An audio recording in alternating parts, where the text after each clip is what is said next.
Councillors, can you please settle down?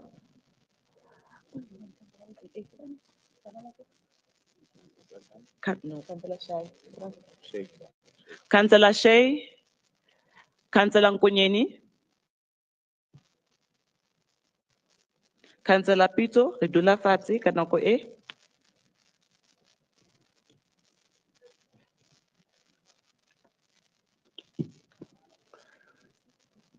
Good morning, councillors. It is hereby notified that the 27th Ordinary Council meeting of the City of Johannesburg Municipality will be held on Thursday, the 30th January 2025 at 11:30 at the Constant Konibapela Council Chamber in Braamfontein.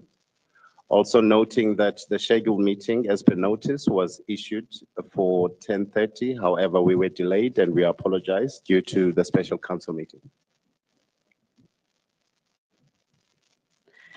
Thank you, Secretary of Council. To the Acting Executive Mayor of the City of Johannesburg, Councillor, sorry, I didn't see you there, Councillor Christians.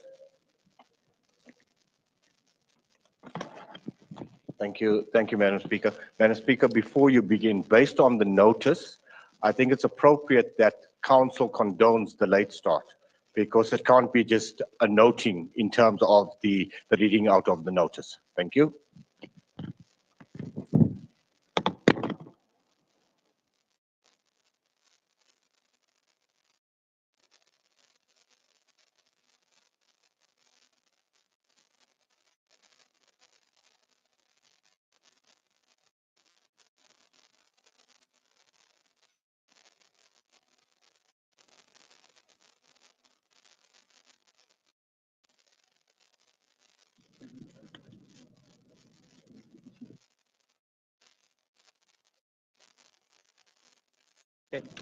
They've noted it, Councillor Christians.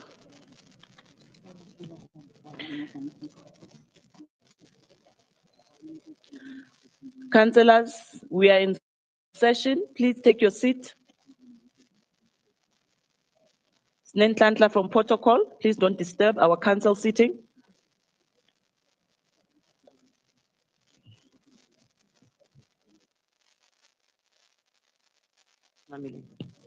Please. To the Acting Executive Mayor of the City of Johannesburg, Councillor Mlungisi Mabaso in his absentia. Whip of Council, Councillor Nkosipayo Zungu in his absentia. Chair of Chairs, Councillor Vonani Marema. All political party leaders and whips. Members of the Mayoral Committee. Chairperson of the Section 79 committees. Fellow councillors. Acting City Manager, Mr. Tepo Makola. Secretary to Council, Mr. Andile Kobinga. We are also blessed with the presence of officials from the Office of the Auditor General of South Africa, Mr. Tlamelo Ramatsi, the Head of Portfolio, and Mr. Tumisane Kebokulu, the Business Unit Leader for Gauteng. We also have Mr. Monde Kongo and Nicola Dicton from their office.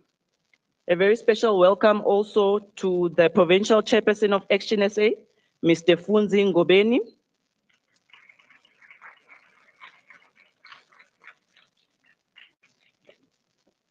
Officials of the City of Johannesburg, residents of the City of Johannesburg, members of the media, ladies and gentlemen, I welcome you all to the 27th Ordinary Council meeting of the City of Johannesburg Municipality.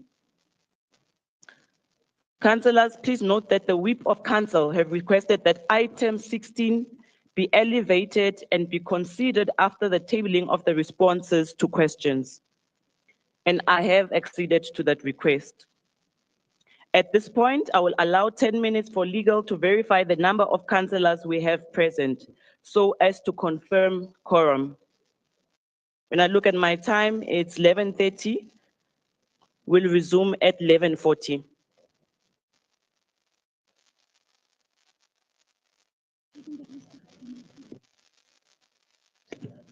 Councillors, legal will be checking the register and also doing a head count, so please remain in your seat.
Councillors, please note that there are 202 councillors present.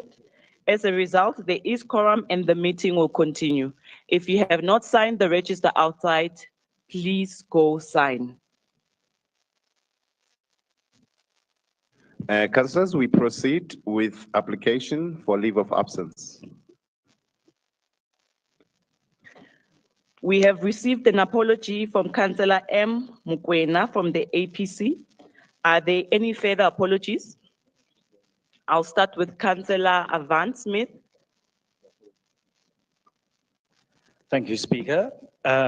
We have Councillor Faris Shaw, who's still on maternity leave. We have Councillor Dews and Councillor Kresh on private business, as are Councillor Ramadu and Shabalala. And then we have Councillor Nkube, who unfortunately was in a very bad accident yesterday where somebody jumped a traffic light that wasn't working. So we wish him well. And we have Councillor De Rocha will arrive late. We're not sure when. He's got a crime initiative in his ward. And Councillor Trulak will leave at 3:30, and Councillor Bitkau by 5 p.m. Thank you. Thank you, We'll send it to Councillor Avant Smith. We wish that Councillor a speedy recovery. Oh, sorry, and Councillor Etienne Zonjuko at 4:30, please. Sorry, if we're I not see I'm not finished. the only one struggling with the pronunciation. I have to think beforehand. Thank you, Councillor Avant Smith. Councillor Durand.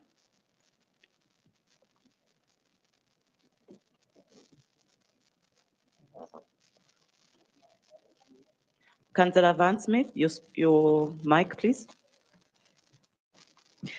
Thank you, Speaker. Please note apologies for Councillor Zahid Janudeen, ill health, and Councillor Ayanda Mkunu, maternity leave. Thank you, Councillor Durand. Councillor Harris. Thank you, Madam Speaker. Please excuse Councillor Mkonza at 4 o'clock this afternoon. Thank you.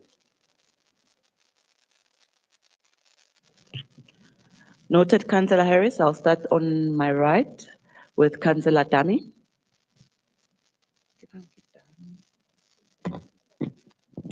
Thank you, Speaker. Speaker, the following apologies from our caucus. Councillor Nguze, private matters. Councillor Bidlamini, personal matter. Councillor Mngameni, emergency in the ward. Councillor Maboke and Councillor Make, if we're not done by 4, they need to be excused.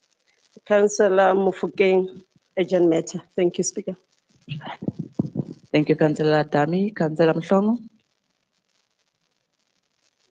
Thank you very much, Madam Speaker. Please note the apology from MMC Arnold. If you are not done by 3 o'clock, she is asking to be released due to ill health. Thank you so much. Noted, Councillor Mhlongo. Councillor Sibonse. Good morning, Madam Speaker. Early departures today will be Councillor Dwayne, Councillor Juwaria, due to council business, and then MMC Kunene by 1 o'clock.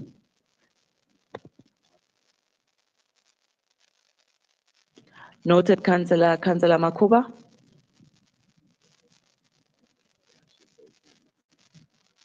Thank you, Speaker. From the IFP, it's Councillor Kanyile, private business. Thank you. Noted, Councillor Mogapi. Greetings, Speaker. As the EFF, we forwarded our apologies. Can you please check with the Secretary of Council? Thank you. Noted, Councillor. Let me see if there's a hand I missed.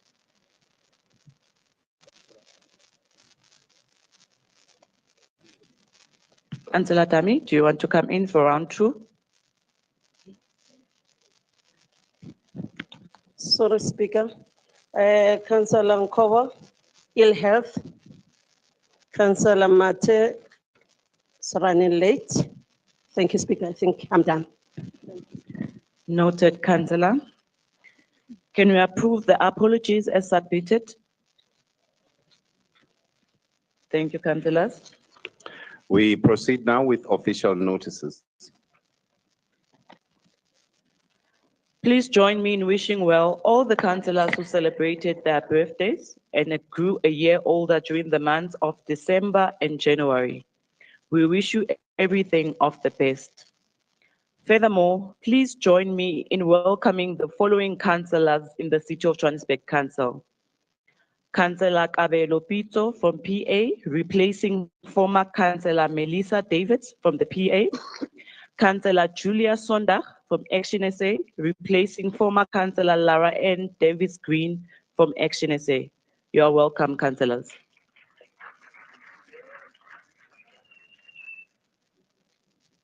We move to the statement by the Acting Executive Mayor. Acting Executive Mayor, Councillor Mabaso. Thank you very much, Speaker and colleagues. There are no official statements. Speaker, you can proceed.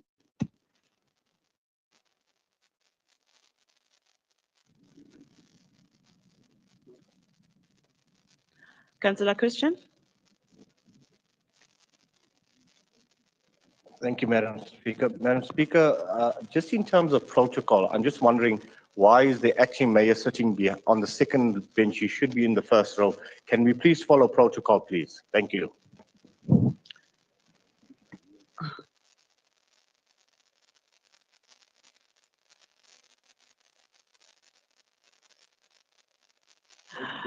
He's acting, Castor Christian. If he wants to stay there, he can stay there. If he wants to move to the acting seat, he can move to the acting seat.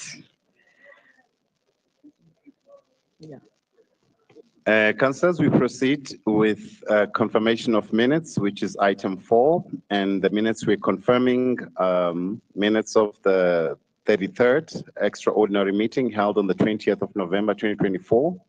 Read together also with minutes of the 26th of ordinary meeting held on the 27th and 28th of November 2024.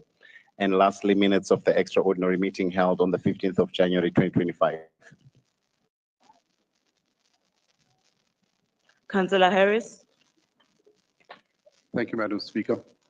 Madam Speaker, there's a group of activists outside who were requesting an audience with the acting mayor, and they wanted to hand over a memorandum. Can you please indicate at what stage are we going to meet with them as a common courtesy? Thank you. Thank you, Councillor Harris. I'm sure the acting mayor has heard your remarks. We'll proceed with business of the day. I'll start with the first speaker from Freedom Front. I see your name is here, Councillor Smith. Speaker, I withdraw from the item. I have no corrections at this point. Noted. Councillor ACDP, Councillor Nkonza.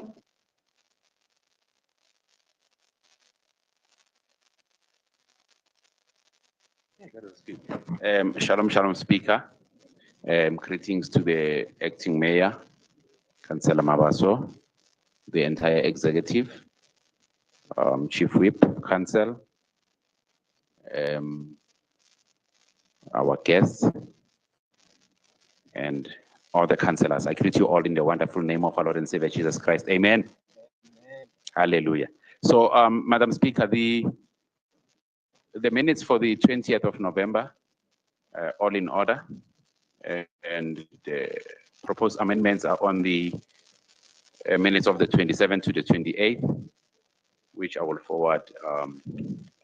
Page 30, paragraph 2, just to change, it's a minor cosmetic issue, change U20 to G20. And also on the same paragraph, we may want to reconsider the sentence which reads as follows: alongside G20, which will also be hosted, so that sentence may be reconsidered. And then page 37, just to change cricket Wanderer to Wanderers Cricket Stadium. And that's it. And then page, and on the 17th of January, these are minor cosmetic issues. I'll forward to the team. Thank you very much.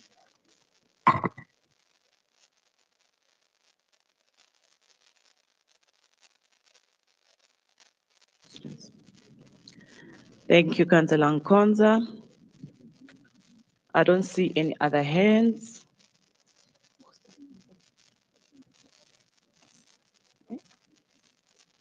Let me start that side. I can't see. Councillor, I can't see your name from here, but you can speak.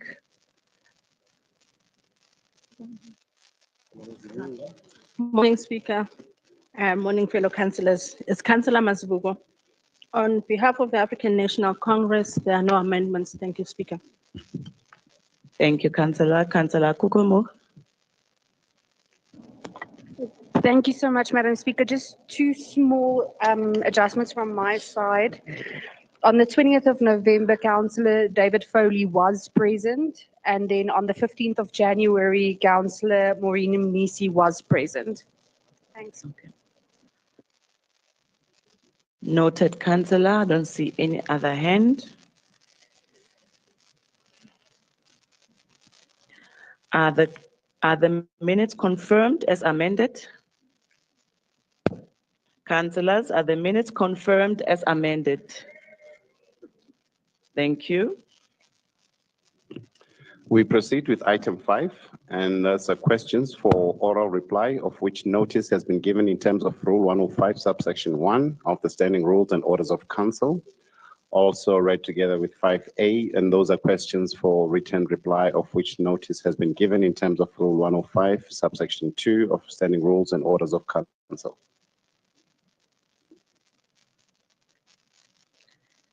Acting Executive Mayor, Councillor Mabaso. Thank you very much, Speaker, and all the colleagues. Madam Speaker and councillors, the responses to the questions have been loaded on our link.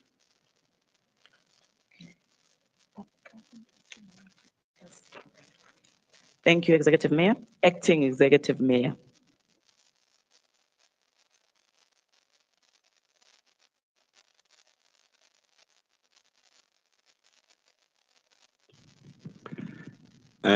Councillors, we now look at the recommendations to Council on the elevated item, item 16.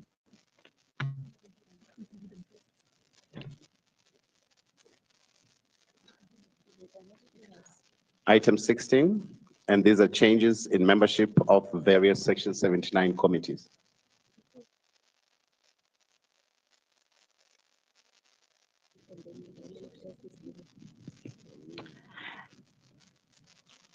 I've been advised that the acting executive mayor must table first, and the chair of chairs. In that order, please. Thank you very much, Speaker. I rise to table the items of the executive in the meeting for consideration. Thank you. Noted, acting executive mayor, chair of chair, Councillor Marema. Thank you very much, Speaker. I rise to table legislature reports. Thank you. Thank you, chair of chair, MMC Masugu.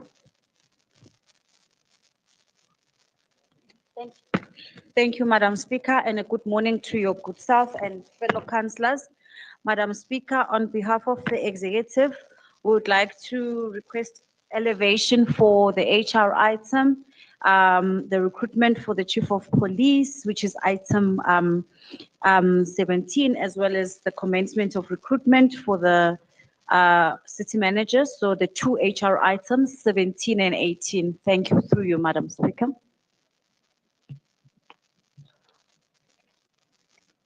Okay, MMC Masugu, I'll accede to that request. We'll elevate them as soon as we're done with the nomination for the public safety chairperson.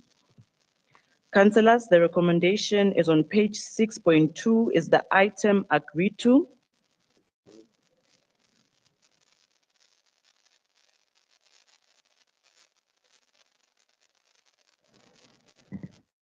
Madam Speaker.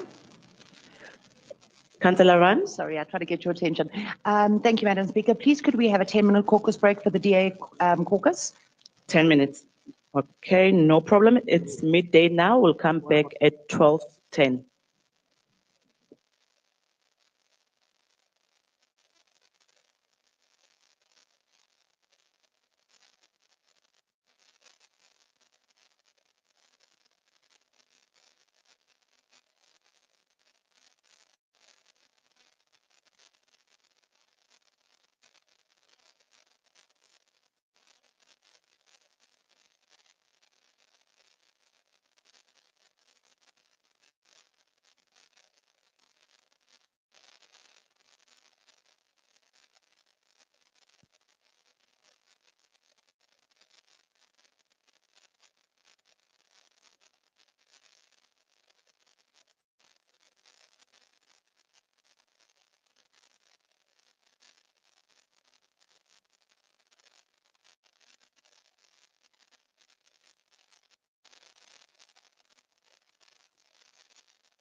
Councillor Sifumbe, but where is Councillor Ran?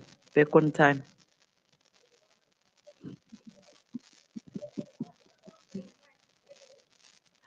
Councillor Ran is the one who asked for a caucus break, who's going to give us feedback from the DA caucus. Oh, there she is.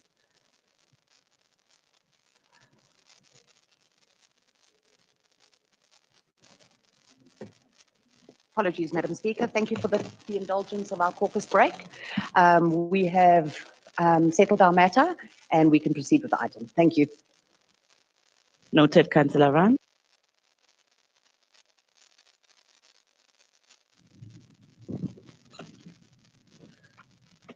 Thank you very much, Madam Speaker. Item 6, the election of the chairperson of the Section 79 Public Safety Committee in terms of Rule 24 of the Standing Rules and Orders of Council.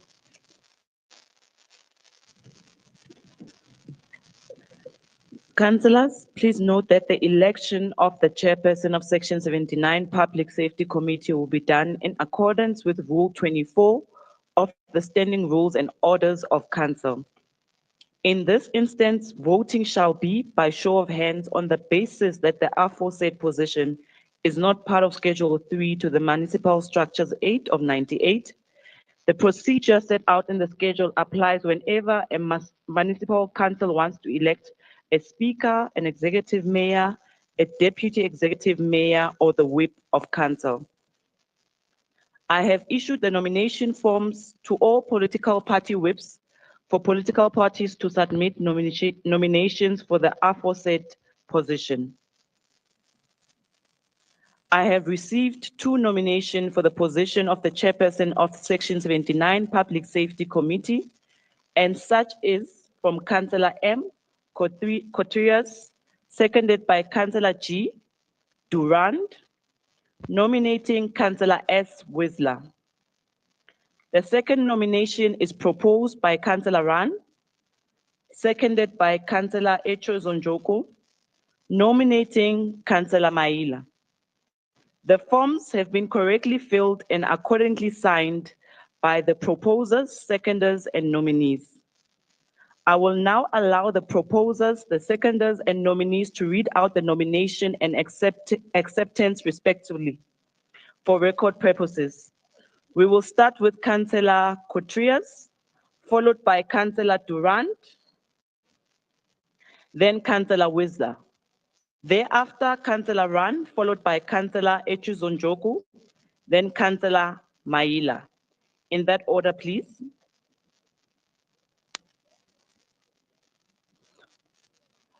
I'm getting better. I'm getting the hang of it.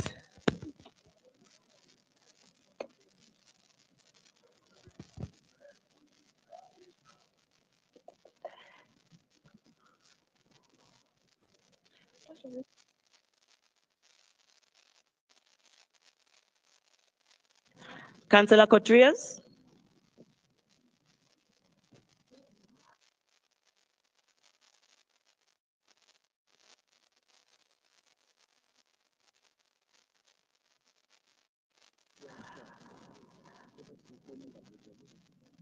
Action SA Chief Whip. Please look for Councillor Cotrias. We'll start with DA. Councillor Ran. Thank you, Madam Speaker. Nomination for the position of chairperson of the Section 79 Public Safety Committee. I, Councillor Nicole Jacqueline Ron, hereby nominate Councillor Solomon Mashayile Maila for the position of chairperson for the Section 79 Public Safety Committee. That was the proposer. Now I'd like to call the seconder, Councillor Echozunjoku. I, Councillor Belinda Cynthia Kaiser Echozonjoku, seconds the nomination for Councillor for the position of Chairperson of Public Safety for Councillor Solomon Masekela Mahela.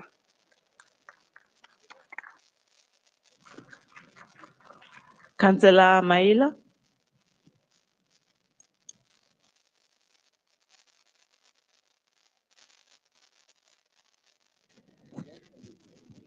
Thank you very much, Madam Speaker, I, Councillor Solomon Masehlele Maila, accept the nomination for the position of Chairperson of the Section 79 Public Safety Committee. I thank you.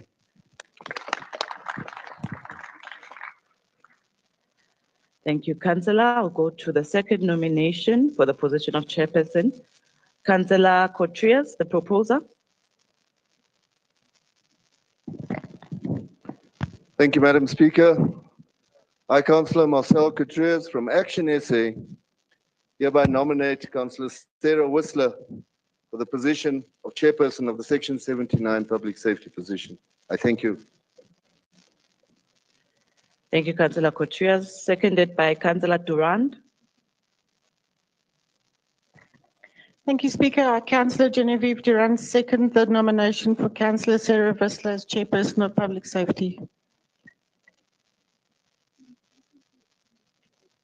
Thank you, Councillor Durand. Councillor Whistler.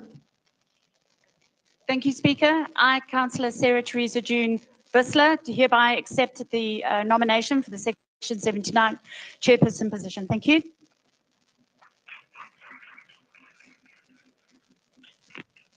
Noted, Councillor. At this point, we are going to start voting by show of hands. EFF, your councillors are outside. Caucus leaders, Petlele, we're going to start voting. We are going to start voting for the name of Councillor Maila. All those in favor for Councillor Maila, please raise your hands.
Councillors, you can lower your hands.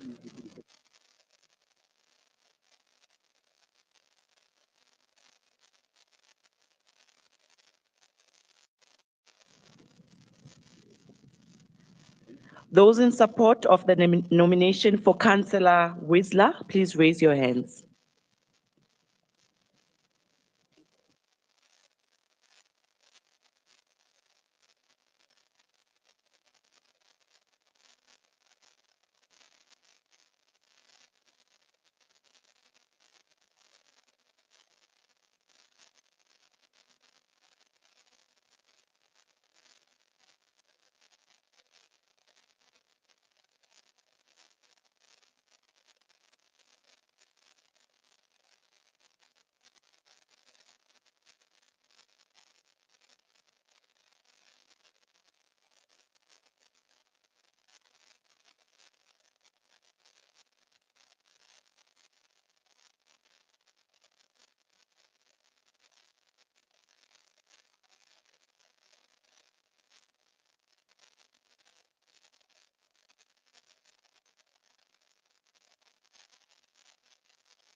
Councillors, you can lower your hands.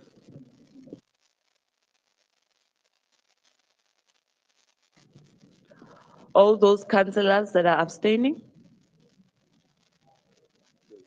I see that hand at the back. Two from Haibo, ANC.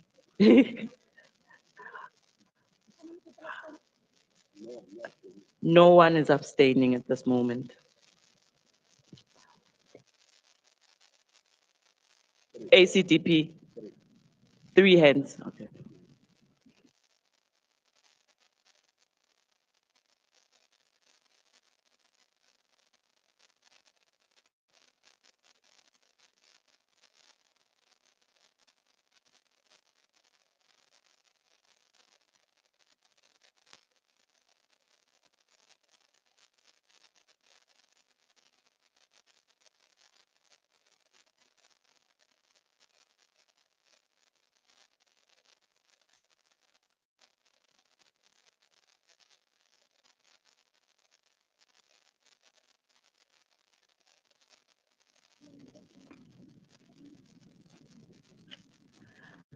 Councillors, in terms of the votes, Councillor Mayoral received 67 votes. Councillor Whistler received 169 votes. Therefore, Councillor Whistler is duly elected as the chairperson of the Section 79 Public Safety Committee. Congratulations, Councillor Whistler.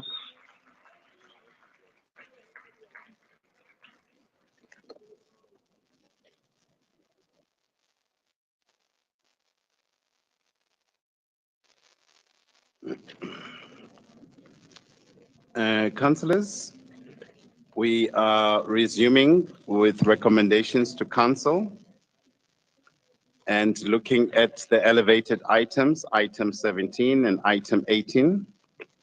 Firstly, with item 17.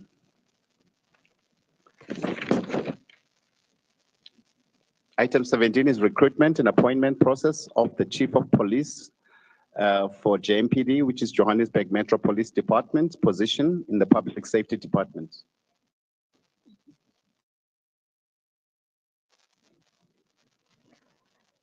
Thank you, Secretary to Council. We'll start with ACDP, Councillor Rolson. Thank you, Madam Speaker. I greet you all in the precious name of our Lord Jesus Christ. Amen. Greetings, Madam Speaker, Executive Mayor, Acting Executive Mayor, Councillors, MMCs, distinguished guests, and residents of Johannesburg. Madam Speaker, I rise on item 17, the recruitment and appointment of the Chief of Police of the Metropolitan Metro Police, JMPD, the position of public safety. Madam Speaker, the ACDP is encouraged that after 5 long years without a permanent Chief of Police in our city, following the resignation of Mr. David Tembe in April of 2020, a candidate has finally been put forward for the position. The role of Chief of Police is vital to the safety and security of our communities. A strong, effective leader at the helm of the Metro Police is essential for tackling crime, maintaining public order, and ensuring that law and order and enforcement that operates with integrity and efficiency. Without a permanent chief, our city has faced significant challenges in managing these critical responsibilities, and it is time to restore leadership for this important role. Mr. Jaka's qualifications and his 10 years of law experience are impressive, and we believe that he is well equipped to lead our Metro Police effectively. Upon his appointment, we urge him to prioritize the reinstatement of municipal courts and to take action to recover a significant amount owed to the city from outstanding fines. This will not only help strengthen the financial position of the city, but also improve the overall functionality of our enforcement system, our law enforcement system. Should Mr. Jatra, excuse me, not take the office, the ACDP will not support the second runner-up, Mr. Pepeng Jefu, as we believe a more robust approach is needed to address the pressing security challenges of our city. The ACDP supports this item. God bless South Africa. God bless the sovereign state of Israel. I thank you. Thank you, Councillor Wilson. AIC, Councillor Mhlongo. Thank you very much, Madam Speaker. Good afternoon to you. Good afternoon to the acting executive mayor and all councillors in the House. The African Independent Congress, together with the minority governing parties, are happy to see this process that has been started. And we have read through the CV of the candidate, and we are happy that Mr. Jaka is the most suitable and most qualified person that this position actually needed. We would like to see the functions of JMPD changing in terms of fighting the crime in the city of Johannesburg. Therefore, all these parties agree on the recommendations and we support the report. Thank you, Madam Speaker. Thank you, Councillor Mhlongo. Good. Councillor Cook. Honourable Speaker, members of council, and fellow colleagues, I rise in support of item 17, which seeks to finalize the recruitment and appointment process of the Chief of Police for the Johannesburg Metropolitan Municipality. This is a long overdue step that our city desperately needs, and today we must ensure that we restore leadership where it has been absent for too long. For the past 5 years, the city of Johannesburg has been without a permanent Chief of Police. This void has weakened our law enforcement structures, reduced accountability, and hampered the city's ability to effectively combat crime and lawlessness. In a city facing significant safety challenges, it is unacceptable to continue operating without strong, decisive leadership in law enforcement. Honourable Speaker, we support the appointment of Mr. Patrick Jaka to this crucial position. He brings with him a decade of experience in law enforcement with 5 years in senior management. This wealth of expertise positions him well to take charge of the Johannesburg Metropolitan Police Department and drive much needed reform and strategic direction. However, Honourable Speaker, while we support Mr. Jaka's appointment, we must caution against any political influence or bias in his leadership. The Chief of Police must serve the people of Johannesburg with independence, integrity, and professionalism. Law enforcement must not be used as a tool for political agendas. Instead, we need a leader who will prioritize the safety and security of all our residents, uphold the rule of law, and restore confidence in our law enforcement institutions. Honourable Speaker, Johannesburg cannot afford another day without strong leadership in public safety. It is time to act, and we believe this appointment is a step in the right direction. Let us support this decision and work together to build a safer, more secure Johannesburg for all residents. I thank you. Thank you, Councillor Cook. IFP, Councillor Mangai. Thank you, Speaker. Honorable Speaker, Acting Mayor, Councillor Mlungisi Mabaso, members of the Mayoral Committee, fellow councillors, distinguished guests, and residents of City of Johannesburg. It is with great appreciation and a sense of relief that the IFP caucus in Johannesburg acknowledges the finalization of recruitment process for the Chief of Police. This process has indeed been a long and a thorough one. And today we celebrate the fact that the City of Johannesburg now has a duly appointed Chief of Police. The appointment of Chief of Police is not mere an administrative necessity. It is a fundamental pillar in ensuring the safety and security of our residents. A city as vast and dynamic as the Johannesburg requires a strong, decisive, and an impartial leadership within the Johannesburg Metro Police Department.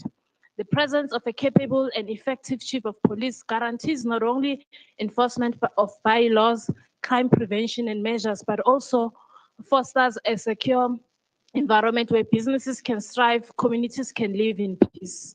And the IFP caucus strongly believes that the public safety is a non-negotiable priority. The residents of Johannesburg deserve to feel safe in their homes, on their streets, and within their neighborhoods.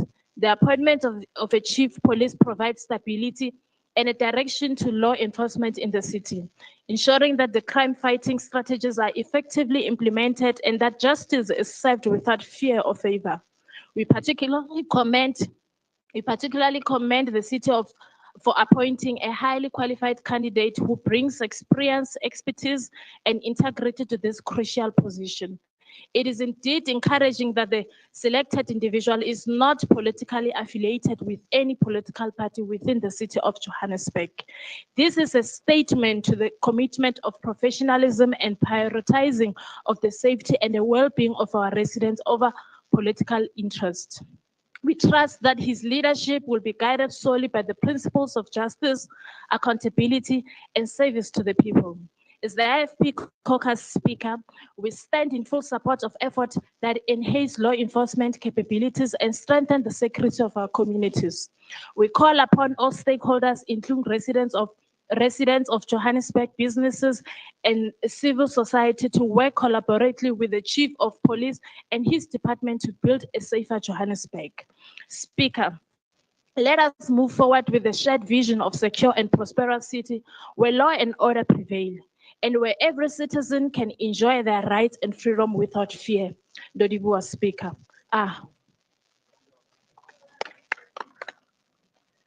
Thank you, Councillor Mangai. ATM, Councillor Makwenju.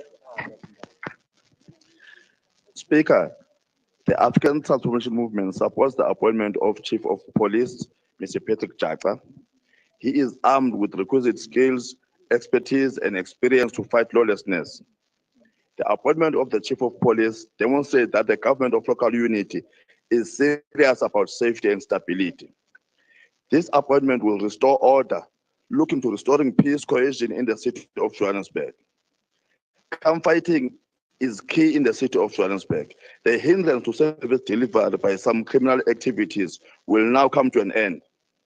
JMPT will now be able to devise concrete and long-term crime fighting and law enforcement strategies. Safety and security requires long-term and carefully planned strategies, something which cannot be achieved by persons on an acting capacity. The ATM believes that the incoming Chief of Police will hit the ground running to rapidly restore order and safety in Johannesburg. It is very difficult and almost impossible to deliver services while lawlessness is as rampant as it is now. The ATM further calls for a no-nonsense approach to law enforcement in the city of Johannesburg. I challenge any councillor here today to walk alone in Johannesburg. In actual fact, the mayoral committee members need to get a feel of how communities are from a safety and security point of view. As the ATM, we hope this Chief of Police will not disappoint. Let there be peace in Johannesburg. I thank you. Thank you, Councillor Makwenju. UTM, Councillor Zikebe.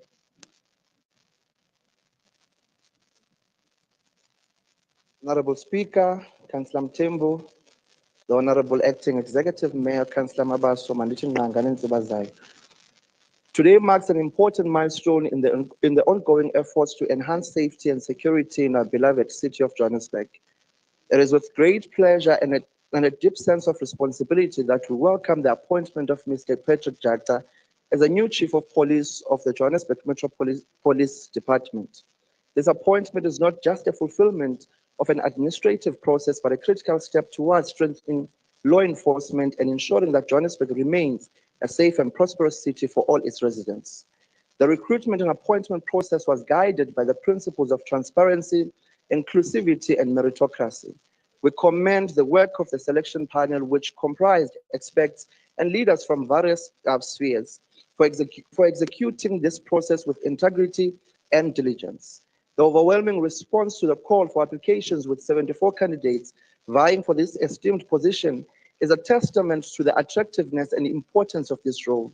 After a rigorous selection process, Mr. Jagta emerged as the most suitable candidate, demonstrating competence, experience, and an unwavering commitment to public safety. Mr. Jagta brings with him a wealth of experience, having served for over a decade in the policing sector with more than 5 years in senior management. His leadership within the JMPD as a deputy director has already showcased his ability to navigate complex safety challenges, work collaboratively with various stakeholders, and implement strategic interventions aimed at crime prevention and law enforcement efficiency. His qualifications, including a Bachelor of Policing Practice, reinforce his deep understanding of the policing landscape and the expectations that come with this vital role. Honorable Speaker, the government of local unity has committed itself to the principles of good governance and service delivery as enshrined in our strategic priorities. The appointment of a chief of police is a pivotal decision in fulfilling our mandate to build a safer city. Our residents deserve a police department that is well-led, responsive, accountable, and committed to the values of professionalism and integrity. Mr. Jagta, we have full confidence that under his stewardship, the JMPD will uphold these principles and work tirelessly to address crime, enforce bylaws, and enhance public safety. We also take this moment to extend our appreciation to all the candidates who put themselves forward for this position. Their willingness to serve demonstrates the depth of talent and commitment within our policing ranks. Furthermore, we recognize and thank the outgoing leadership for their contributions and dedication to the safety of our city. To Mr. Jagta, through you, Speaker, the task ahead is both challenging and rewarding. Johannesburg faces unique policing challenges, from traffic enforcement and bylaw compliance to combating serious crimes and that threaten the well-being of our people. Your leadership will be crucial in ensuring that the JMPD remains a trusted and effective force that works hand in hand with communities to build a safer Johannesburg. As a UDM and MGP, we pledge our full support in ensuring that the public safety department is adequately resourced and that our law enforcement personnel are empowered to perform their duties effectively. We urge all stakeholders, including civil society and law-abiding citizens, to work collaboratively with JMPD in achieving our common goal of a secure city. In conclusion, Speaker, we welcome the Chief of Police, Patrick Jagta, to this esteemed position. May your tenure be marked by integrity, excellence, and unwavering commitment to safety of the city of Johannesburg.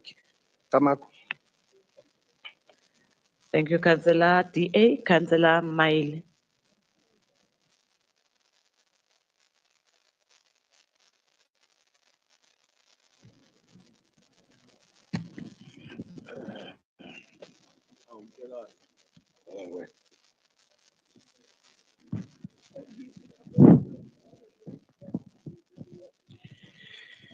Madam Speaker, Madam Speaker, honorable members of council, the people of Johannesburg, greetings and salutations. The process that led to this proposed appointment of the Chief of Police for the City of Johannesburg Metropolitan Police Service is problematic on multiple fronts. We all know that the city obtained a legal opinion in December 2024, which advised that a new selection and interview panel should be constituted. This was after the inclusion of Mr. David Mthembu on the initial panel was found to have been inappropriate, as he couldn't be regarded as an expert considering the circumstances under which he resigned his position as Chief of Police in March of 2020. Apart from the replacement of Mr. Mthembu with Mr. Mthembu, the selection panel that has made this recommendation has remained largely the same. A strict reading of Section 64 of the Subs-Amendment Act 83 of 1998 indicates that there are persons on the short list who should not have been shortlisted in the first place. Labour Union SAMU filed an objection to this appointment on Monday, January 27, 2025. I'm reliably informed, Madam Speaker, that Directors Sipho, Dlepu, and Njimukasi have also filed their separate objections to this appointment, citing a multiplicity of procedural discrepancies. The submission tells us absolutely nothing about these objections, which could have been dealt with before coming to Council. Madam Speaker, as I conclude, I must state that I am particularly concerned that Mr. Patrick Jata will be turning 62 years of age on November 19 this year. The mandatory retirement age in the city is 63. This means that we will be back to square one in August, September next year, looking for another chief of police as Mr. Jata will be retiring. Instead of appointing someone younger to help us stabilize and professionalize the JMPD that has had no full-time chief of police for almost 5 years now, Council is requested to appoint a chief of police who is already preparing for his retirement. That said, however, the Democratic Alliance supports the appointment of Mr. Patrick Jata as the next Chief of Police for the City of Johannesburg Metropolitan Police Department with the reservations expressed. I thank you. Thank you, Councillor. Action SA, Councillor Chuma.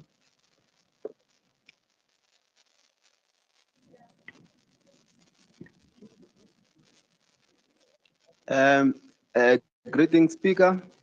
The councillors in the chamber, the executive, members of the public in the gallery, our provincial chairperson, Funzi Ngobeni, and of course, the most dedicated, fabulous 44 councillors of Action SA under the stewardship of our caucus leader and chief whip.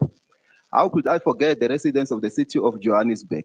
We all serve at their pleasure with passion and highest level of determination.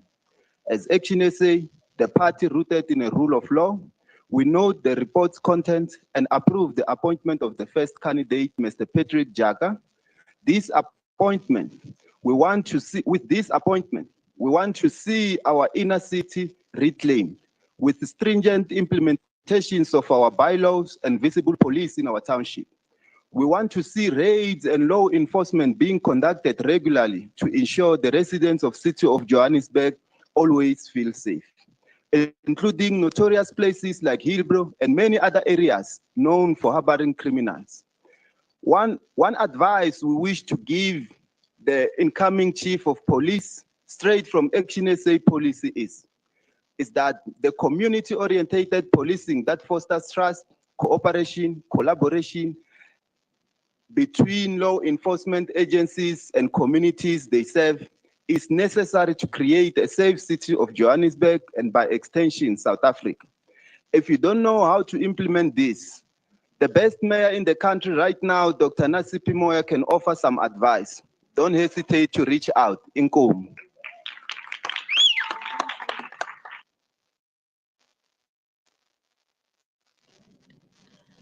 Thank you, Councillor Chuma. DA, Councillor Foley.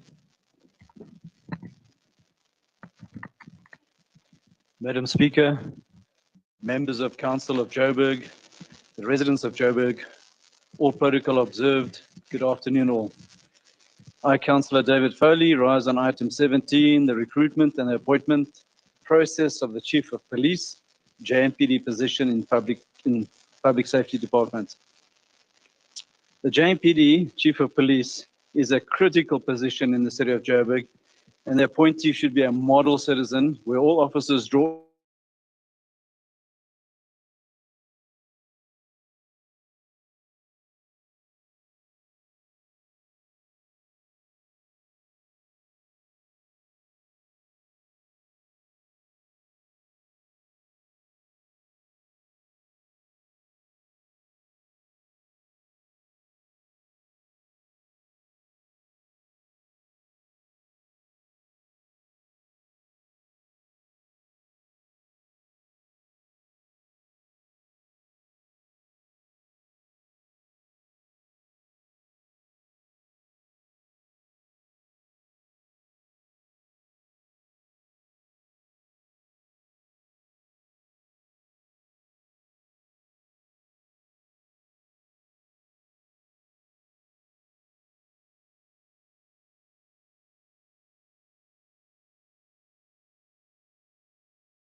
accountable as well as openness is what we see in our everyday life through you, MMC, Dr.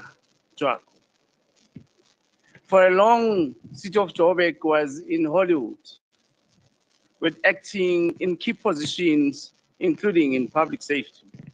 And your presidency, Dr. Mthembu, has paved the way.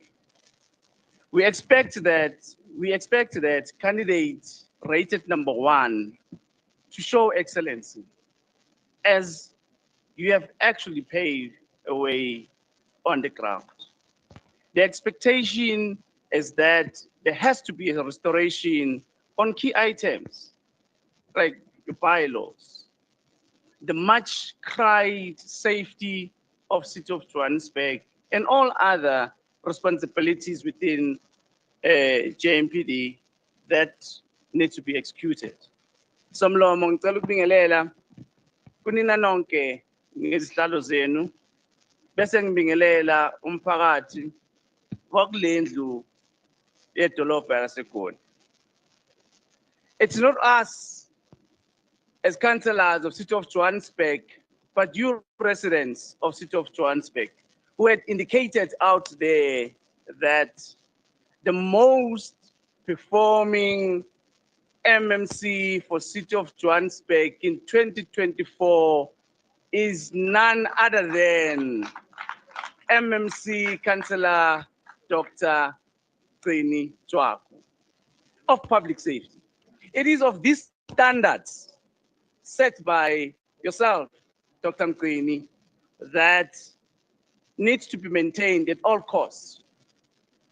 That's the appreciation that through the approved or given approved panel, we trust.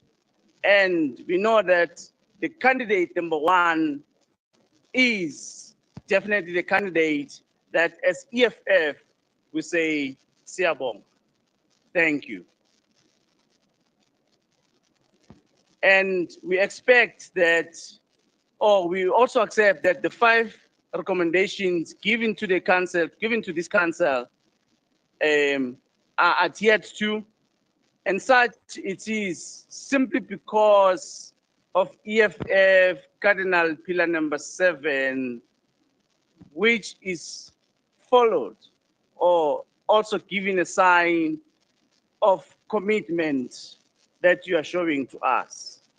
MMC Dr. Joak, nati singamakhansela ala ku City of Johannesburg, siyabonga, citizens zidlulikana. As EFF, though, we must stipulate that it wouldn't be just accurate that we don't mention to you, like we always ask Councillor, MMC Councillor Masuku, to always consider fresh minds in positions like this when given an opportunity on panel. So that also these candidates that are not within the system would be able to be given an opportunity. And us, we've always been indicating that we want to assist in the unemployment out there. Dr. Mthembu, through the panel, Siyabonga as EFF, and we appreciate. Thank you so much.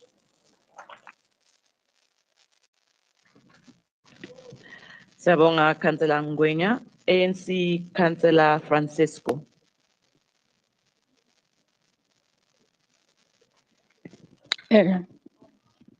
Thank you very much, Madam Speaker.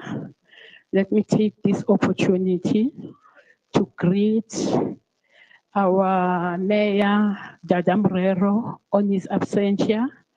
Also greet the acting Mayor, Ubabu Mabaso.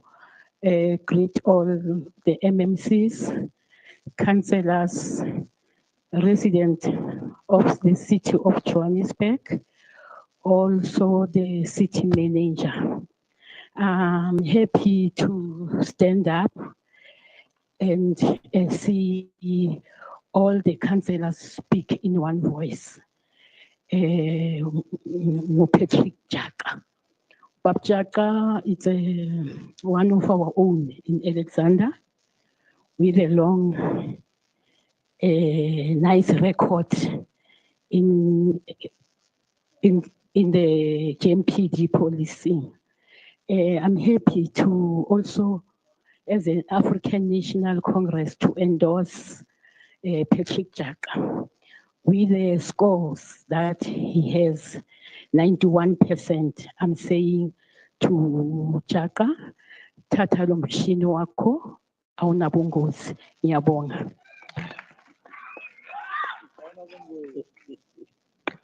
Siyabonga, Councillor Francisco. MMC Masuku.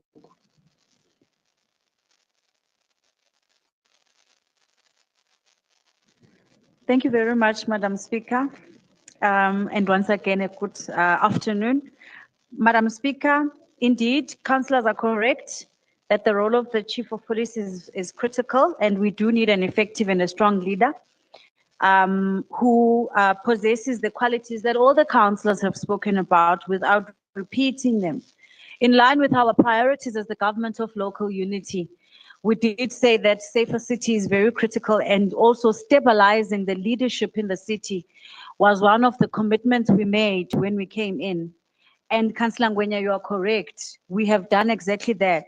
And I think stabilizing the senior leadership in the city, we've been consistent about it as the group corporate and shared services, particularly in our section 79, when councillors would say that senior leadership is very important to provide direction. These acting arrangements don't give high morale to the directors and deputy directors. Thank you so much also to you, Councillor Mhlongo and Councillor Mangani, for your inputs in terms of law and order. And of course, independence and soberness is critical, so that everyone who is led by the Chief of Police follows in his footsteps of making sure we uphold the rule of law. Thank you so much, Councillor Magwenchu. Couldn't agree with you more, as well as Councillor from the UDM, in terms of the promise that we made. You've just committed to support this appointment. Thank you for that. I just do want to just make one correction, and thank you as well, Councillor Mila, for the support. Just one correction on the issue of the 63 years as retirement age. There is no compulsory retirement age in the city of Johannesburg. The retirement ages differ depending on the pension fund that the employee is part of. For an example, if you are part of the municipal employees pension fund, your retirement age is 65. That's the normal retirement age approved. And if you are in the municipal employees gratuity fund, it's 65 with an ability to increase to late retirement of 68. It is permissible. Joburg is between 55 and 70 years. Joburg retirement age is in that format. I'm just giving a free lesson, Madam Speaker, so that we're all on the same page as colleagues. The NBC fund is 65. That's the normal retirement age with no retirement of late retirement. So there's no option on the NBC to retire late. And the SA Local Authorities Pension Fund, the normal retirement age is 65, and there is no option for late retirement. So in essence, it's between 55 up until 70. But what already, because we are proactive as the government of local unity, we've seen certain discrepancies and policy breaches in other pension funds. We've already started through mandating local labor forum to work on a streamlined retirement process, so that in 2026, when the new government comes in, irregardless of whether it's glue or multi-party, the city of Joburg has got a standardized legal retirement age, so that no employee feels others are favored over others. So we're working on that, so that at the very least, there's uniformity in our institution. And of course, it will have to go through the proper governance processes of the city of Johannesburg.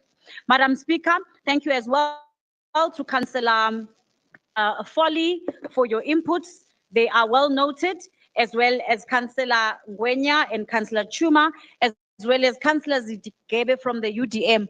In essence, this appointment is supported by all councillors, and I think it sends a right signal to our communities that all of us take the issue of safer city as a priority, and we're committed as a council to make sure we give Mr. Jata, who is indeed a suitable candidate, the support he deserves. Thank you very much to all caucuses in the city. Thank you, Madam Speaker. We ask council to approve the reports. Thank you, MMC Masugu. Councillors, the recommendations are on pages 17.5 to 17.6. Is the item agreed to? The House has made its decision. Thank you, Madam. We proceed, councillors, with another last elevated item, that's item 18, which is the commencement of a recruitment process for the position of the city manager for the city of Johannesburg Metropolitan Municipality. Thanks, Secretary to Council. MMC Kunene. Afternoon, Madam Speaker. All protocol observed. Madam Speaker, we asking for 45 minutes caucus. Okay, no problem, MMC Kunene. I think lunch is also ready. It's 13:06 on my phone. Let's all be back here at, was it 2 or 2:30? At 2:30.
Councillors, let's settle down.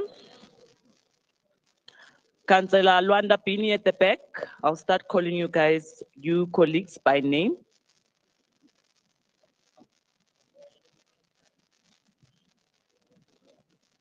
MMC. MMC Kunene, you asked for a caucus break. Thank you very much, Madam Speaker. We are done, and thank you very much. We are aligned. Thank you, MMC Kunene. Councillors, we are resuming on item. MMC Masugu. Thank you very much, Madam Speaker. Oh, I must do this in honor of Councillor Nonkumbi. Thank you, Madam Speaker. Madam Speaker, on behalf of the executive, would like to withdraw item 4, which is the status report on the M-SCOA compliance in the city of Johannesburg. Item 4. Would also like to withdraw item 18, which is the recruitment process on the city manager. Thank you. Item.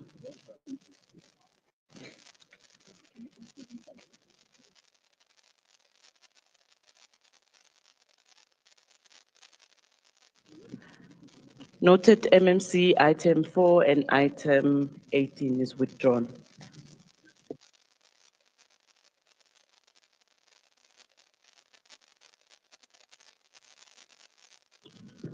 Councillors, we are still on recommendations to council. We are back on item 1, which is the tabling of the 2023-24 City of Johannesburg Group Annual Report for the year ended 30th June 2024, read together with item 2, which is corrective action taken or to be taken on Auditor General's findings on 2023-24 Integrated Annual Report of the City. And lastly, read with item 3, which is the Group Governance Preliminary Assessment, Evaluation and Rating of 2023-24 Integrated Annual Report of MEs against the International Integrated Reporting Framework, Municipal Finance Management Act, Circular 63, Municipal Systems Act, and King IV Code of Corporate Governance.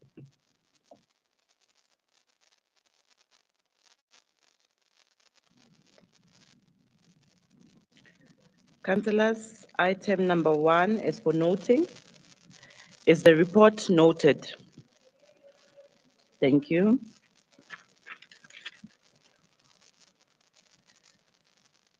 We proceed with item 5, which is City of Johannesburg MFMA in-year financial report.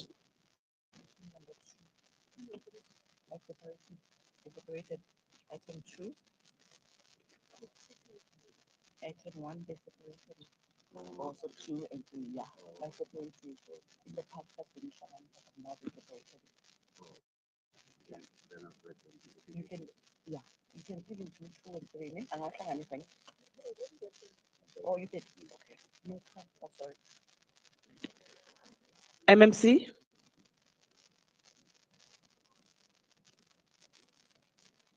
Speaker, through you, we would like to request that we do item 5 and 6 together. So if the secretary could please read them together through the records. Thank you. Concurrently, no problem.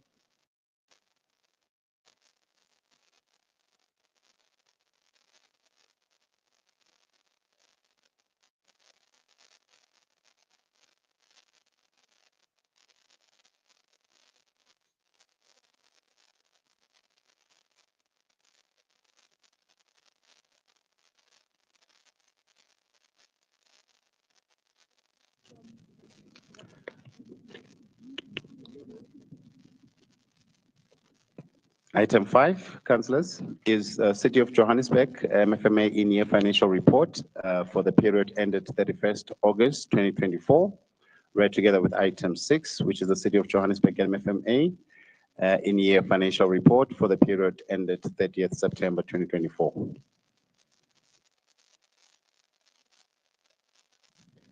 Thank you, Secretary to Council. We'll start with Freedom Front, Councillor Poo. Good afternoon, Madam Speaker, fellow councillors, acting mayor. I raise on item 5 and item number 6. And I first want to point out that those Section 71 reports have not served on the Section 79 Finance Committee for oversight. So we were not able to do oversight on these reports, which is very, very concerning. Furthermore, concerning is that we're giving the reports for August and September last year. We're sitting at the end of January 2025. National Treasury gets these reports 10 days after the end of the month. So the question is, where are the reports for October, November, December? We've got no idea how the city's finances are looking at the moment, except for the little bit information that is given for the period up until the end of September. What is, however, very concerning that our debtors, people owing the city money, has gone up to 60 billion rand. That is unpaid money due to the city. Another even more concerning point is that our creditors, those are the people that we buy services from, and our KPI is that those amounts have to be paid within 30 days. Our creditors are up from 2 billion rand in 2023 September to 8.3 billion in September 2024. We owe 8.3 billion rand to suppliers. 1.1 billion of those are over 150 days. Our KPI says we have to pay them within 30 days. 1.1 billion is over 5 months. We are on a very concerning path, Madam Speaker, on our city's finances. Another very concerning factor is that City Power is losing 1.6 billion rand per month for the last 3 months. That is July, August, September. So in those 3 months alone, City Power lost 4.8 billion. Madam Speaker, this is a very concerning picture that comes out of our reports, and I don't know how October, November, and December are looking like. Even more concerning, in the report for September, it says the collection rate for rates was 63%. Our normal collection rate for rates is about 95, 98%. The report says all deviations of more than 5% are explained in the report. There's no explanation why the collection rate on rates dropped from 98% to 63%. Madam Speaker, that is a massive drop, and I won't use the Afrikaans word for that, but it is a massive drop from 98 to 63%. Why? Why is the council not given information on the affairs of the city's finances? Just now, on one of the other items, you come to us to ask for a loan. We cannot judge if we can afford a loan, yes or no, based on this type of information. And we really urge executive business to supply us, firstly, the Section 79 committee, and secondly, the council with up-to-date, reliable reports. Thank you very much. Thank you, Councillor Bo. ACDP, Councillor Nkonza. Yes, shalom, shalom, Madam Speaker. Allow me to first acknowledge our Almighty God, eternally existent in 3 persons, God the Father, God the Son, God the Holy Spirit. I greet you all in the wonderful name of the Lord Jesus Christ. Amen. Amen. Before I start my speech, Madam Speaker, allow me to quote from my guiding manual, the Holy Bible, in Proverbs 22, verse 3. It reads as follows: a prudent person with insight foresees danger coming and prepares himself for it. But the senseless rush blindly forward and suffer the consequences. These reports, Madam Speaker, read them very late, 4 months later. The ACDP caucus notes the in-year report ending 31st August and the other one 30th September. While we acknowledge the submission of these reports, we wish to highlight a key concern: the significant delay in receiving the Section 71 reports.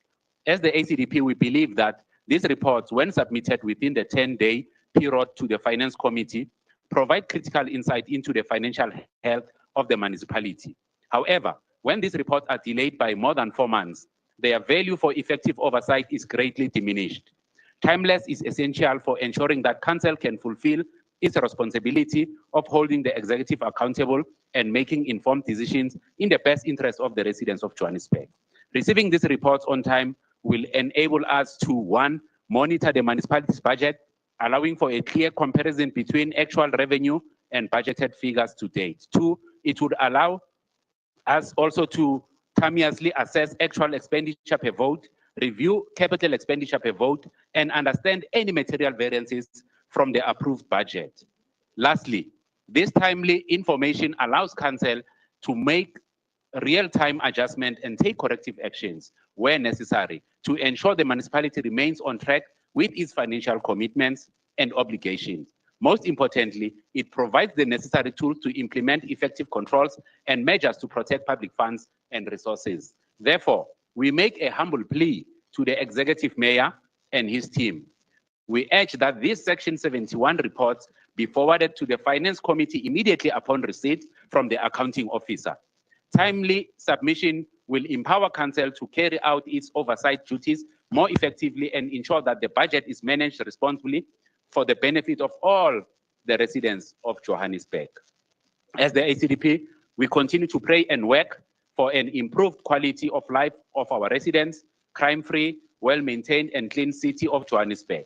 God bless Africa, South Africa, especially our soldiers in the Eastern DRC, their families who lost their loved ones, the people of North Sudan, where literally there is no country. We also pray for the peace of the Middle East, the Palestinians, and the existence and the protection of the only Jewish state in the world, Israel, her people, and the unconditional release of all the remaining hostages. God bless you. Amen. Thank you, Councillor Mkonza. DA, Councillor Santana. Thank you, Speaker. I'll ask to speak on item 5 and 6, the in-year MMFA reports for August and September. Madam Speaker, I've been largely covered by my two colleagues from the ACDP and the Freedom Front. But just to add insult to injury, we have yet to even have the first quarter reports serving in this council. And then you give us August and September in-year reporting. The last year report, which was in July, was in October for the MMFA Section 71 reports. So when I look at what's transpiring in our council, and just to bring it back, and I keep on raising this issue, the mayor is in contravention of the Section 52 of the MMFA point 4. The mayor must, within 30 days after the quarter, bring to council the relevant quarterly reports, specifically the finance items. Another 120 days gone past, we still don't have them. So I don't think our executive mayor actually takes us serious enough in council. We get reports that we can't even give feedback on. We can't even do oversight on. We're going to get the supply chain management reports that the leader of the executive business keeps on throwing at us saying council's the highest decision, but we can't do oversight. So the executive continuously stifles our oversight as council, and it's your department as the legislator in beholding that legislative arm. It's you, Speaker. So we're requesting from you, please, that you start instructing the executive to fulfill its obligations to ensure we get our reports timeously. I'm asking you. I will send it to you formally as well. But be that as it may, what's stifling our cash flow position, because this is where we find ourselves hemorrhaging in the city of Johannesburg, is the continuous losses of collecting revenue, the entities continuously pursuing unabated spending money, which they don't technically have. So if we look at City Power, its overdraft facility now sits at 16.25 billion, JDA 1.2 billion, Joshco at 1.6, Metrobus at 600 million, MTC at 908 million, MTC at 980 million, the PropCo portfolio at 118 million, and roads at 117 million rand. We've asked for turnaround strategies, we still don't get them. The City Power strategy was came in council towards the end of last year. It was passed by council. And yet we get no tracking in the council on how we actually measuring up against what they've said to us their turnaround strategy is. But you're going to ask me in the next item to approve a 2.8 billion rand loan. But you stifle information to council. What are we holding back? Why are we not sharing information so as council we can collectively do what's right in the best interest of the city of Johannesburg and its residents? If it means we have to do drastic measures, so be it. But let's us make those decisions collectively, ensure that we're on the right track. Madam Speaker, if we look at the collection rate, at the current collection rate, I don't even think we have the ability to take on any further loans, to be honest, until we actually fix the core issues. I've stood here many a time asking where are we in terms of our restructuring plan for the city of Johannesburg? Where's our institutional review?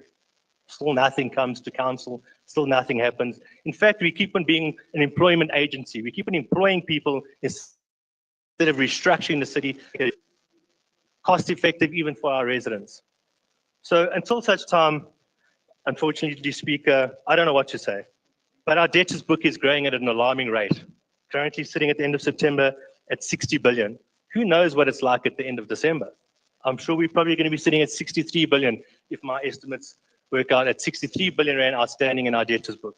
Of course, the majority of that being households, the other lot being commercial, and then the remainder being organs of state. So I do feel that we need to put politics aside. I do feel we have to have honest and open conversations with each other to try and make a trajectory for the city of Johannesburg, which will pull us out of the issues that we find ourselves in collectively. And I'm asking that through you, Speaker. I thank you.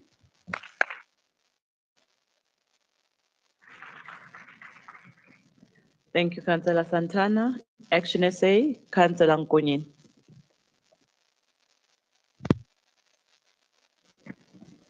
Thank you, Madam Speaker.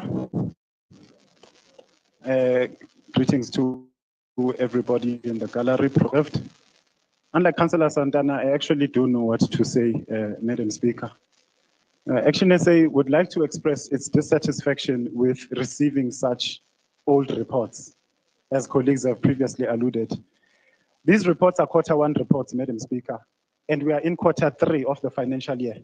All we are asking for is more recent reports, not older than 60 days, so that we can robustly interrogate them. We are not going to interrogate old, inaccurate information. And I say inaccurate because there may have been many changes over the last few months or even a month ago.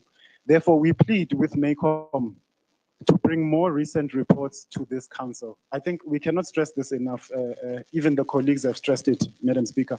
Our main concern is that City Power, JDA, Joshco, Metrobus, the PropCom portfolio, and MTC remain overdrawn. This means that their accounts are in the minus. So we really need to start applying business rescue practices and implementing a turnaround strategy for these dismally performing entities. Action SA is willing to assist with turning things around. Ingakho sithi sivumeleni sinincede ayinabungozi lento. Kodwa bukhona ubungozi uma sihluleka ukufinyelela kwi-collection target ka 88.4%. For the benefit of others, especially those who are constantly blue and moody, Action SA is concerned that in this report and the September report, our revenue collection was 85.5% and 84.3% respectively. This is below our collection target of 88.4%. Another area of concern is the fact that the public transport network grant that the city receives from National Treasury was awarded partially because of non-compliance in supply chain tender processes and the poor uptake of passenger numbers, as well as the delayed rollout of the Phase 1C Rea Vaya project. There seems to be a lot happening in the transport department, and quite frankly, it is embarrassing. No buys-ons for years.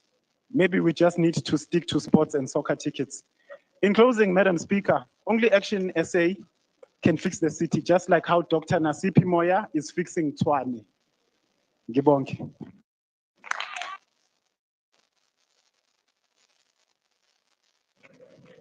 Thank you, Councillor Nkonyeni. EFF, Councillor Netamba.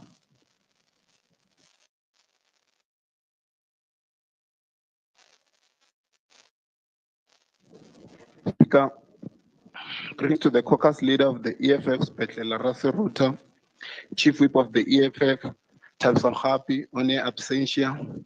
Greetings to the 29th Battalion of the EFF, not forget to in their absentia.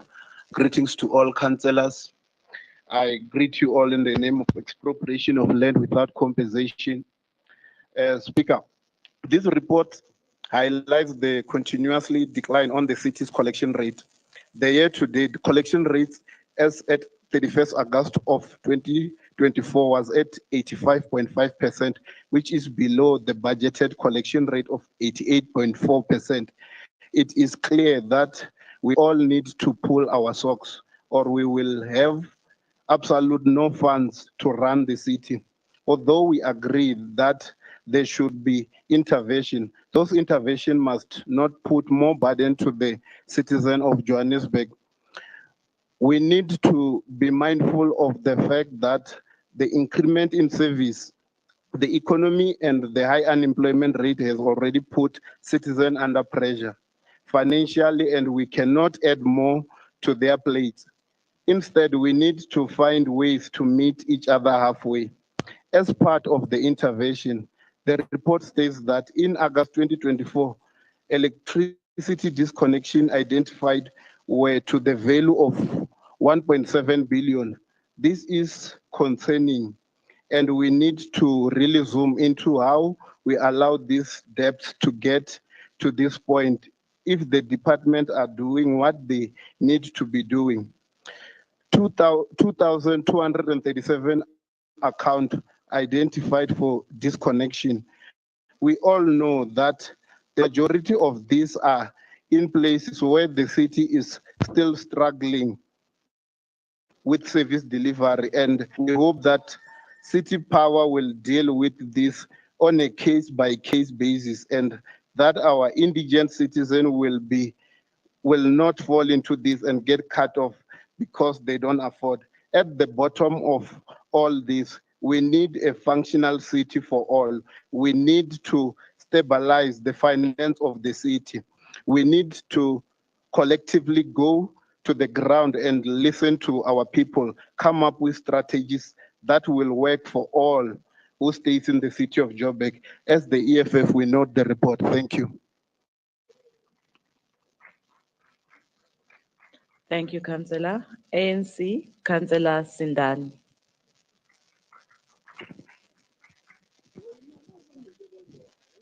Greetings, Speaker. Greetings to the Executive Mayor in absentia. Greetings to the Acting Mayor, Councillor Mabaso. Greetings to the caucus of the African National Congress. Speaker, we do acknowledge the fact that these reports, they arrive extremely late, and we urge the executive to speak to the officials and make sure that we get these reports timeously so that we will be able to have a proper analysis and interrogate these reports, because in the absence of the reports arriving on time, it gives us a problem. Having said that, we do also acknowledge MMC Squaile for the collection that we are currently doing, and we are cognizant of the fact that the most people who are owing it is business more than the residents.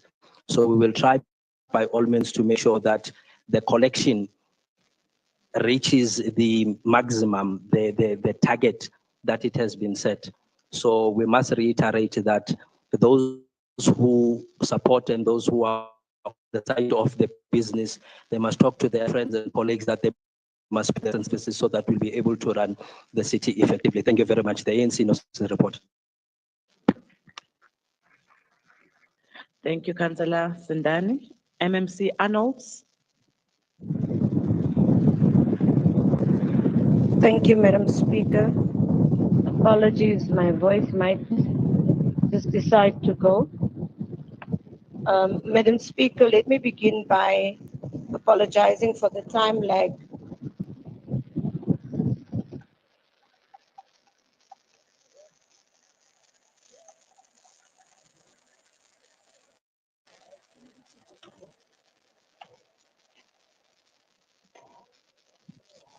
My time has been kept for that. It was not me, it was the fan. Madam Speaker, let me begin by apologizing for the time lag in getting these reports to Council. They were affected this time by the scheduling of committee meetings, as well as the end of year recess. But I don't think that is an apology that we can always come here and give. We take note of the comments made by fellow councillors on improvement required to improve the financial performance of the city, which is a definite, it should happen. In the month of August, the actual year-to-date revenue variance is 14%, 1.8 billion overperformance, mainly as a result of the city receiving the first tranches of major grants such as USDG, informal settlement upgrades, and equitable share. These grants are received in 3 tranches, in line with the DORA grant schedule. However, in the budget, the amounts are spread in equal portions across the 12 months. Collection rate. How can we improve on that? Councillor Boer, ons kan baie goed doen as ons self, wat as raadslede hier sit, ons rekeninge betaal. Daar's 5 van ons wat hier sit, wat nie ons rekeninge betaal nie. En dis geld wat na die stad toe moet kom. Nee, nie nou nie, is nog nie tyd daarvoor nie. We must also ask ourselves, what are we doing in ensuring that our residents also pay for their services? And I won't stand away from it and shy away from it, that we are the people that assist them not to collect. And we are the people that says to them, don't pay for services. But number 3, there was a councillor that said it only happens in the non-affluent areas. Don't fool yourself, councillor. It happens all over. They have 5 Mercedes-Benz and a whatever car, and they still breach electricity. So it doesn't only happen in the small forums in Soweto or in Eldos or in Rivoli. It happens in the big places too. The actual operating expenditure is under budget by 3%, 481 million. This will improve in the course of the year as procurement processes get concluded and spending is fast-tracked. The capital budget for the 2024 financial year amounts to 7.4 billion, and total actual expenditure, excluding commitments to date, amounts to 353 million, 5% of the medium-term budget. Many departments are still to record expenditures as they are still in procurement stage of their projects. The total opening and closing investment balance is including cash for the month of August 2024 with 2.8 billion and 3 billion respectively. Cash outflows were less inflows, resulting in a positive movement on the overall cash balances. The actual year-to-date revenue variance is 9%, 1.7 billion above budget, again due to the grants received in the first quarter as indicated in the August report. In September, we began to see an uptick in expenditure results in a narrowing of the variance on it against budget to less than 1%, which of the council approved capital budget of 7.4 billion.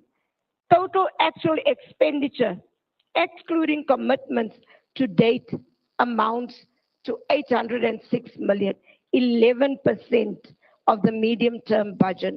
The total investment budget, including cash for the month of September 2024, decreased by 672 million during the month with a closing balance of 2.6 billion. From time to time, the city will experience cash flow mismatches due to the timing of some of the major budgeted inflows, such as grants and loans that come at specific times during the year. I thank you, Madam Speaker, and I thank you, everybody in council. Thank you, MMC Arnold. Item 5 and item 6 are for information.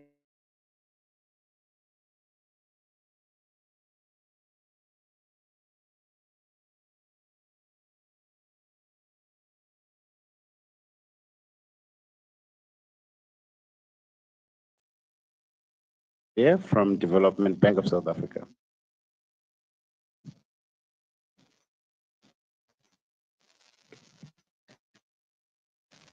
On this item, Harris. Greetings once again, Madam Speaker. All protocols observed. The current executive and its supporters have very short memories. There was a time when former MMC Sadabi came to this council requesting approval for a similar loan. The clamor from the opposition ranged from polite refusal to downright rude. Now when the shoe is on the other foot, we are asked to support this request to enter into a similar agreement. On the one hand, the money is required to bolster the medium-term budget to improve service delivery, considering this KPI came in at a disappointing and troubling 41% of target. On the other hand, we must consider the realities if we are to be responsible. The non-current liabilities, which is loans and borrowings, currently stands at 17.6 billion rand. We are asked to increase this by another 2.8. The debtors book, as had been said previously, stands at 60 billion rand. That means 60 billion rand of money is owed to the city and we can't collect it. The city appears to be dragging its feet in the legal battle with Eskom to retrieve the over 3 billion rand for alleged wrongful charges. Fruitless and wasteful expenditure is consistently at consistently high levels, with nearly 735 million rand reported. In the AG report, it is defined as the expenditure that was made in vain and would have been avoided had reasonable care been exercised. When the ACPDP supported the loan the last time, it was in the hope that a portion of these funds would go towards improving the council housing stock and the old age homes, specifically in Ward 68 and Ward 82. To date, we have seen absolutely nothing, and there is no commitment that these funds, or some of it, will be spent on the citizens of Johannesburg. There is thus no point in supporting this request when, in effect, the support is merely rubber stamping the unequal disbursement of the budget. The ACDP does not approve of the short-term loan agreement between the City of Johannesburg and the Development Bank of Southern Africa. I thank you. Thank you, Councillor Harris. Good. Councillor Cook. Madam Speaker, the proposed short-term loan facility amounting to 2.8 billion from the Development Bank of Southern Africa raises significant concerns regarding the City of Joburg's financial sustainability and strategic priorities. While addressing short-term cash flow mismatches is very much a necessary consideration, reliance on such borrowing introduces risks that could have long-term negative implications for the city's fiscal health. As such, we strongly oppose the approval of this loan on the following grounds: escalating financial burden and debt servicing costs. The loan will further increase the city's financial liabilities, contributing to an unsustainable debt burden. The floating interest rate structure of a 3-month JIBAR plus 2.3% means that the debt servicing costs could rise unpredictably, placing additional strain on the city's budget and limiting resources available for service delivery and development initiatives. Given the floating interest rate structure of the loan, the cost of borrowing is subject to fluctuations in the JIBAR rate. If market conditions lead to an increase in interest rates, the city could be forced to pay significantly more than initially projected. The requirement to repay the loan by the 30th of June 2025 also presents a substantial risk, particularly given that the city's ongoing financial challenges. If cash flow mismatches persist beyond the projected timeframe, the city could face difficulties in meeting its repayment obligations, potentially leading to financial penalties or the need to further borrow to settle the debt, creating a cycle of dependency on short-term loans. Committing to this short-term loan facility may divert financial resources away from essential long-term infrastructure investments and service delivery programs. Instead of allocating funds towards repaying debt, the city should be prioritizing economic development initiatives that generate sustainable revenue streams and improve the quality of life for all residents. The opportunity cost of this loan must be critically evaluated in relation to its actual benefits. In conclusion, given the outlined risks and concerns, it is imperative that the city explores alternative financial strategies that do not compromise its long-term financial stability. Strengthening revenue generation, improving budgetary controls, and implementing cost-saving measures should be prioritized over short-term borrowing. We urge Council to reject the proposed loan agreement with the DBSA and instead focus sustainable fiscal management solutions that ensure the city's long-term economic viability.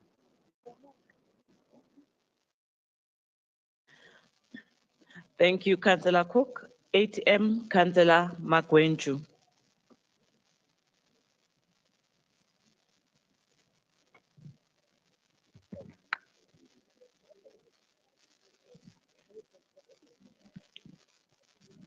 Speaker, ATM supports the sourcing of a loan to keep the city afloat financially. The city's primary objective is to deliver services to residents of Johannesburg. For these services to be sustainably delivered, the city requires money. When there's not sufficient revenue in the coffers of the city, borrowing is inevitable. Speaker, we should also note that this loan is part of the funding model that was approved by this council. This loan allows us to manage the cash flow mismatches that occur from time to time. Yes, Speaker, in the eyes of the public, a loan is a sign of desperation and definitely not a desired way of how the city should run its affairs. The city should at all times have sufficient funds in its purse all the time. Speaker, as we embark on the loan path, let us also set in motion a fact-finding mission regarding the dire state of affairs about the city's finances. Maybe we need to rethink our expenditure patterns, especially as it relates to capital expenditure. We cannot continue to live from hand to mouth. One key source of the city's revenue is through payment of municipal services. This is water, electricity, waste removal, sewage, and property rates. Each of us here as councillors, especially those who own properties, should introspect and inquire if we are not contributing to the city's financial challenges. How many councillors do not pay for their municipal services? Right here, right now, how many councillors are in arrears as we speak? The fact of the matter is that we need to demonstrate seriousness and commitment about revenue collection. Besides approving the much-needed loan as an immediate and necessary action, the city needs to embark on an aggressive credit control. Everyone who owes the city must be pursued and made to account. Speaker, civic education will also play an important role in this regard. Speaker, as the ATM, we support this much-needed loan. Peace in our land, peace in our lifetime. Thank you. Thank you, Councillor Magwenju. UTM, Councillor Zigebe. Honorable Speaker, this is a critical decision that has the potential to stabilize the city of Johannesburg's cash flow and ensure the seamless continuation of municipal services. The proposed 2.8 billion short-term loan from the DBSA for the 2024-2025 financial year is not only a prudent financial move, but also an essential one for effective governance. The city of Johannesburg, like any other metropolitan municipality, encounters periodic cash flow mismatches. These imbalances arise due to variations in revenue collection cycles, expenditure commitments, and external economic factors. By securing this loan, we ensure that essential services such as water, electricity, sanitation and waste management uninterrupted. This is a responsible and proactive approach that prioritizes service delivery over financial constraints. The proposal aligns with Section 45 of the Municipal Finance Management Act, which permits short-term borrowing to bridge cash flow gaps, provided repayments is made within the financial year. Additionally, Section 11.110.2 of the MFMA supports the choice of DBSA as a funding source, ensuring full compliance with legal and constitutional requirements. The approval of this loan by the Executive Adjudication Committee further validates its necessity and adherence to governance protocols. The indicative pricing of the loan at a floating rate of 3-month JIBA plus a 2.30% margin represents a cost-effective financing solution. Compared to other commercial borrowing options, this arrangement offers competitive pricing, reducing the overall debt servicing burden on the city's finances. Notably, the interest margin has decreased from 2.55% in the previous year to 2.30%, demonstrating an improvement in borrowing terms. The city's multi-year funding plan, as approved on 14 June 2023, underscores the importance of strategic financial planning. By integrating short-term and long-term borrowing strategies, the city ensures sustainable financial health while minimizing risk exposure. Beyond mere financial maneuvering, this loan serves as a larger purpose. It safeguards service delivery. The city of Johannesburg must remain agile in responding to community needs, infrastructure maintenance, and emergency situations. Delays in accessing funds can lead to disruptions affecting businesses, households, and overall economic activity of the city. Approving this loan is a step towards fortifying the city's liquidity position, preventing financial distress, and ensuring uninterrupted operations. The proposed debt management strategy includes a structured repayment plan within the financial year, avoiding long-term fiscal burden. By leveraging a trusted development finance institution like DBSA, we maintain financial discipline while addressing pressing needs. In conclusion, Speaker, we strongly advocate for the Council's approval of the DBSA short-term loan agreement. It is a well-structured, cost-effective, and legally compliant financial solution that safeguards the interest of our city. This is not just a loan. It is a tool to enhance financial resilience, sustain service delivery, and uphold good governance. Thank you. Thank you, Councillor Zikebe. Freedom Front Plus, Councillor Poole. Once again, good afternoon to you, Madam Speaker. This item number 7 puts us literally between the devil and the deep blue sea. And I will explain now why.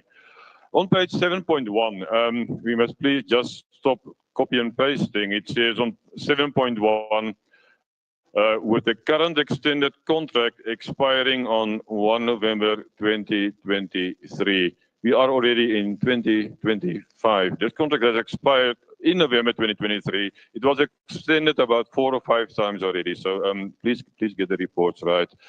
Why do I say between the devil and the deep blue sea? The city needs this bridging finance to get all the projects going, capital projects as well. So the city needs the cash, but we cannot afford the cash. Item 6.7, out of the month year, it says the current collection in the month of September, the city still faces a risk to the funding of the budget due to the cumulative underperformance of prior and current financial years. So we admit ourselves that we are not funded these loans. This loan needs to be repaid at the end of June this year, in 5 months' time. We know that we do not have the funds to repay this loan. So what will happen? We will come to council to ask for another 2.5 or a 2.8 or a 3 billion long-term loan. And Madam Speaker, through you, MMC, we cannot afford this. Our financial results 2023-2024 closed off with a loss of 2.3 billion. Now, in any situation, if you make a loss, you don't have money available to even repay your debts. So we cannot incur debt because we are not able to repay. So on the one hand, we need to support this item, but then we run the danger of being placed under administration. Then we are even further away from home. So the Freedom Front does not support this loan. We have given solutions to go and collect money. Water owes to the city 32 billion. Go and collect 10% of that, 3.2 billion, and we don't need to apply for a 2.8 billion rand loan. Go and increase the deposits of our residents. There are many ways to collect money, but firstly, go out, communicate with our residents that we need to pay for our services in order to be able to render services. Thank you, Madam Speaker. Thank you, Councillor Paul. DA, Councillor Santana. Thank you, Speaker. Speaker, I rise to speak on item 7, the short-term loan 2024-2025 financial year from the DBSA. Madam Speaker, once again, we are asked to commit fraud in council for the lack of information provided to us. If the information was provided openly Councillor and Santana, honestly, please hold on. Councillors, can we please respect the councillor on the floor? Councillor Santana, you may continue. thank you, Speaker. If information was freely and readily available, these issues of us standing here commenting on stuff that we don't have on the reports would not be an issue. But it's an issue every time we stand in council. I've stood here repeatedly asking for information timelessly, continuously asking for our reports. The fact that we don't even have a repayment plan on the actual item itself, we don't even have what it's being used for, and yet you're asking us to approve a 2.8 billion rand loan for the city of Johannesburg. In principle, I actually don't have an issue. The Democratic Alliance does not have an issue with it in principle on the basis that it does form part of our funding mix, granted. But there are certain requirements that need to be met. One of them is to ensure that we collect our debtors book and our collection rate is within the parameters. And that's not the case. But you're asking us to then approve a loan. So I share the same sentiments as Councillor Boone. We cannot implement loans if we're not collecting. Our debtors book continues to grow. We are not dealing with the core problem of collection. If we had to collect the 16 billion, trust me, we wouldn't need any of these loans. You all know that. We'd actually have enough money to do infrastructure, capital infrastructure with the money that is needed and to be collected by the city. But the attempts that we do, and unfortunately it's a historic issue where it was politically motivated not to pay for services. So the question is, how do we change that aspect of our communities not wanting to pay? Not those who say they want to pay, I'm addressing those not wanting to pay because of previous political dispensation issues. We have to come past that. We need this money in order to ensure that the city of Johannesburg can provide services to everybody within the city of Johannesburg. We can protect the poor on the ESP programs. We can't do that in the current situation when so much money is owed, but we're not collecting and you're asking for loans. We've passed that point of actually getting loans. We need to do a complete restructure of the city of Johannesburg. Stop telling me we're employing people. If we are employing people, it's for the people to be to work on the ground, not your top management. Stop telling me about you want to open up another entity. That's not where we should be going. We should be restructuring and resizing the city of Johannesburg to ensure that we get the outcome that is required. So, like I said, in principle, we have no issue with the loan, but we have the issue with the lack of information there too, to make an informed decision as council. So therefore, unfortunately, the Democratic Alliance cannot support this loan. Thank you.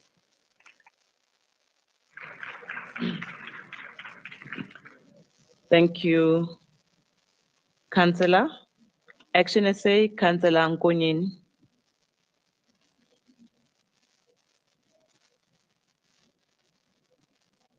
Thank you, Madam Speaker. Greetings once again, colleagues. All protocol observed. Action SA has many a time made it clear in this council that the city should improve its revenue collection so that we do not have to rely on loans to fulfill our financial obligations. The city is just not collecting enough revenue. We are concerned that we actually need to fund long-standing capex projects such as the Rea Vaya Phase 1C, which has stalled for more than 5 years now. There are many other unfinished projects in our communities that are not complete and are at risk of vandalism. Some of these projects have become white elephants and will end up being written off and declared as wasteful expenditure. It is concerning that in one financial year, the city would have borrowed a total of 5.3 billion, while we have entities such as City Power, Johannesburg Development Agency, Joshco, Metrobus, the Propcom portfolio, and MTC that are always overdrawn. In simple terms, they are costing the city money. As a city, we should be able to generate enough revenue in order to sustain, maintain, and implement the city's budget. As Action SA, we have posed questions to the executive and group finance, highlighting the concerns relating to the repayment of this loan and the potential risks that are associated. We received the responses and we came to the realization that the city intends to use grant funding from National Treasury to repay the DBSA loan. The grants that the city receives from the National Treasury are meant to supplement the funding of programs and projects, as well as ease the financial burden on our residents, while assisting the city to fulfill its mandate of service delivery. We seem to have budgeted against revenue we do not have. As Action SA, we realize that it is not financially sound for the city to rely on loans in order to complete projects. However, we support this item on the basis that we need to put residents first. As Action SA, we will continue to monitor the city's finances as well as the repayment of this loan. Action SA supports this item. Mthembu Ngofu.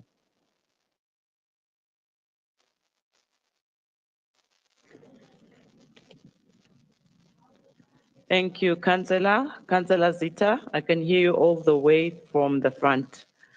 EFF, Councillor Mthembu.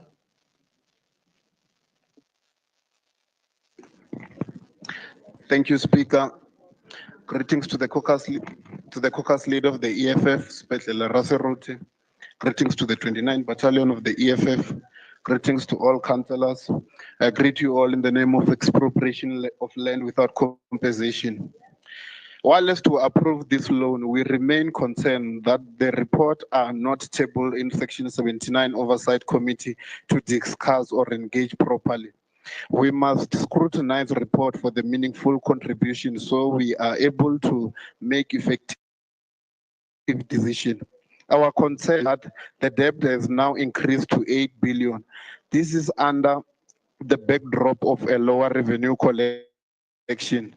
We go to media, promise Eskom that we will pay them. This does very little to bring confidence in the health of our finance because we have to apply for loan to pay our debts. Thank you. Thank you, Councillor. ANC, Councillor Khatebe. Thank you, Madam Speaker. Greetings to you, the Executive Mayor in absentia, members of our Mayoral Committee, the Chief Whip, Chair of Chairs, fellow councillors, and the residents of Johannesburg. Madam Speaker, I rise on item 7, which is a critical of the proposed 2.8 billion loan from the Development Bank of Southern Africa.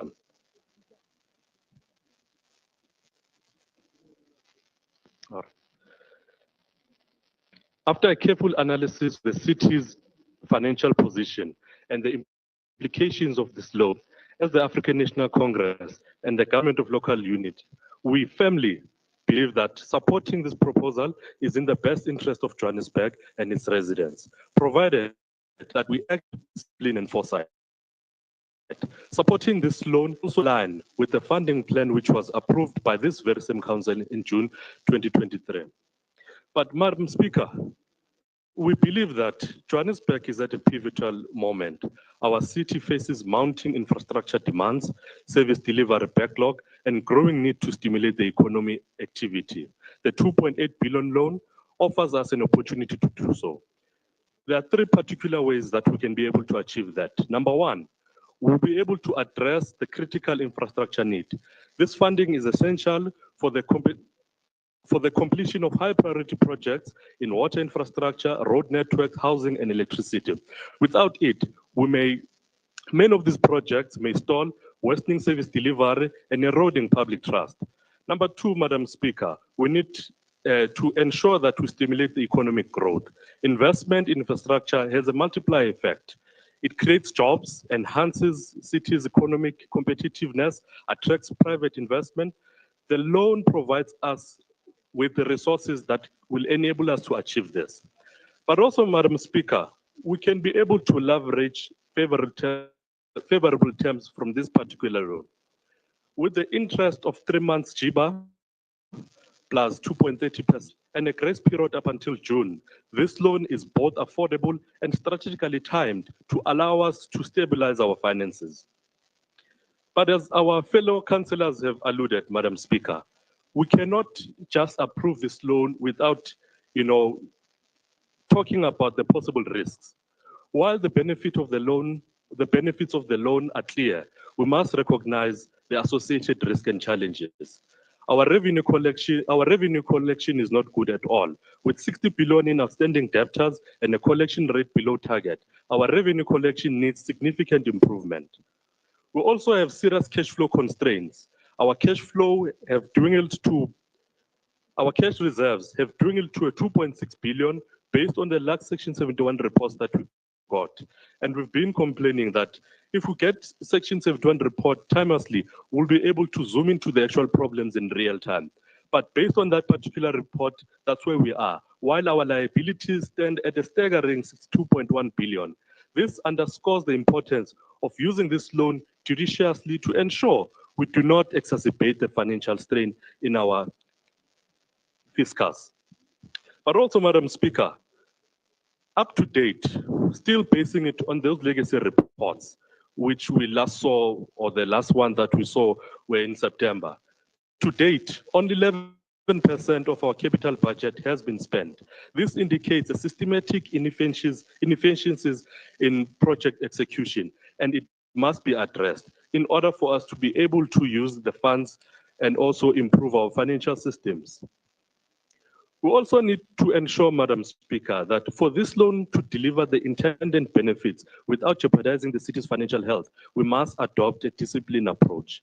We must intensify the enforcement measures to recover outstanding debt and address inefficiencies in billing system.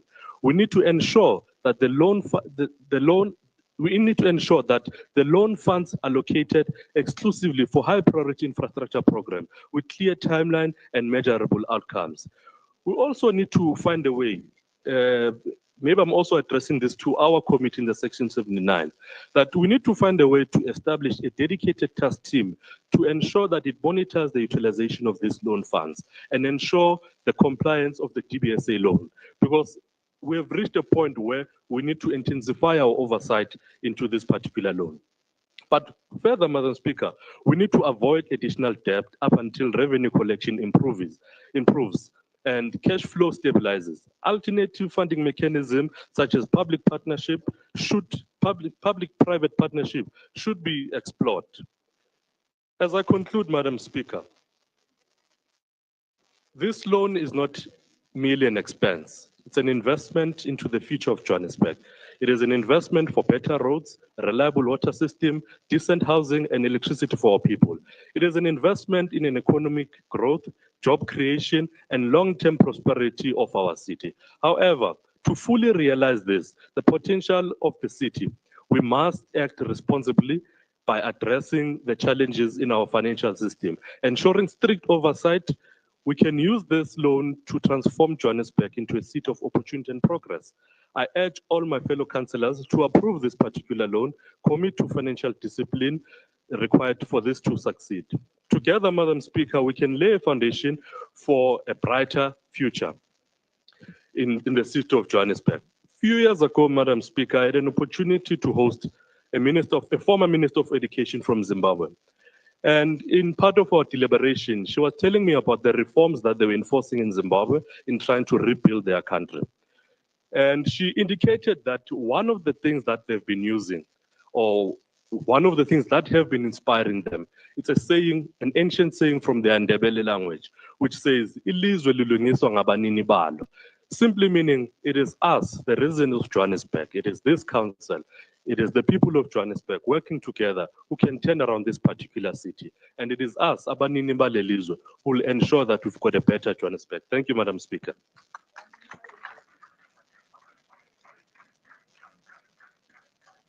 Thank you, Councillor Khatere. MMC Arnolds.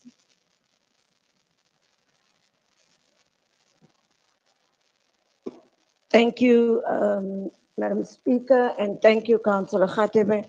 I don't have to go much in and dwell into the aspect of it being an investment and how we are able to pay it back and what we are going to use it for. In the previous financial year, take iets verkeerd gesê, Belinda? O, jy luister. Aandagtig, okay. In the previous financial year, the city obtained a short-term loan from the DBSA of 2.4 billion. The 2.4 billion was successfully repaid in full, capital and interest, on 25 June 2024. DBSA has offered the city with a short-term loan of 2.8 billion. The planned 2.8 billion short-term borrowing will be utilized to bridge capital grants and external borrowing, which are in excess of 5 billion, whilst maintaining full compliance with Section 45. We all understand the MFMA and will assist with ensuring smooth service delivery. To mitigate cash flow mismatches that arise as due to longer Section 46 of the MFMA processes for raising budget external long-term borrowing for capital expenditure. It must be further noted that the planned short-term borrowing is cost-effective, as the pricing for the planned short-term borrowing is cheaper than the planned long-term borrowing, thus making it optimal to utilize short-term borrowing to manage the interest expense.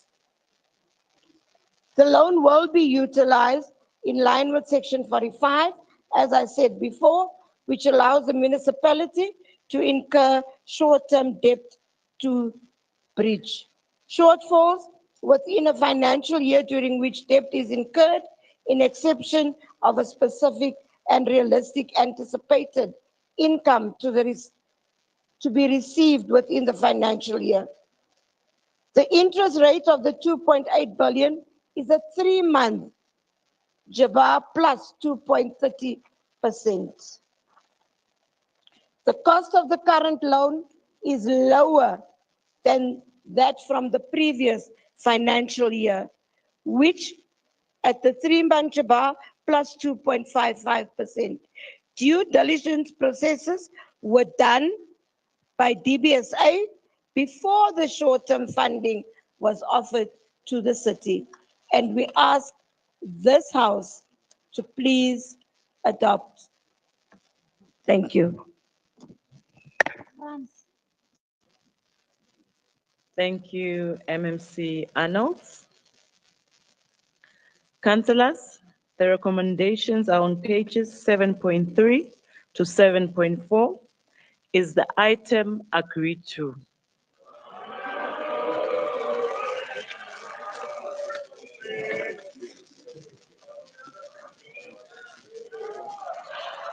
Councillors,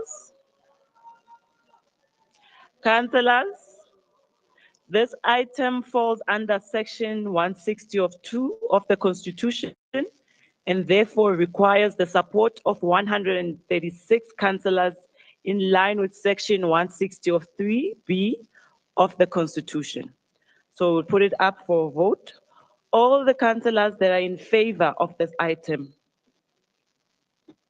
please raise your hands. Councillor Mosetla, you raised your hand before anyone else. Should I note your hand? Do you want to say something? Mosetla. Okay.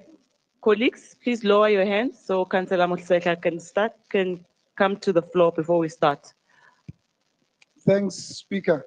I wanted to remind you that you need to ring the bell for some of us who are outside to relieve ourselves or so, to come back into council. Thanks.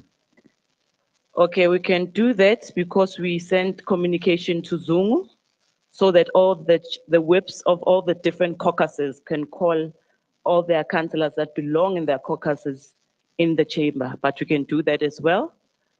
Protocol. Chief Zungu.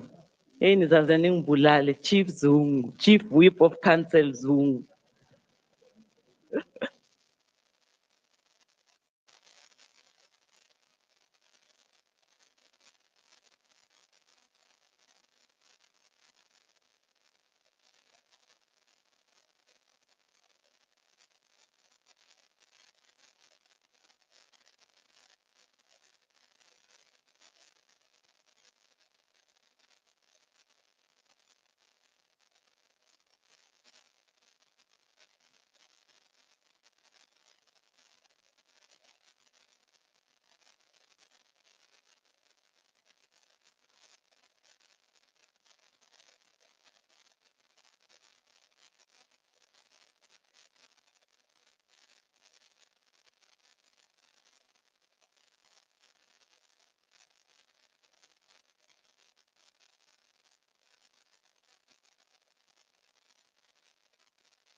Councillors, we hope all the councillors are inside the chamber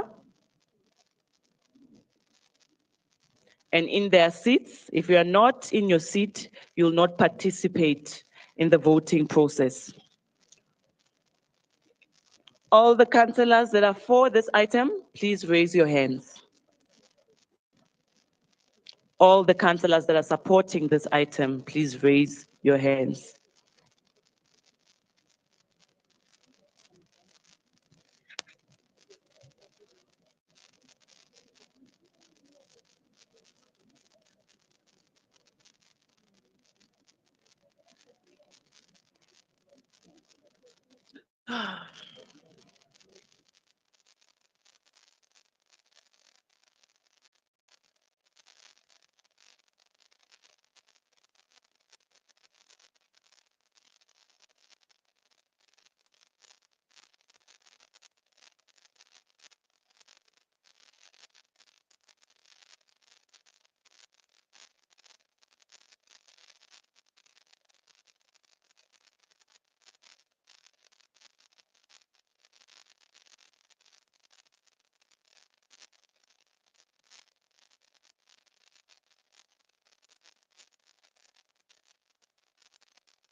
Okay, councillors, protocol. Remove her, Madam Speaker.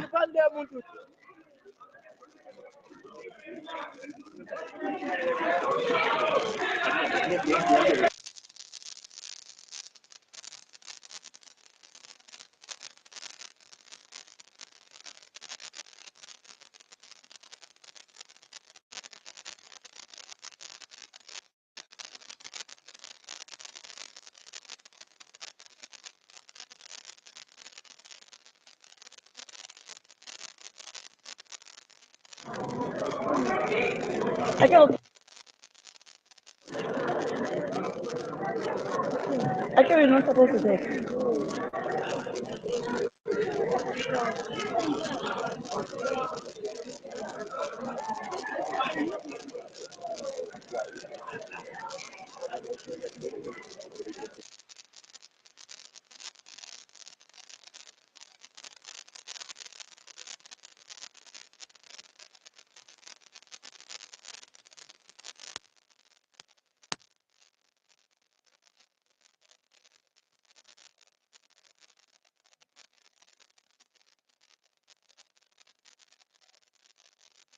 Delete.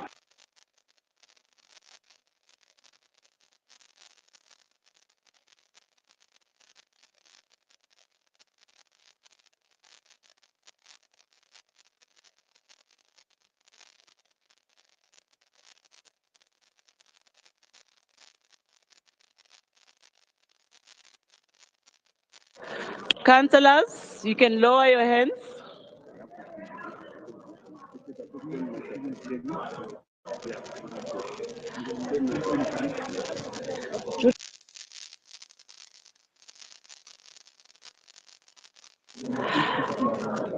Protocol, Leonardo, can you kindly ask the lady to leave the council chambers? She has broken protocol. You must delete those photos. Those pictures must be deleted.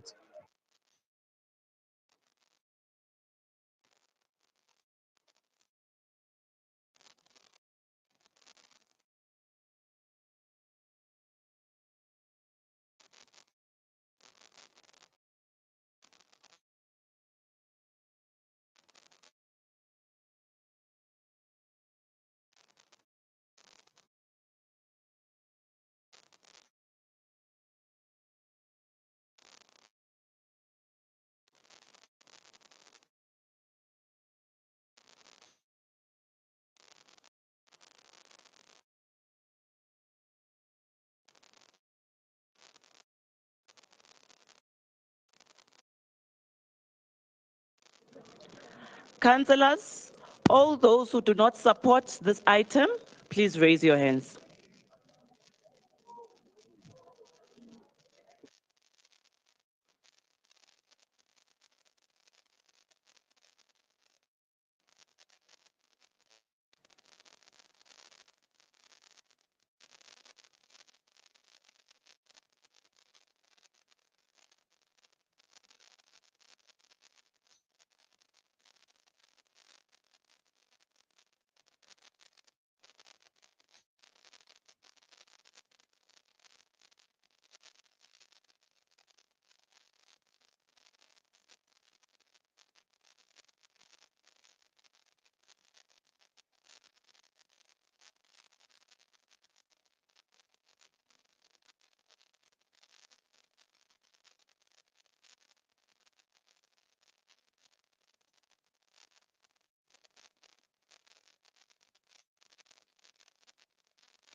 Councillors, you can lower your hands. All those councillors who are abstaining from the voting process, please raise your hands. None. Let's give legal some time to consolidate the results.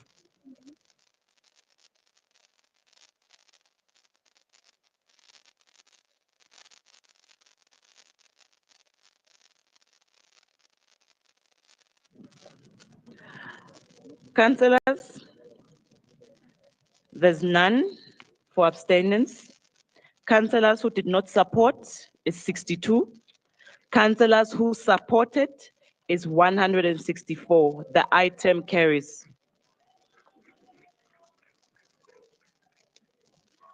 Councillor Santana?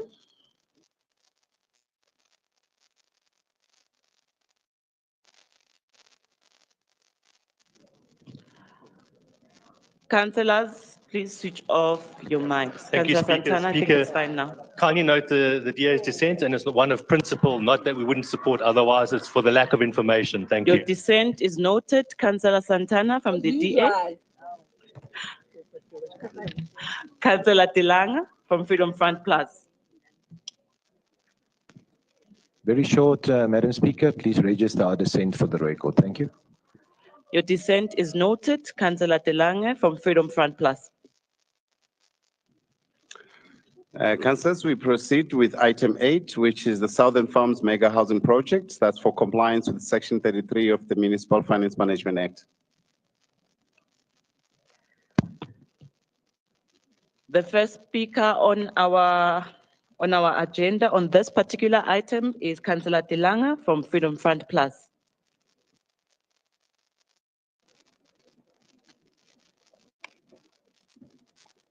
Thank you, Madam Speaker. All protocol observed. When this process started in 2013, I was very excited.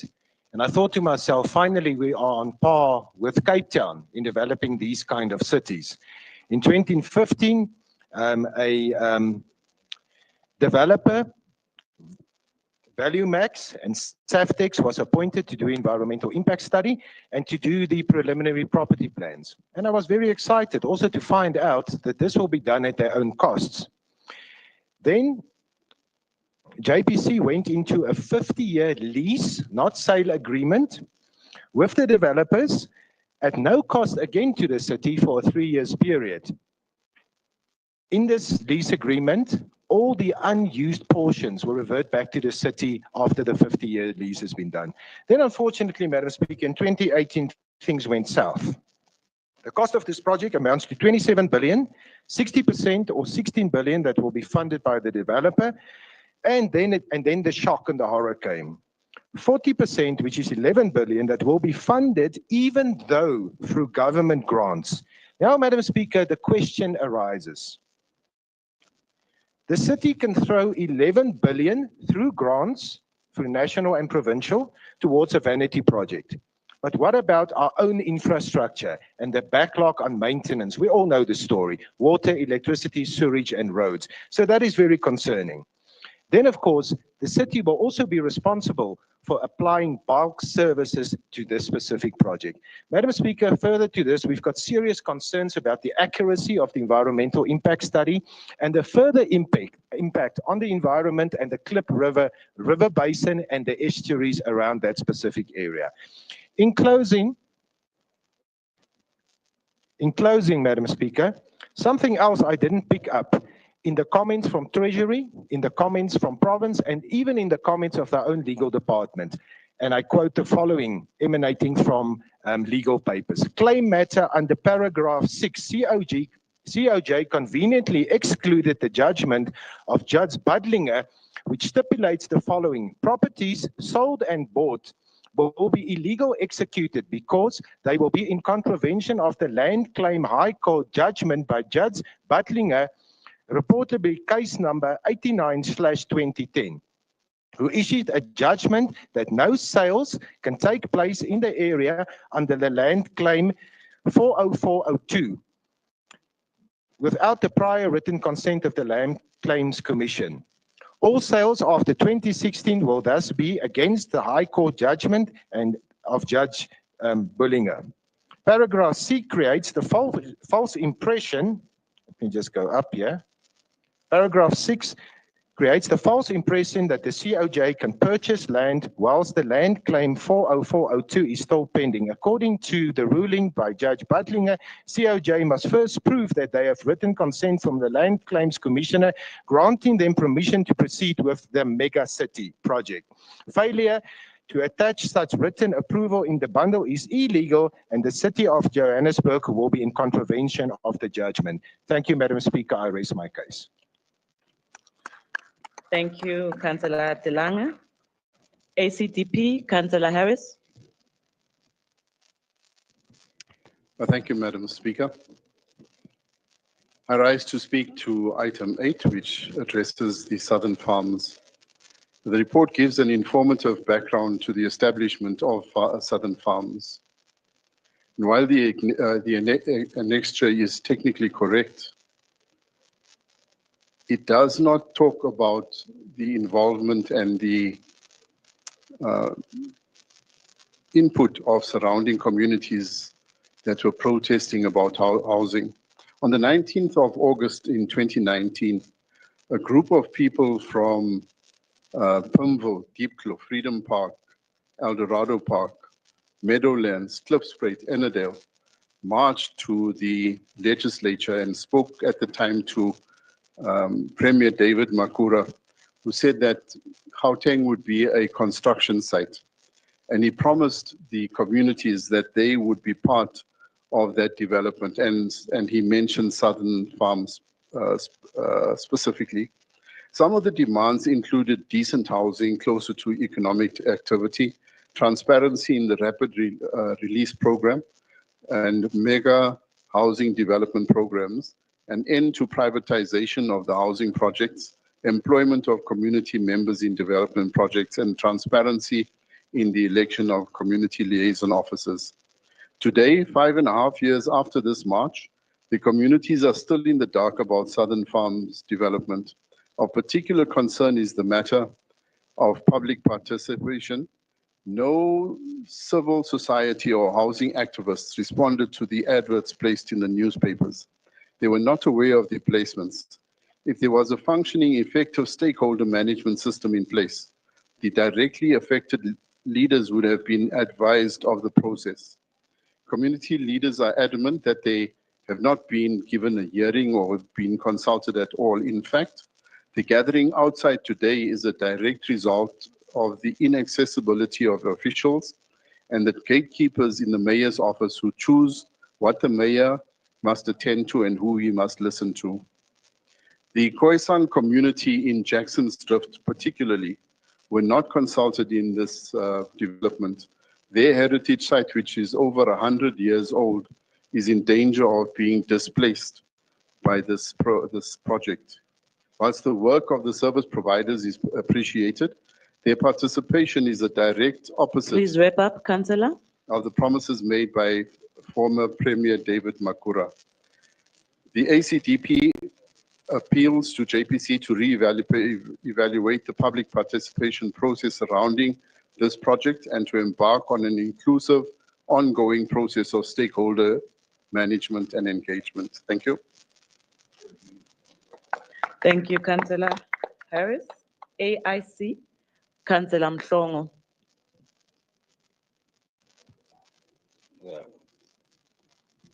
Thank you very much, Madam Speaker. All protocol observed. Madam Speaker, I rise on item 8, Southern Farms Mega Housing Project. Compliance with Section 33 of the Municipal Finance Management Act, that is MFMA. Madam Speaker, the African Independent Congress is so thrilled by the commencement of this project. And this project is highly welcomed if in the city we are serious about service delivery and making sure that the dream of having a smart city in the city of Johannesburg does not remain a pipe dream, but it is a reality which will assist the communities of Freedom Park, Eldorado Park, Lehigh, Lenasia, Ennerdale, and surrounding areas in job creation. As the chairperson of the Section 79 Economic Development in the city, I am so thrilled to see this project started during my lifetime. Madam Speaker, we further hope that when the city of Johannesburg enters into the development sale and the lease agreement with the successful bidder, that process will be just and transparent to avoid legal challenges that can delay the completion of this project. The African Independent Congress approved this report with not only one thumbs up, with both thumbs up. Thank you so much. Thank you, Councillor. Good. Councillor Cook. Madam Speaker, good rises on item 8, the Southern Farms mega housing project, and we rise in support of this item. Speaker, the Southern Farms mega housing project promises to assist in reducing the massive housing shortage which the city of Joburg is facing, with up to 45,000 families in line to benefit from housing. Good notes that the Section 33 process has been followed, public participation has been completed, and no objections were received in the process, paving the way for this council to approve the item. However, the funding for this project does make use of conditional grant funding, and therefore it should be specified in the documents which were submitted to council that subsidized housing would be included in the project. It is vitally important that when the Southern Farms mega housing project commences, that sufficient subsidized housing is included in the project. Good will, however, closely monitor the progress of the Southern Farms mega housing project and continue to put pressure on officials to ensure that the housing shortage in Johannesburg is addressed. Good supports the item. Thank you, Councillor. ATM, Councillor Magwenchu. Speaker, the Southern Farm mega housing project will revive hope for those in dire need of housing. The Southern Farm Development Housing Project is a step in the right direction towards restoring the dignity of many destitute residents of Johannesburg. This housing development project is earmarked to give much needed relief to address ever-increasing housing needs of communities such as Soweto, who are in desperate need for housing. Abantu bayatsho Speaker bathi kudala beyilindile le development. Namhlanje bebelapha phandle besithi bafuna le Southern Farm. Okwethu kukuba siqinisekise that we do all what is necessary to ensure that this is realized. While the ATM supports the Southern Farm mega housing project, more needs to be done towards restoring the dignity of those who still lack accommodation. The Land Expropriation Act comes at the right time to help fast-track land distribution. While the ATM is not in support of the current Land Expropriation Act, which has been recently signed into law by President Ramaphosa in its entirety, we believe that it will be of great assistance in the meantime. Derelict and abandoned buildings, including those who have been hijacked, can be expropriated and be used to address the housing backlog or even student accommodation. The ATM calls on all councillors to support the Southern Farm housing development by noting and approving this report. The lack of housing has led to increasing crime levels in the city of Johannesburg. Our duty is to work hard to prevent perpetual levels of crime as a result of homelessness. Let us rise up and be counted along those who played a meaningful role in giving people proper housings. Peace in our land, peace in our lifetime. I thank you. Thank you, Councillor. UTM, Councillor Zikebe. You have 3 minutes, Councillor. I've made peace with that. Thank you, Speaker. To the EFF, surprisingly, that the DA will have to implement expropriation of land without compensation. I never thought in my lifetime I would see that. Madam Speaker, today we stand at a pivotal moment in our city's history as we discuss the Southern Farms mega housing project. This initiative is not merely a construction endeavor, it is a comprehensive strategy aimed at addressing multiple facets of urban development and social upliftment. Firstly, the Southern Farms mega housing project is a direct response to the critical housing shortage in Johannesburg. The city's rapid population growth has outpaced Councillor Zikebe, Yes. please hold on. There's a background noise. Councillors, please let's respect our speakers on the floor. I know it's been a long day, but please let's show that respect, especially for the residents that are streaming online. Councillor Zikebe, you can continue. And me on the podium. Thank you. Firstly, the Southern Farms Mega Housing Project is a direct response to the critical housing shortage in Johannesburg. The city's rapid population growth has outpaced the availability of affordable housing, leading to overcrowded informal settlements and inadequate living conditions for many residents. By providing a substantial number of new housing units, this project will significantly alleviate the housing crisis, offering dignified living spaces to thousands of families. Moreover, the project is designed with a holistic approach to community development.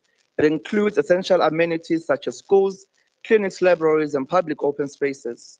These facilities are crucial for fostering a sense of community and ensuring that residents have access to necessary services. The inclusion of these amenities demonstrates our commitment to creating not just housing, but vibrant, self-sustaining communities. From an economic perspective, the Southern Farms Mega Housing Project is a catalyst for job creation and economic growth. The construction phase alone will generate numerous employment opportunities, providing much-needed jobs to local residents. Additionally, the long-term operation and maintenance of the development will continue to support local employment and stimulate economic activity in the area. The environmental aspect of the project is also noteworthy. By integrating environmentally sensitive areas with sustainable human settlements, we are setting a new standard for eco-friendly urban development. This approach ensures that we are not only addressing the immediate housing needs, but also preserving our natural environment for future generations. The project's design incorporates green spaces and sustainable building practices, which will contribute to the overall health and well-being of our communities. Financially, the project represents a significant investment in our city's future. The joint venture's commitment to funding 60% of the project, combined with government grants and subsidies covering the remaining 40%, exemplifies a successful public-private partnership. This model not only reduces the financial burden on the city, but also ensures a steady revenue stream through rentals, rates, and taxes over the 50-year lease period.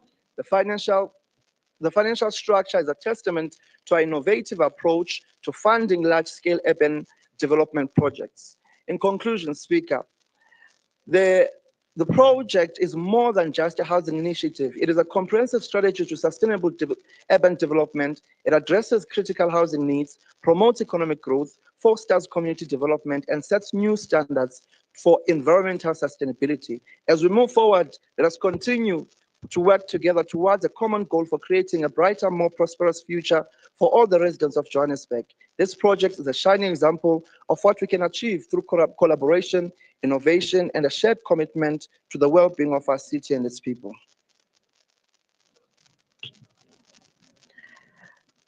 Thank you, Councillor Zikebe. DA, Councillor Reddy.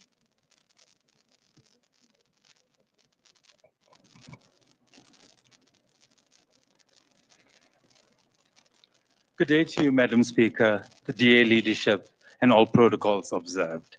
I rise on this day to speak to item 8, which is the Southern Farms mixed-use development project in the south of Johannesburg. This 27 billion rand mixed-use development was conceived in 2013 and was awarded to the SV joint venture. The joint venture partner had a 60% stake, which is valued at 16 billion rand, and the city holding 40% has at a value of 11 billion. We are told in this report that joint venture partner has self-funded the 16 billion and done all the groundwork up to this point.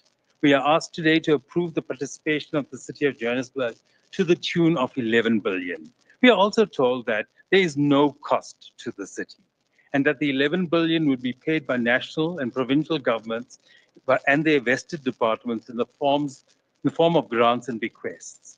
We at the DA welcome developments like these that, apart from creating much needed jobs and housing, boost the economy, all the while improving infrastructure and commercial and retail investment. We have no issue with the development, but with the funding model. The only reference to national and provincial government participation is both their requests for public participation. We are told of a business plan, but are not provided with one to interrogate. We are told of funding by national and provincial government, but are not given letters of intent or commitment. Neither are we told of their respective share of such funding. Knowing precisely what form this funding would take, or which and to what extent departments would be participating in making financial contributions, or would they be directly involved in planning and execution? We are told there's no financial contributions by the city of Johannesburg, but this begs the question, who would give somebody 11 billion rand and then sit back while their money is being used? What are the checks and balances that would be in place to ensure that it's used for the purpose and to prevent financial misconduct? 11 billion rand is a lot of money to spend. We do pay taxes. Technically, it's ours as well. For us not to know where and how we are getting it, and more especially how it is to be spent, and what measures, checks and balances are to be in place to ensure responsible and accountable spending. We are also not told how our joint venture partners have funded themselves and to what levels they are leveraged. We are not told how much they've spent on preparations, nor what their precise part or role is that they are playing in this development. But then we aren't told what our role is either. Everything is up in the air. We're left to decide for ourselves. And lastly, the city says there's no financial contributions or obligations that it has to bear. But that brings us to the massive tract of land. Does the city own all the land required for the development? And if so, what is its value? Is this not a financial contribution? A while back, there was a motion to purchase parcels of land that the city didn't own for this development. We were also told that the fact that large tracts of land were undevelopable owing to the dolomite deposits in the region. What is the impact of both of these on the development, and to what extent does this compromise the development? There are loads of open-ended, very nice sounding statements that make this development extremely attractive. But this is a City of Johannesburg project, utilizing public funds and land purchase at some point with public funds. And for that very reason, everyone in this house has to be held accountable and responsible for the financial decisions we are supposed to make. We cannot just agree to this without knowing all the facts. I have posed a few questions on behalf of the Democratic Alliance and our Section 79 committee, but given more time and a greater ability to interrogate this report, I'm sure we can find a lot more. There are too many questions and far too little detail, and it is for these very reasons that the questions that I've raised, that I ask that this report be sent to Section 17, Economic Development, Section 79 Committee with more information so we can interrogate the very essence of this development. This report was never presented to the current committee in this form, and the entire committee deserves the right to answers. I'm sure many members of other Section 79 committees are questioning why a development of this nature has not come before any of them either. I ask that this report be withdrawn and presented to Economic Development Section 79 Committee for deliberations. Failing that withdrawal, I wish to categorically state that the Democratic Alliance and the DA Section 79 Committee do not note this report. I repeat, the DA will not note this report. Thank you.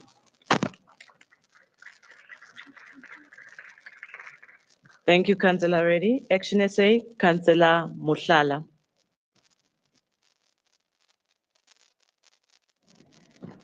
Thank you so much, Speaker. Speaker, let me first greet our Provincial Chair, Honorable Funzi Ngobeni, MPL. Greetings to you, Speaker of Council and caucus leader of the Fabulous 44. Greetings to all councillors, guests at the gallery, and most importantly, greetings to the hardworking residents of the city of Johannesburg. Speaker, I rise to speak on item 8, Southern Farms Mega Housing Project. Speaker, as Action SA, a party that believes in economic, social, and spatial justice.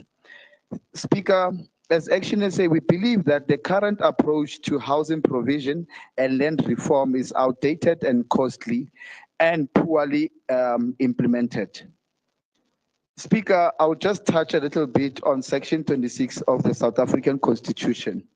Section 26 of the Constitution of the Republic of South Africa guarantees the right of adequate housing, of which also requires the state to reasonable action to ensure that the right is fulfilled. Speaker, this mega project seeks to benefit 45,000 to build actually 45,000 housing units. That will benefit that uncle from Deep Kloof who has lost hope in owning his own place. That hardworking mother from Freedom Park, Ukoko from Eldorado Park, and that young person who was trying to make a living who stays in Kliptown. Speaker, as Action SA, we note and approve this report. Thank you.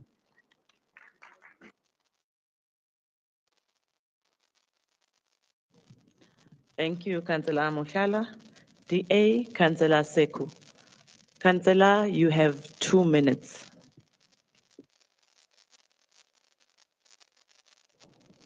All protocol observed. I rise to bring your attention to portion 80 of the farm Ekenhof, which is also earmarked as part of the megacity project. Archaeological studies have revealed that the Khoisan people settled on this land as far back as 1890s, over a century ago. However, during the early 60s, the apartheid government forcibly removed the community to areas such as Eldorado Park, Ennerdale, and Grasmere, reclassifying the Khoisan as colored and compelling them to adopt new identities and culture. Sadly, at the moment, only a few families are still on site. In February 2016, portion 80 was provisionally declared a heritage site by the Provincial Heritage Resources Authority of Gauteng, with application for full proclamation still outstanding. There is an ongoing land claim application for portion 80. And as per claimants with deep and enduring connection to this land, it is imperative that direct consultation with the Khoisan community take place before any development can proceed. Repeated applications have been lodged with JPC for development of a multi-purpose heritage center. JPC has acknowledged the applications, but no response has been forthcoming from their side. The center, which has a potential to provide both educational and economic benefits to the city, would also preserve the rich heritage of the Khoisan people. I ask, has the government taken into account the heritage and culture of the Khoisan people, or are they going to remain marginalized? Please wrap up, Councillor. As they were marginalized during apartheid era? Development should not come at the cost of our heritage. On the contrary, our heritage should serve as a cornerstone in driving the city's economic development and growth agenda. I thank you, Speaker. Thank you, Councillor Seku. EFF, Councillor Delekwa.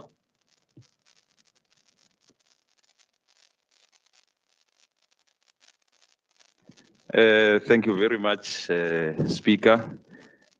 Greetings to the acting mayor of today, Mayor Mthembu. Greeting to all councillors, including the EFF battalions. As EFF, we agree with the recommendation. We are happy that the city has considered building houses. We will also appreciate if the poor of the poorest can be also considered in this project. As EFF, we say the housing policy must include student accommodation as well, because students are suffering with accommodation. And as EFF, we say housing policy must include, oh, by the way, housing policy must include student accommodation as part of social housing. We can all learn one or two things from the EFF. Maybe we can take a part from the EFF plan of action on settlements. In the 2024 election manifesto, we highlight some of the few commitments that our leaders of housing can take a leaf from. We say the EFF government will amend the social housing restructuring zones to include previously white-owned areas to promote full integration and social cohesion by 2026. Nibasaba na belungu. We also say our government will put mechanism in place to ensure that all public servants have houses. I'm sure even here, most of the councillors might find themselves not having houses. So it's key that we also look into that and taking from the EFF. And the EFF government will subsidize housing finances for middle income earners, including workers who earn minimum wage. The EFF government will implement smart home technologies in all new state-built houses, ensuring energy efficiency and modern living standards. The EFF government will develop a state-led urban vertical farming initiative within housing complexes to promote local food production and sustainable living. Again, we say the EFF government will create a digital platform for housing application and allocations, streamlining the process and making it more transparent and accessible, which will limit corruption. And where are the people who are overseeing this project so that we can give them the EFF manifesto document on how to effectively implement the project.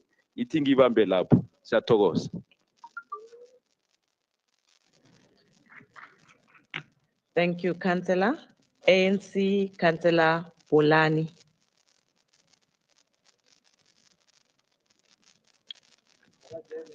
Greetings, Madam Speaker. Greetings to Whip of Council, Soma Ashi. Greetings to Chair of Chairs, Son of the Hunter. Greetings to the Executive Mayor in absentia, and greetings to the Acting Mayor. Greetings to MMCs and chairs of committees. And greetings to fellow councillors, in particular, Banabantaje Oliver Reginald Kaiser Mthembu. And I would also like to send condolences, Madam Speaker, to families of our slain 13 Sandaf soldiers. Madam Speaker, allow me to borrow a quote from one of the best revolutionaries to have walked the soul of Africa in South Africa. Open quote. Looking at the mirror, we know about ourselves.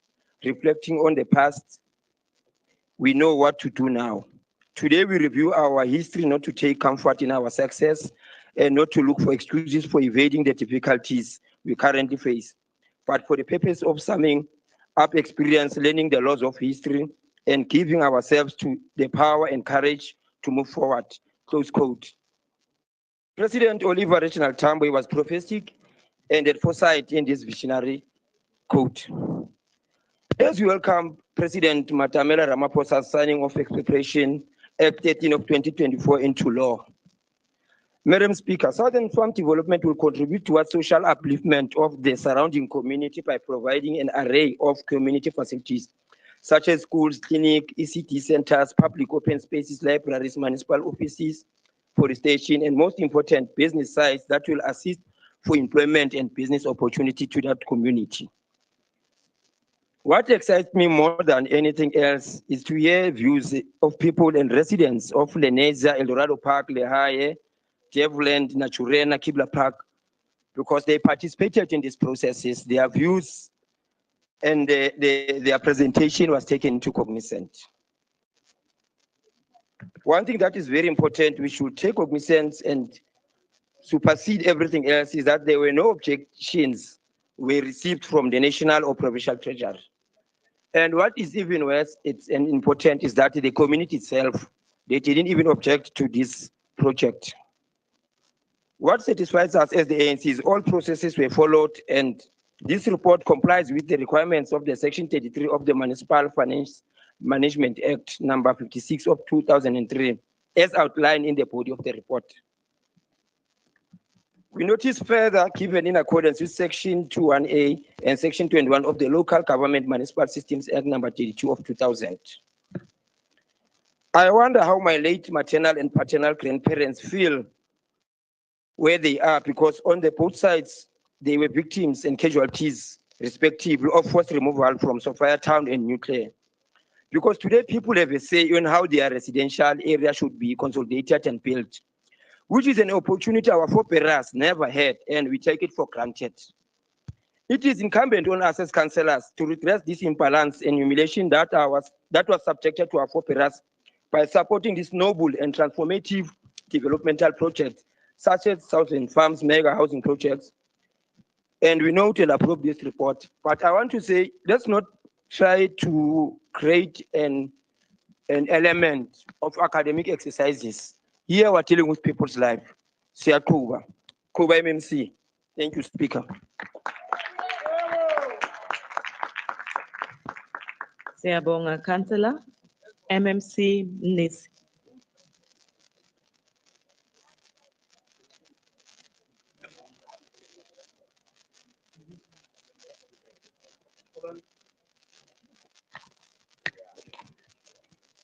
Thank you very much, Madam Speaker.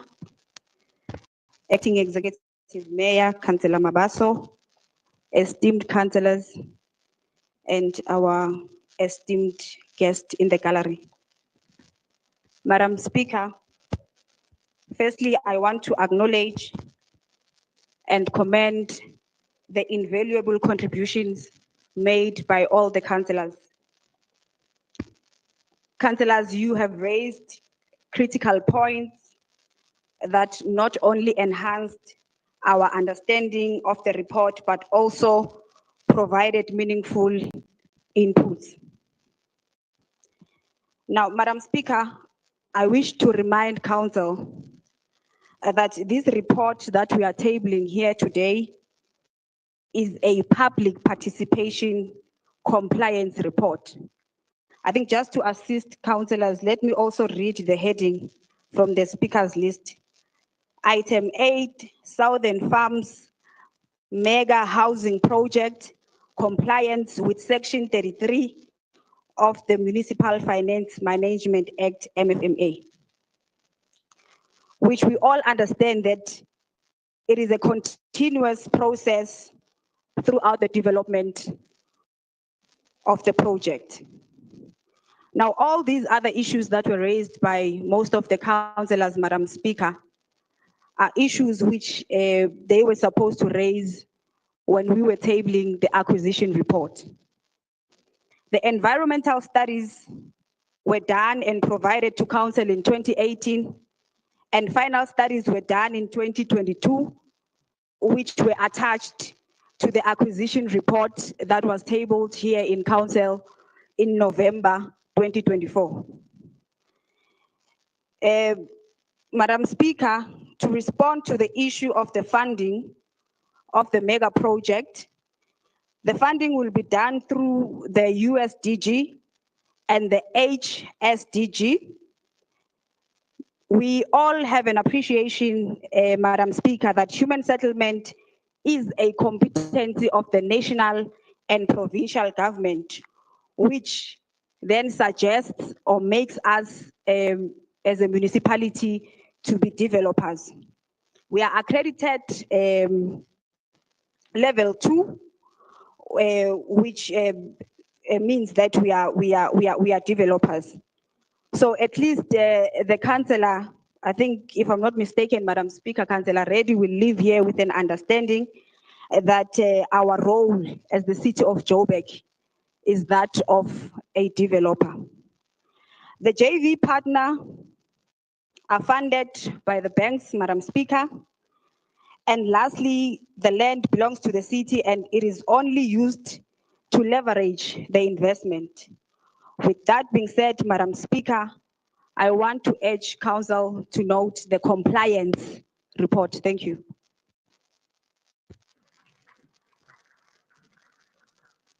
Thank you, MMC Mnisi. The recommendations are on page 8.8. Is the item agreed to?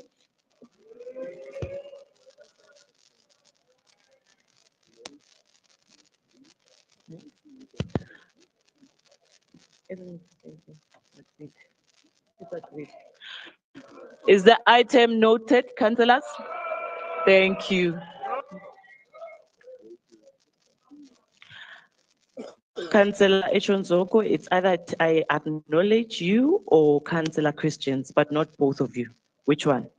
Councillor Christians. Thank you, Speaker. Speaker, the MMC, when she spoke, said we are noting the report, but there are three different recommendations. The first one is for noting, but the other two are approved by this council. So she just asked for the noting part. Are the other two now withdrawn? That's the clarity we wanted to know. But remember, Councillor Christians, she said it's a compliance report.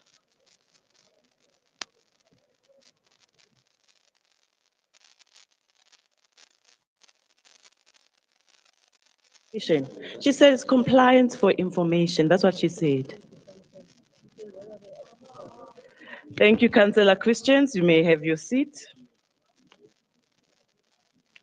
Councillors, we proceed with item 9, and that is the approval. Councillor Christian. Thank you, Speaker. Speaker, the Democratic Alliance would like to record that we are objecting to this item because what is being asked to agree to and what is on the report are completely different. Thank you. That is noted. Thank you, Councillor Christian. Secretary of Council can continue. Councillors, item 9. Councillor Telange, I can see you, Councillor Telange from Freedom Front. Thank you, Madam Speaker. With all due respect, I'm just a bit confused. We voted on the loan, but the noes definitely had it, but we're not voting on this specific item. Doesn't matter, I'm just asking for a bit of consistency from your chair, please. Please note our serious concern and dissent for financial reasons on this item. Thank you. It's noted, Councillor Telange, Secretary to Council. Item 9, councillors, is approval of the Zandspruit Urban Development Framework for 2024. Sorry.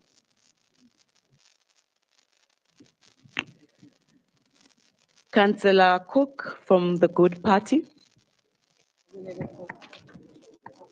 Madam Speaker, Good acknowledges the need for sustainable urban planning and development in Zandspruit, given the rapid growth and infrastructural challenges facing the area.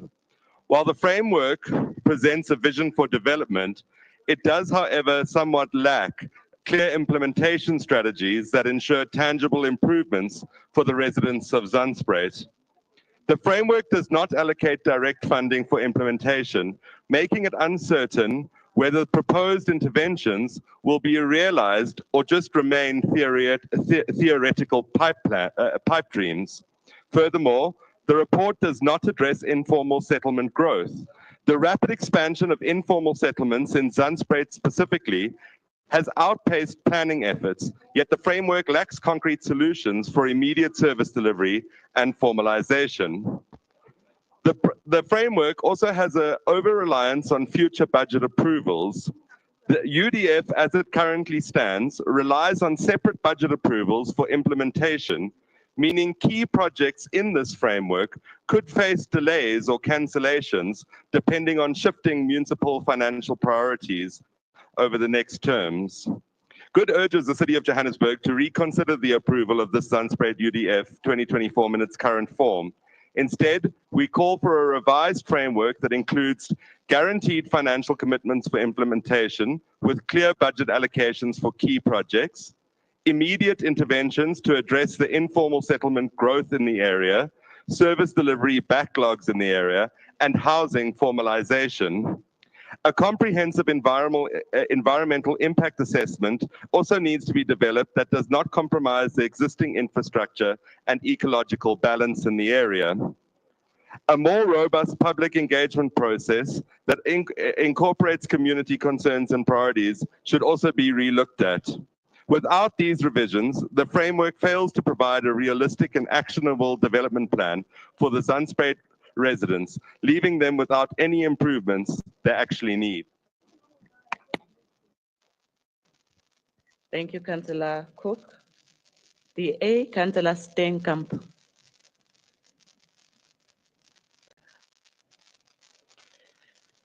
Greetings. Madam Speaker, the Democratic Alliance welcomes the Zandspruit Urban Development Framework, but let's us be clear. Without proper funding and implementation, this will be yet another plan that's collecting dust under this failing government. For years, Zandspruit and surrounding areas like Honeydew, Cosmos City, Northgate, North Riding Agricultural Holdings, Kaya Sands has been neglected. With no proper roads, forcing residents to navigate on mud and potholes, an overloaded collapsing electricity grid, leaving families in darkness, a failing decades-old water network worsened by the Honeydew Reservoir that has high demand, uncollected waste turning the area into a health hazard. Explains all the flies in Gauteng. Yet this ANC, EFF, Action SA and PA coalition refuses to allocate the necessary budget to fix these issues. This government is not just failing, it is incapable. They do not know how to govern, they cannot plan, they cannot budget, and they cannot deliver. Even their own mayor, Councillor Dada Moreira, admitted when he told Johannesburg residents not to expect much change under his leadership. Madam Speaker, how can we trust a government that openly admits it will not fix anything? Time and time again, the DA has had to take this failing government to Cllr and the courts just to force them to follow basic legal processes. Instead of governing properly, this coalition makes unlawful decisions, ignores due process, and mismanages public funds. They do not follow proper tender processes, they do not conduct proper financial planning, and when they are caught, they simply shrug and carry on as usual. This is not governance, it is a disaster. While the coalition makes excuses, the Democratic Alliance delivers results. Where we govern in Cape Town, Midvale, and Ngeni, services are delivered, budgets are spent properly, infrastructure is maintained and upgraded. We don't just talk, we get things done. Madam Speaker, let me be clear. This ANC, EFF, Action SA, PA coalition is failing Johannesburg. They do not know how to govern. When the DA takes control in 2026, Councillor, we will deliver real Councillor, infrastructure investment. Please hold on. Councillor Ngwenya.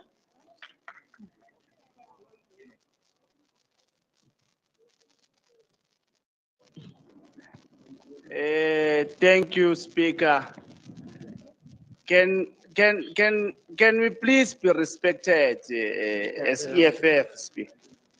When someone is calling EFF name, he needs to respect it. You don't just shout out like that. Councillor Ngwenya, man.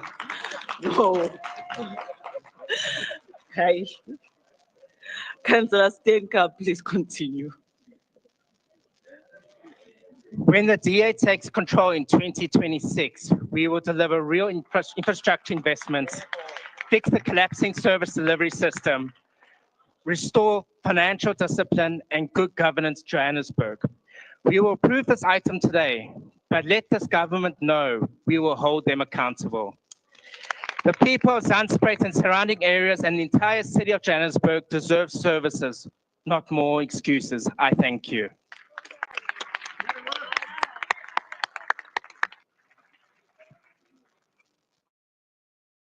Thank you, Councillor Stenka. Action SA, Councillor Rakosa.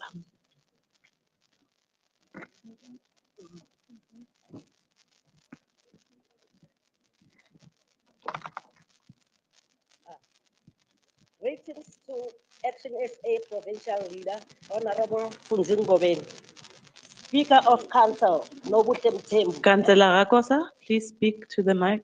Move the mic closer to you, yes. We're struggling to hear you. Okay. Greetings to Action SA Provincial Leader, Honorable Mthembu, Speaker of Council, Nobuhle Mthembu, and Fabulous 44, Active Executive Mayor, MMC Mabaso, members of Mayoral Committee, and fellow councillors. Action SA is pleased with the finalization of Zanspruit's urban development framework, although in an all too familiar fashion of being decades late.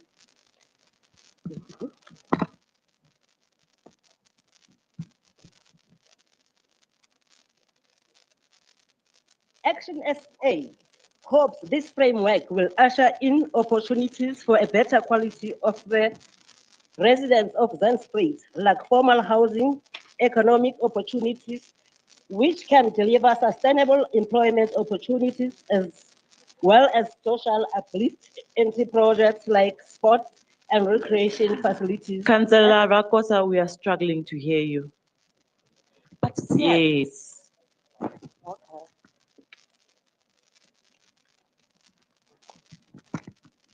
Ooh, I'm so sorry. Okay. Action SA. Action SA is pleased with the finalization of Zanspruit Urban Development Framework, although in an all too familiar fashion of being decades late. Action SA hopes this framework will usher in Councillor opportunities- Rakosa, please hold on. Councillor Mosehla.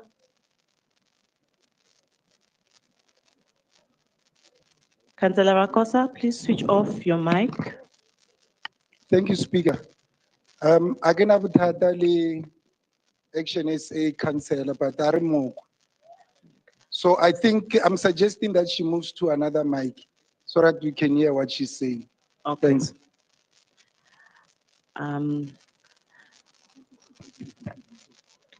Councillors from Action SA, please help Councillor Rakosa with the mic while she focuses on the laptop and her speech. Action SA is pleased with the finalization of Zanspruit Urban Development Framework, although in an all too familiar fashion of being decades late. Action SA hopes this framework will usher in opportunities for a better quality of the residents of Zanspruit, like formal housing, economic opportunities which can deliver sustainable employment opportunities, as well as social uplift entry projects like sports and recreation facilities and or programs. We urge the city of Johannesburg to build a robust development team that focuses on speeding up the much needed development frameworks for a multitude of informal settlements across our country. As Action SA, we support and approve the Zanspruit Urban Development Framework 2024. I thank you. Thank you, Councillor Rakosa. DA, Councillor Tepe.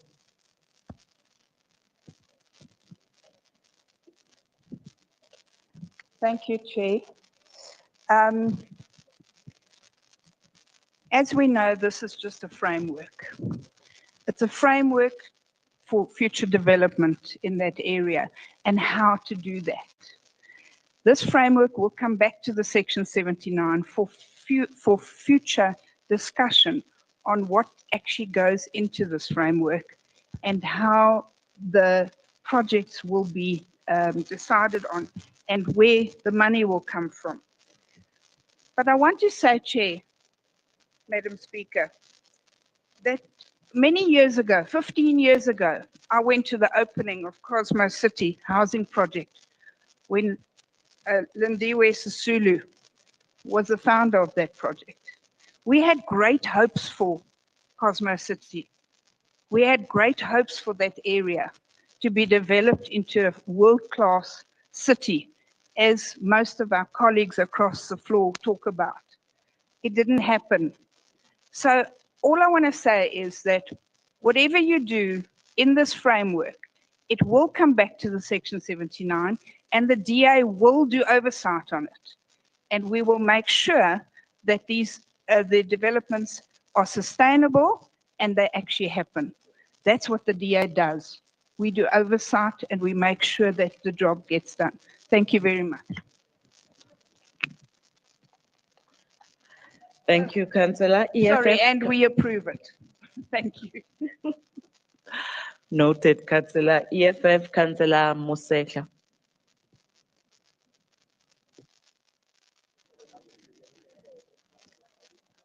Afternoon, Speaker. Revolutionary salutations to the Red Battalions of the EFF caucus, led by our party leader, Fighter Spetlele, and the Chief Whip Fighter Thabisa Mogapi, fellow councillors and fellow Joburg residents. Today I rise as a voice of the voiceless to provide inputs on the Zandspruit Urban Development Framework 2024. This framework represents an opportunity to correct the injustices of the past, to build a future where every resident of Zandspruit can live with dignity, security, and hope. The EFF supports the strategic thrust of creating a resilient, livable, and sustainable urban environment. We have trust in the JDA and all the leadership of the department and know that they will reverse the social ills created by the apartheid spatial planning.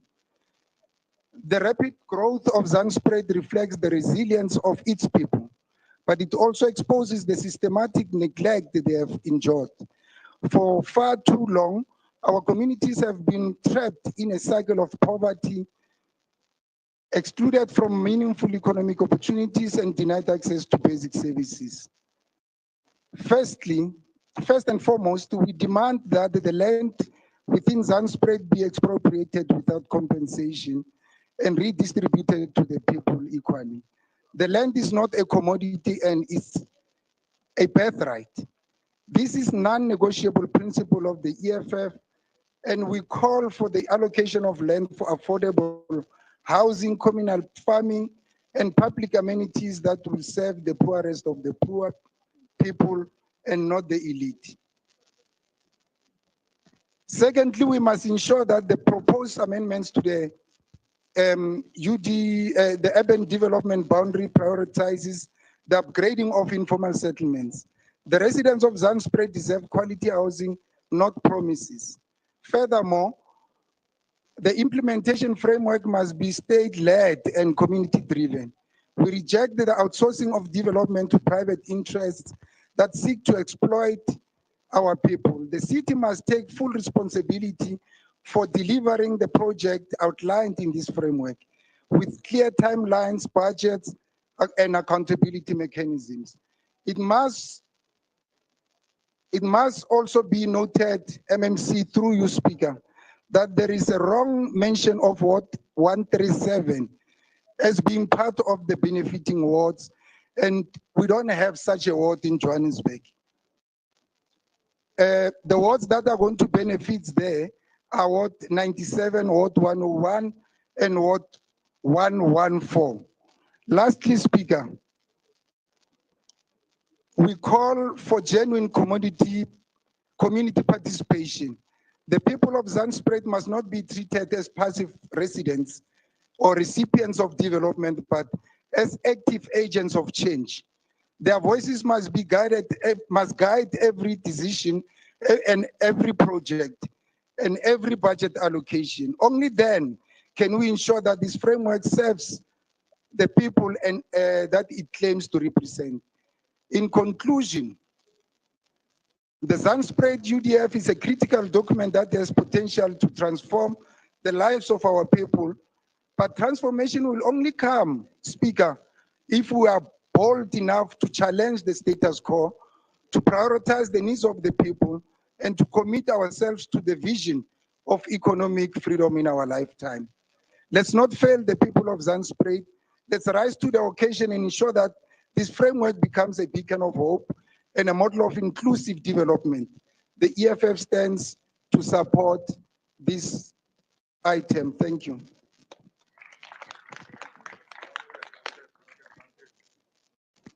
Thank you, Councillor. ANC Councillor Tefu.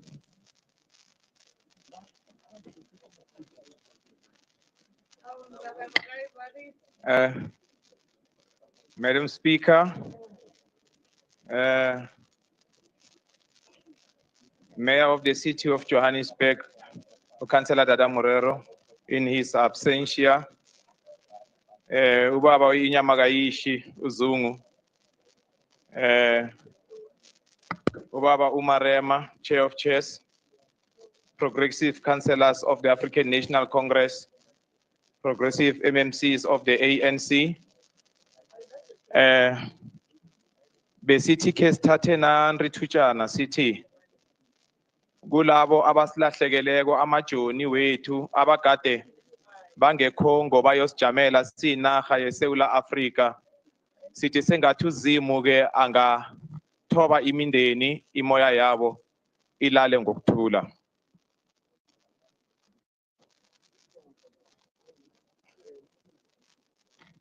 Madam Speaker, the challenge we are faced with as a city is the growth of informal settlements, which comes as a result of the attraction of migrants by the world-class African city called the city of Johannesburg.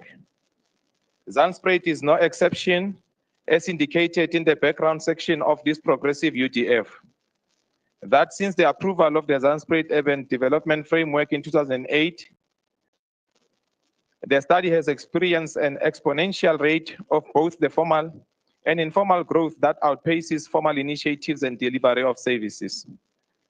It was against this background that the Zandspruit informal settlement was identified by the Spatial Development Framework as a Category 2 deprivation area, based on the fact that it displays a fragmented suburban structure, variable degree of connectivity at a local and regional scale, and is located in a significant distance from economic centers, but within range to reasonably access opportunities on a daily basis. The city is right on track in embarking on a mission to overcome the triple challenges of poverty, unemployment, and inequality, which requires a collective commitment from both the administrative and legislative branches of government. We find ourselves obliged to play our part by responding through our unwavering support of this UDF. We are encouraged by the inclusiveness of this framework, as it includes the following number of wards: Ward 97, 101, and 114, which includes the areas of Tresjoli Agricultural Holdings, Reimsig Agricultural Holdings, Northgate, North Riding Agricultural Holdings, Jacobs Creek, Zandspruit, Laser Park, Sanendal Agricultural Holdings. This UDF will ensure the realization of a spatial development framework that is aiming at bringing communities together while bridging the gap between the haves and have-nots in the city of Johannesburg. It is for this reason that we commend the department for putting together this urban development framework in a comprehensive manner and without ambiguity. As the African National Congress, we approve this UDF. I thank you.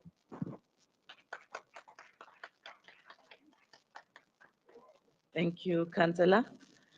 MMC Mthembu.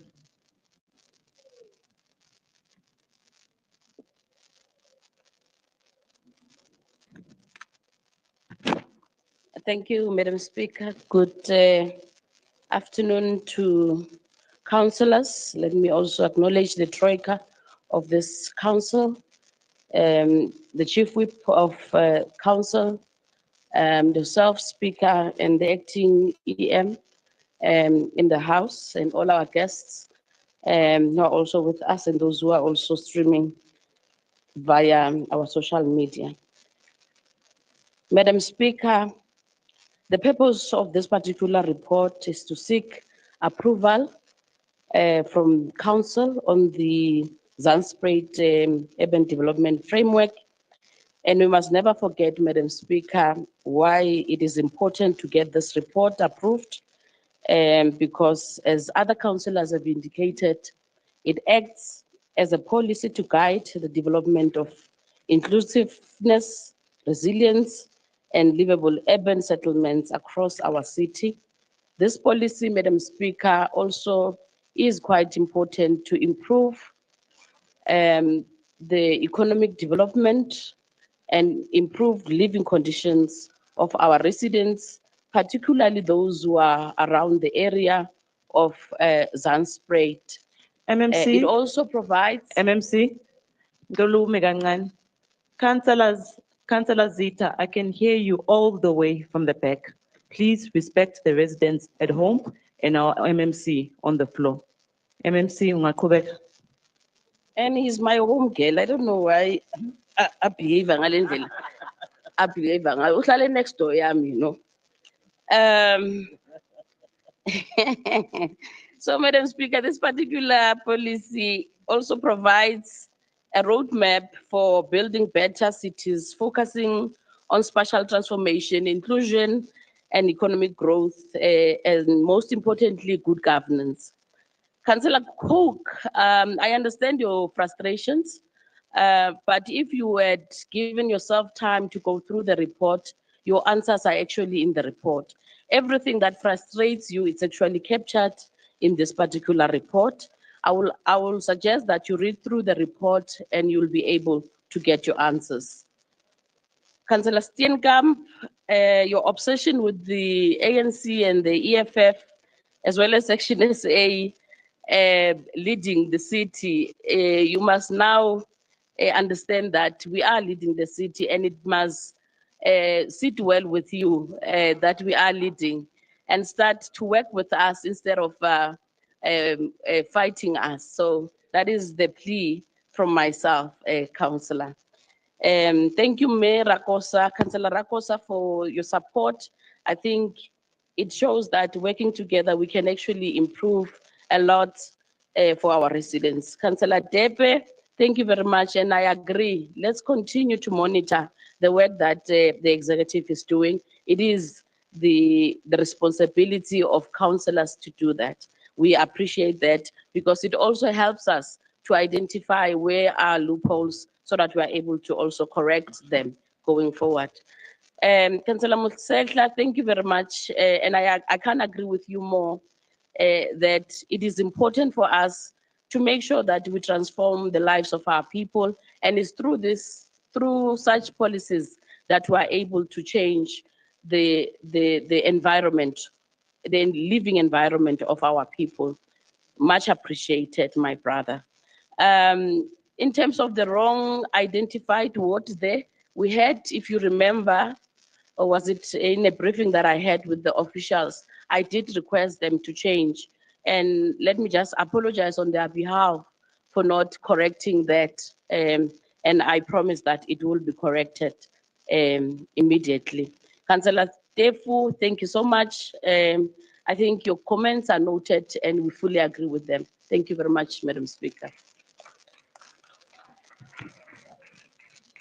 Sabonga MMC Mgcina. The recommendation is on page 9.11. Is the item agreed to?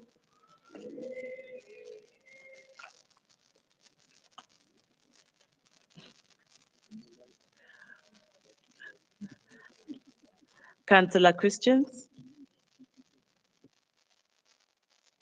Thank you, Madam Speaker. Madam Speaker, the MMC made a very important amendment. Can we agree that it's agreed to with the amendment by the MMC? Thank you.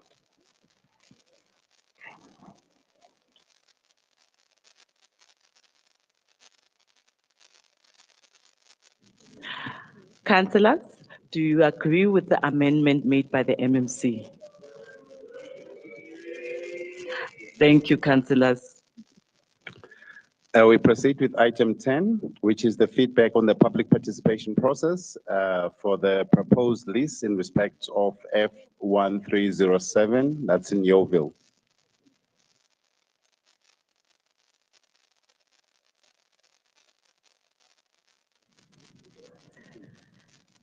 Councillor Mohlala from Action SA.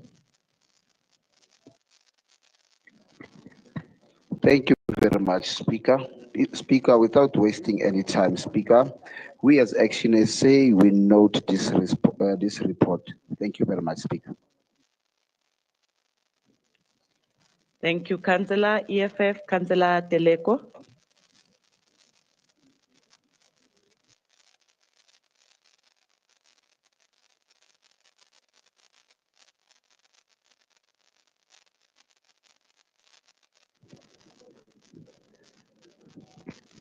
Thank you very much, Speaker. Ngizonilochisa Godi. Not forgetting the battalions of the EFF, those who are in council and out. I rise on item 10, feedback on the public participation process for the proposal lease in respect of the ERF 1307 Yeoville. As we know the report, you also need to understand on why why we have a middleman. SAPS falls under national government. So why can't we enter into agreement with national government and maximize profits? Pillar number 3 of the EFF says we need to build state capacity, which lead to abolishment of tenders. Just imagine some company will benefit from one sibling renting from another sibling. I thank you. Talibua Councillor, ANC Councillor Libya.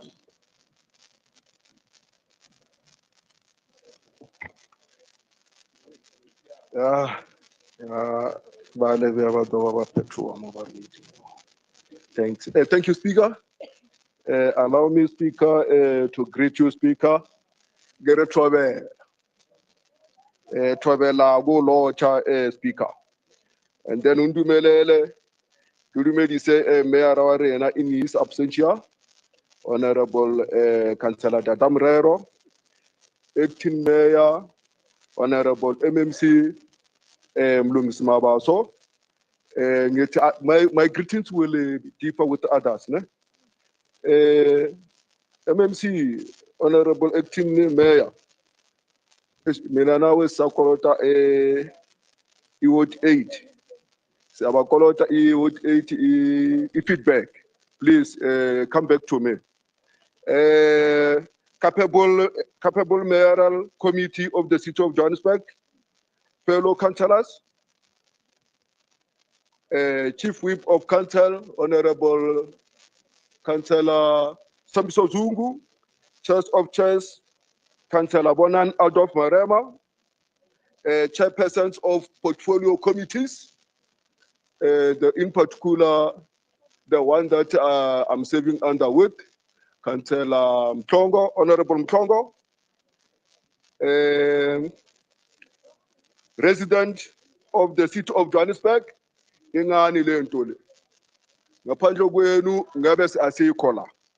So then you have got a right to participate. Distinguished guest, not forgetting our capable regional secretary of the ANC, Comrade Sasabona Mangani. Also, those who made this sitting possible, the officials and protocol, we thank you. We greet you this afternoon. Speaker, I'm rising here in terms of item number 10, as outlined and tabled by the Secretary to Council. Speaker, public participation were done and completed. In the main, no single objection was received. We therefore thank the GLU administration for the tremendous work they are doing. In particular, my MMC who is leading in this portfolio, MMC Nomoya Munisi, keep up the spirit, keep up doing the good work. In this committee or in this portfolio, you bring a lot of changes. We see that we are running speedily. So we also, as this council, authorize the acting chief, the acting chief executive officer of JPC to go ahead with the transaction for this combined event to prosper. As ANC also, as ANC caucus, we also note this report. I thank you, Speaker. Amanda.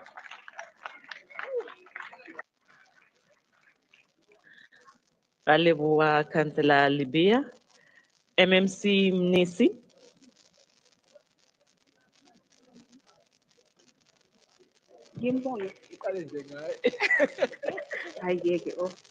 Thank you very much, Madam Speaker. The Chief Whip of Council, you are here now, the Acting Executive Mayor, you are all acknowledged, fellow councillors. Madam Speaker, one of the mayoral priorities of the GLU is the principle of an engaged citizenry. Now, public participation carries that principle. Although governed by legislation based on the value of the property, it is important to get the community involved in government making decisions, and this is what we need to strive towards, the ultimatum involvement. Madam Speaker, I want to appreciate the support from Councillor Mushala and Councillor Telekwa. Your question or questions are noted. Your follow-up responses will be provided to you, Progressive Councillor. Councillor Libya, we welcome your inputs. And Madam Speaker, we are requesting Council to note the reports. Thank you.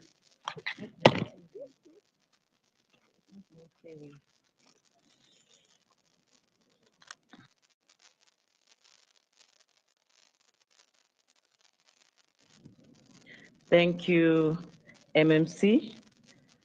The item is for the House to agree on it. The recommendations are on page 10.6. Is the item agreed to? Several. We are now on item 11, which is the public participation for the proposed sale or lease for the development of portion 16, remainder of portion 31, remainder of portion 34, the remainder of portion 35, the remainder of portion 36, and remaining extent of portion 62 of Farm Reed Plain 101 IR. Action essay, Councillor Mushala.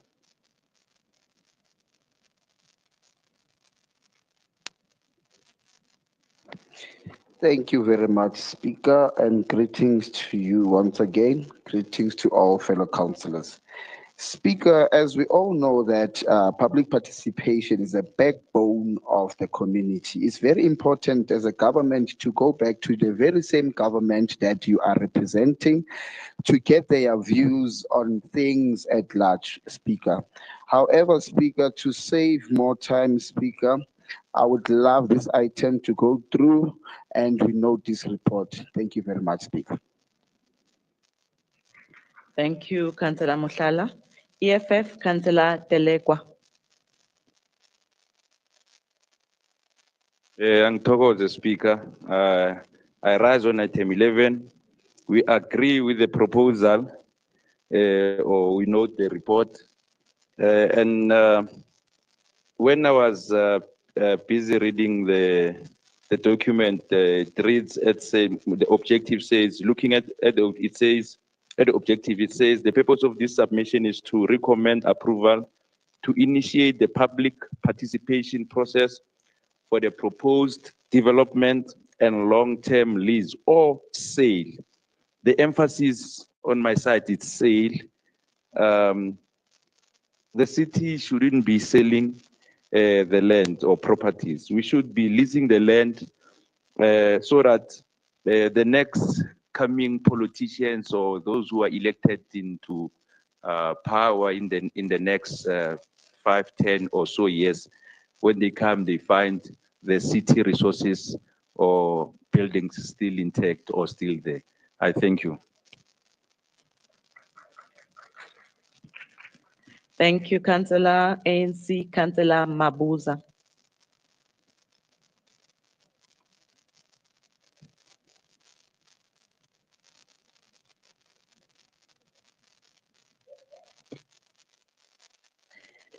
Special greetings, Madam Speaker, our Executive Mayor in absentia, our Acting Mayor of the session, our Mayoral Committee, our Chief Whip, Chair of Chairs, and Chairs of different committees, and fellow councillors. I greet you. I rise on item 11, public participation for the proposed sale or lease for the development of portion 16, remainder of portion 31, 34, 35, 36, and remaining extent of portion 62 of Farm Gridflay 101 IR. I will allude to the statement by Kosatu that says, there's nothing for us without us. And also the former President Nelson Mandela will say, people are their own liberators.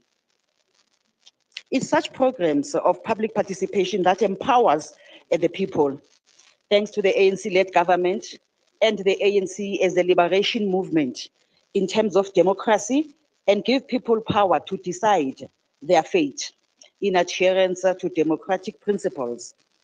Things are different now. It's no longer like before, where apartheid government will take decision and forcefully remove people. These portions are praised and clear of any encumbrances. Responsible ownership and competent property management has assumed. As the African National Congress, we note the item. I thank you. Thank you, Councillor Mabuza. MMC Mnis. Thank you very much, Madam Speaker. We have noted all the concerns from the councillors, and just to mention and appreciate the support from other councillors, and further to request council to note the report as presented. Thank you. Savonga MMC, the recommendations are on page 11.7. Is the item agreed to? Thank you.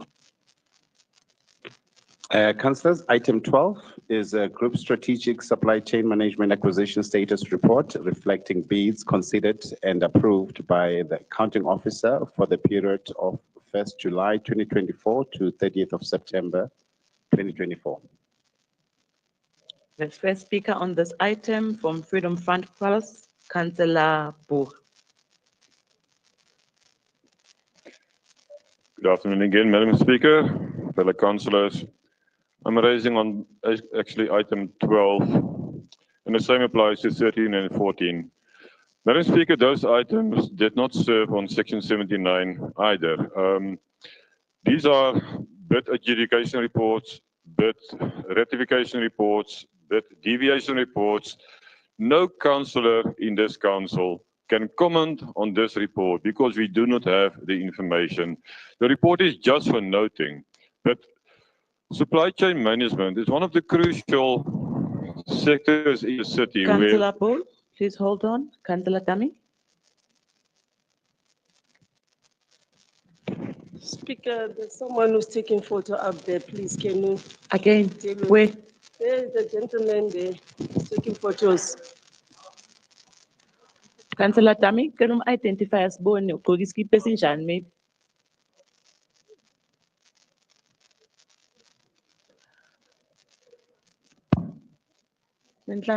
Protocol. Okay. All right. Councillor Paul, you can continue.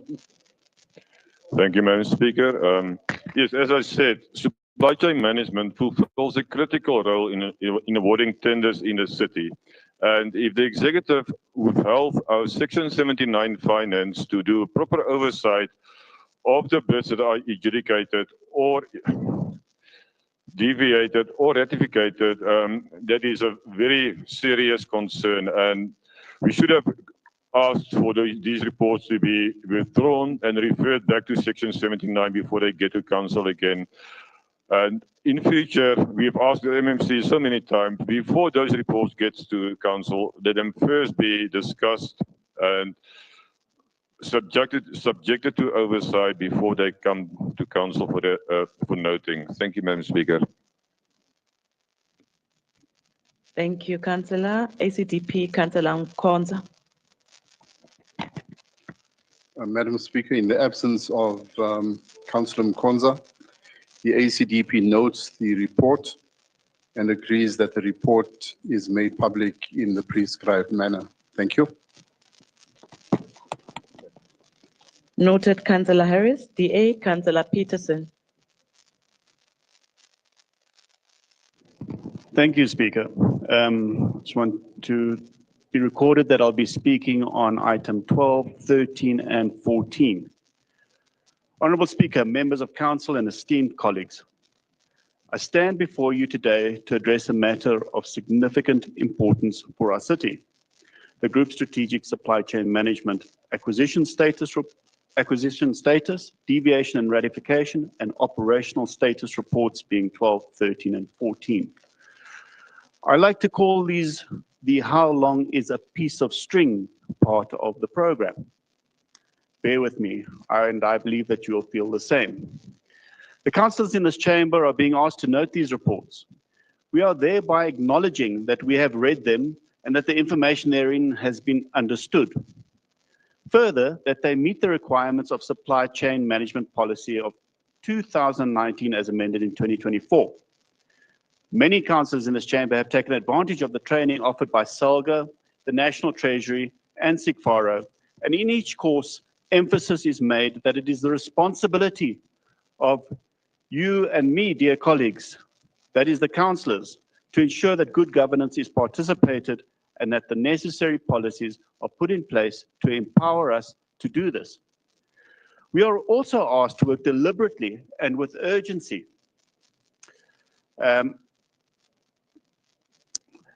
Clearly, the people at Cllr are getting anxious about the mismanagement of the city of Johannesburg by the ANC Action EFF PA brand of glue. Council has and must maintain an oversight role over the implementation of the SCM policy. However, councillors may never participate in the procurement process of the city by serving as a member or attending a meeting as an observer of the committees specifying, evaluating, or approving quotations or bids. This is understood. Unfortunately, our MMC is not here to respond, as most of the executive seems to be missing along with her. I guess the day has been a bit long and it's Chaila time. The policy also states that 7.2, the executive, I see our acting executive mayor is not here either. Okay, well, I guess a sinking ship, sometimes the captain disembarks first. Anyway, I'll speak to the chamber, not the empty chamber, the chamber that is devoid of executives. But this is important because the policy states Peterson, the please hold executive on. mayor. There's a hand that's raised on my right. Councillor Zegebe. Speaker, on a point of order, the speaker cannot mislead the public. The acting executive mayor is here. If he doesn't see, he must go and change those glasses. They're not working. Councillor Peterson, you may continue. I suppose that's why it's important that they sit in the front. Just to help us, people that need glasses. Moving on. The executive mayor must provide general political guidance over the fiscal and financial affairs of the cities and must monitor and oversee the exercise of responsibilities assigned to the city manager and chief financial officer in terms of section 52 of the Act. Speaker, through you, I bring this to the attention of the executive mayor somewhere over there. All reports shall be made public in accordance with section 21A of the Municipal Systems Act. That is what we are doing here today. So please feel free to share these reports with your constituencies once we are done. There's quite a lot of interesting information there if you look closely. Looking at item number 12, the awards are listed as per the supply chain management reporting requirements. This is agreed. The city manager must submit the following reports to the council through the established channels, to the council through the mayoral committee. Quarterly reports, or as soon as is practically possible. This item was approved by the accounting officer on the 2nd of September 2024, thereby missing 2 council meetings and 1 quarterly before arriving here today. Obviously not meeting the requirements already. The report is required to contain the particulars of each final award, the particulars of each final award made by the adjudication committee during the month. The word particulars means detailed information about someone or something. Unfortunately, we are presented with the bare minimum details as listed in the SCM policy, being the amount of the award, the name of the service provider to whom the award was made, the reason why the award was made to that service provider, and the BEE status level of contribution of the service provider. So this is what is explicitly mentioned in the SCM policy. So let's go through the first one, being the appointment of service providers to supply and deliver offloading of stationary stock items for a period of 3 years on an as and when basis. This means that if we run out of paper, they come and deliver the paper for that quarter. But we may not see that person again for the rest of the year. So the reason is given for granting the award is as follows. 118 bids were received.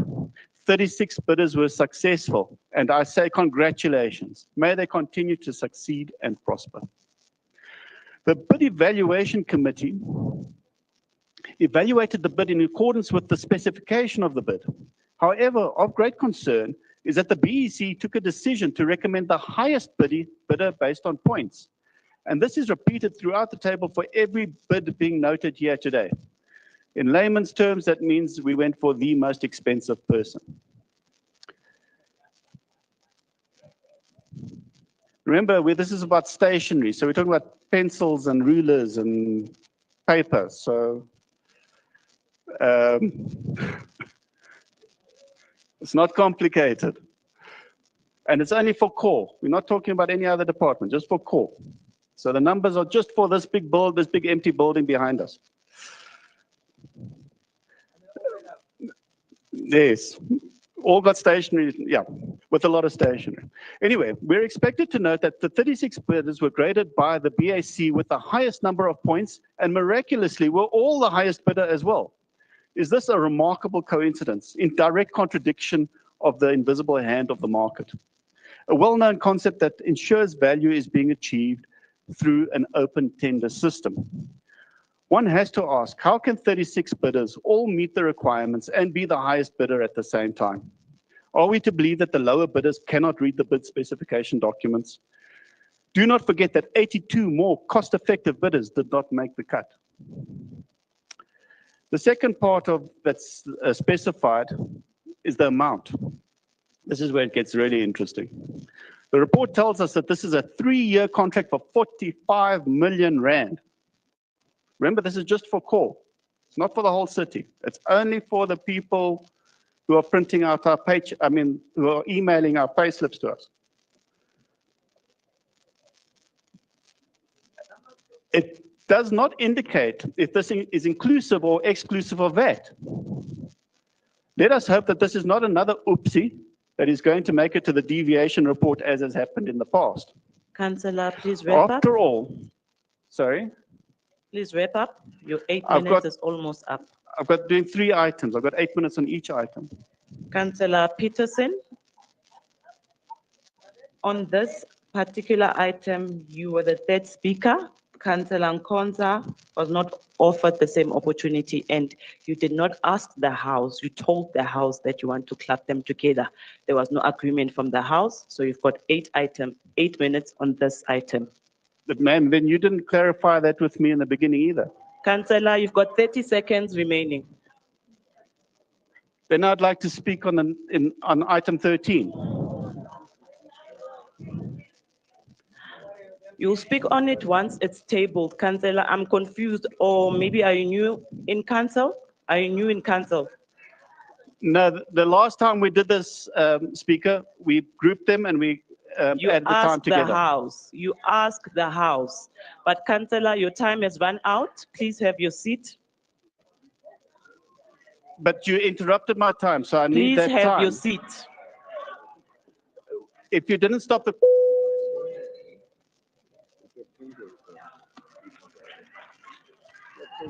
Keep on speaking.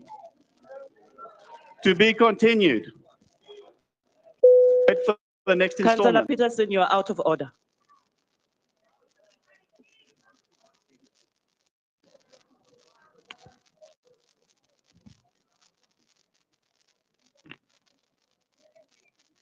Action SA, Councillor Molefe, you have 5 minutes.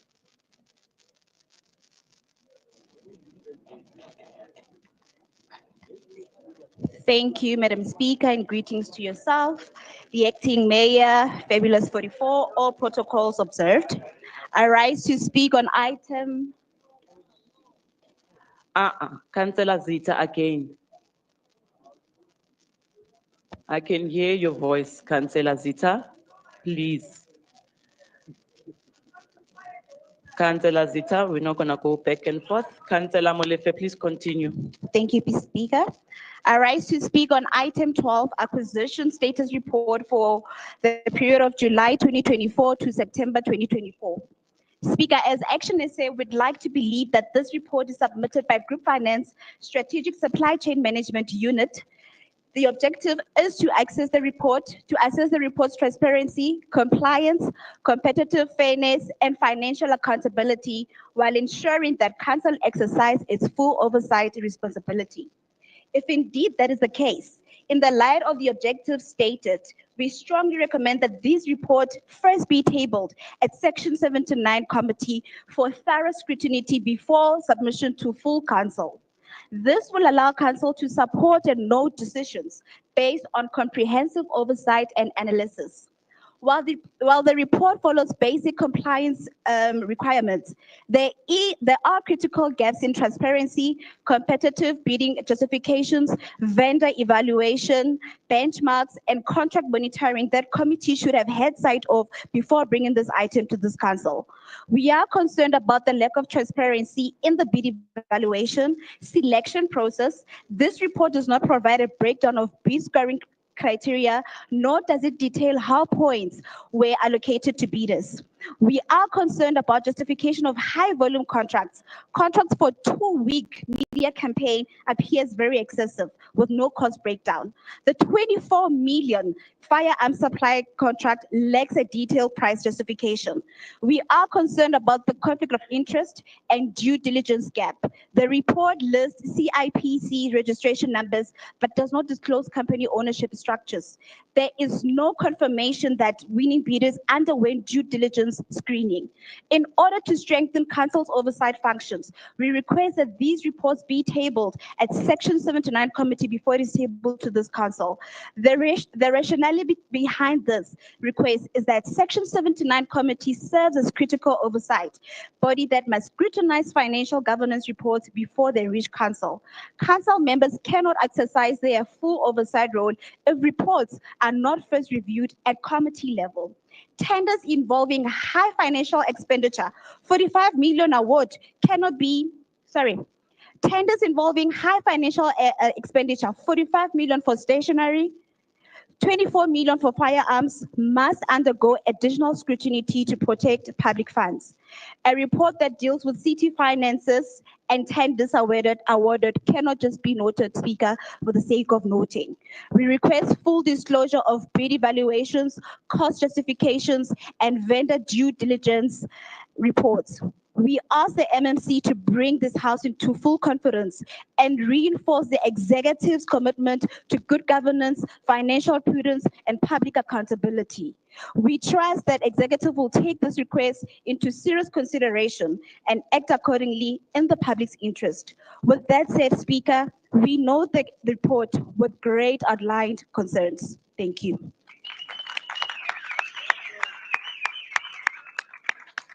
Thank you, Councillor Molefe. EFF, Councillor Netamba.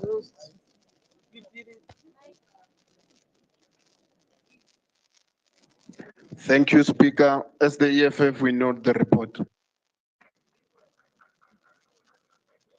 Sabonga, Councillor ANC, Councillor Buthelezi. Thank you, Speaker, and good afternoon to you. Good afternoon to the acting mayor, the MMCs present, the chairpersons of committees, and the councillors at large. Speaker, in one of the sessions that we once had, one of the professors was asked a question as to why our country is actually collapsing. And he said, if politicians that are elected by communities to come in council, legislature, and in parliament can stop campaigning during their era of providing service delivery, our country will be a better country. I agree with him. I agree simply because right now there's been an echoing sound that seeks to say this particular report didn't pass section 79. The question is, before things are approved for us to sit here, where did they start? And do we have people that are representing all these political parties here? So the blame shouldn't be about whosoever, but all of us should be taking that responsibility. With that being said, we are actually noting the report as the ANC. Thank you, Councillor Buthelezi. MMC Masuku. Thank you very much, Madam Speaker. Good afternoon, and the Acting Executive Mayor. Madam Speaker, through you, let me just address the issue raised by Councillor Peterson, also raised by Councillor Molefe. Madam Speaker, the report, if you check page 12.2, and I want to read it verbatim. In terms of Regulation 6.1, read with Regulation 6.2 of the Municipal Supply Chain Management Regulations issued in terms of the Local Government Municipal Finance Management Act 56 of 2003, comma, the council of the municipality must maintain oversight over the implementation of its supply chain management policy. This report has been complied in terms of that particular section. It further states, as Councillor Harris put it when he was noting the report, it further states that the report will be made public in the manner prescribed in Regulation 6.4. Now, if councillors don't know what those regulations mean, it's not for us to take out the regulations and attach them here. We take it that councillors who are here would understand what those regulations means. That's the first point. In respect of Councillor Peterson, who was actually belittling the work that is being done to bring these reports that come far back as July. So in terms of that, we have complied. And I agree with you, Councillor Molefe, that this should be about transparency and compliance and full disclosure. There's nothing stopping you, councillors, from saying, now that you've done what the regulations expect of bringing this to council, we would like to have an opportunity in the section 79 to further scrutinize and do oversight so that going forward, when these are done in line with the regulations, section 79 can have the bite. There's nothing stopping you as councillors to do that and take that resolution, and it can, the terms of reference of section 79 actually permit that you can do that. So I don't see what the problem is. The executive has fully complied. The executive mayor is in the chamber, the acting executive mayor is in the chamber, fully attentive. And you know, there was this one song by kids when they grew up, they said, sometimes Jesus can heal one blind man and those who may be lazy to read. There was a blind man who stood today who said the acting executive mayor is in the chamber, but all of us could see that the acting executive mayor is seated here.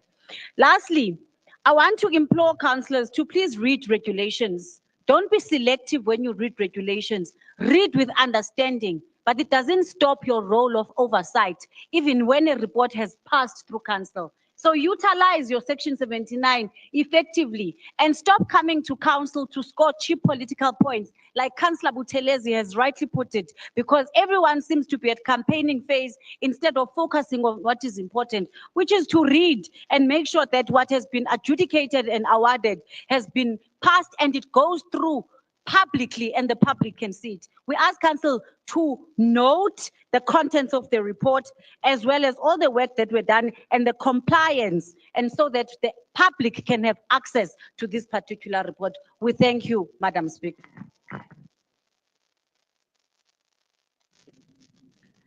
Thank you, MMC. The recommendations are on page 12.3 Is the item agreed to? Thank you, councillors. Councillors, we proceed with item 13, which is Group Strategic Supply Chain Management Deviation and Rectification Report that were considered and approved by the Accounting Officer for the period July 2024 to September 2024. ACDP, Councillor Harris. Thank you once again, Madam Speaker. I rise to speak to item 13. The final SEM policy states deviations from the procurement process contained in this policy are not encouraged and shall only be allowed in the circumstances provided for in paragraph 33.1. In other words, it is not a preferred form of procurement. The risks attached to deviations include irregularity due to poor planning, repeat Auditor General findings, and budget over expenditure. In addition, deviation is not consistent with the SA Constitution section 217, which states that when an organ of state contracts for goods and services, it must do so in accordance with principles of fairness, equitability, transparency, competitiveness, and cost effectiveness. I want to highlight just two items. The approval of the procurement of buses from the Nobuhle concession was granted by the Executive Adjudication Committee on the 23rd of June 2023 and approved by the Accounting Office on the 18th of August 2023. Why is this reported as a deviation now, or was the deviation approved at that time already? There is no logical explanation as to why normal procurement processes... Councillor Harris? Councillors on my right-hand side are struggling to hear you. If you can speak into the mic. Certainly. There is no logical explanation as to why normal procurement processes must be circumvented in appointing Microsoft to provide licenses. There is no clarity whether this is an extension of a previous contract. It is deeply concerning that the spending of 757.7 million rand is not subjected to the normal procurement process. There is also very scant detail surrounding this deviation. This raises more questions than answers. The ACDP suggests this report be tabled for discussion by the Section 79 committee so that clarity can be obtained. The risks attached to this deviation are enormous. The contents of the report is noted.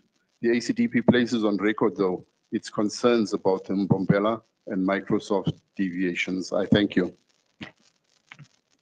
Thank you, Councillor Harris. Moving to DA, Councillor Peterson. Councillor Peterson, you are speaking on item 13 and you have 8 minutes. Thank you for your guidance, Speaker. Much appreciated. Item number 13, deviation ratification report for the period July to September 2024. Seems to meet all the requirements, although it must be noted that these contracts have not been presented to the Finance Committee to allow us to draw any conclusions as to whether the ratepayer is getting value or the citizen is going to realize the service. I have checked the restricted supplier database of the National Treasury, and out of a total of 224 suppliers registered since 2016, none of the suppliers are listed in the deviation ratification report. What I did find on the restricted supplier database is that Johannesburg Water has reported 14 suppliers. So why mention Joburg Water when this report is only referring to Cllr? The reason, my fellow councillors, is that no other department from the City of Johannesburg has reported any supplies to National Treasury, as per their list covering the period 2016 to 2025. Does this mean that the BEC is so formidable and efficient that all the suppliers comply 100% over the last 8 years? Then what explains all those UIFWs we are compelled to write off ever so often? If the suppliers are all compliant, then the fault must be with the officials. Councillors, do you see the problem? Something does not add up. National Treasury says that it is incumbent on the city to provide the necessary inputs to National Treasury for them to load the restricted suppliers as determined by the accounting officer of an institution. We could all be getting strung along for all we know. The DA notes this report with reservations. Thank you, Speaker.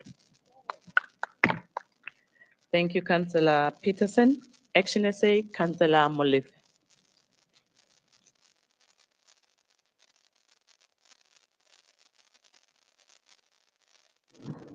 Thank you, Speaker. I rise to speak on item 13, supply chain management deviation and rectification reports approved for the period July 2024 to September 2024. Speaker, as Action SA, we are concerned about the excessive reliance on procurement deviation. This report shows that multiple high-value contracts were awarded without a competitive bidding process, which contradicts the principle of fairness, competitiveness, transparency, and cost-effectiveness.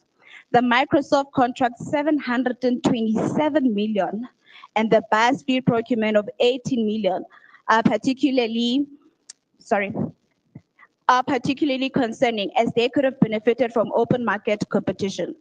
Repeated failure of open tenders, for example, economic development procurement of a business information portal, suggest poor market engagement and unrealistic tender specification. The question we ask ourselves is, are the deviations being used as shortcut instead of ensuring a competitive process? Are deviations being granted to the same services providers without checking past performances? For example, there was a contract extension without competitive market testing. 251 million legal service contract was extended across multiple law firms without retendering. Long-term extensions without market testing could lead to the inflated costs and lack of accountability. One that raises huge concern, Speaker, is the Microsoft procurement deviation. 727 million is excessively high and lacks justification regarding whether alternative vendors were considered or not.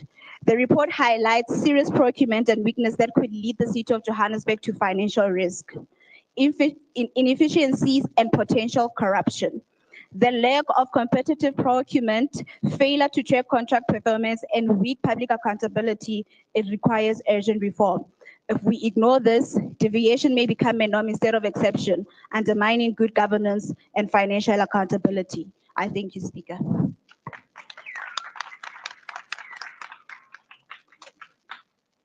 Thank you, Councillor. EFF, Councillor Netamba. Thank you, Speaker. As the EFF, we note the report. Siyabonga, Councillor. ANC, Councillor Buthelezi. Thank you, Speaker. Those who know English better, they'll say every dark cloud has a silver lining.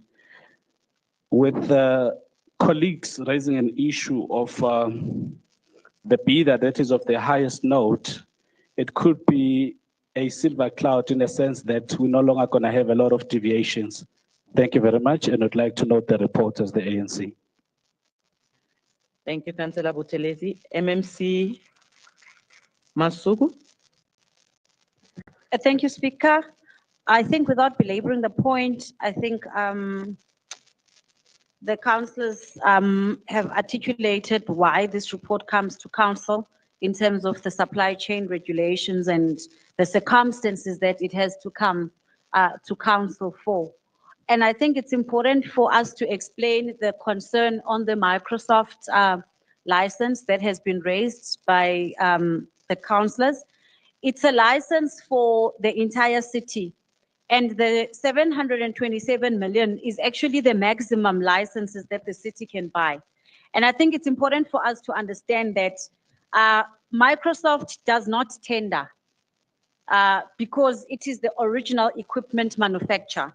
So they are the owners of the Windows program, including Outlook, for an example, as an application. So Microsoft does not tender, and we pay in US dollars at around 170 million a year.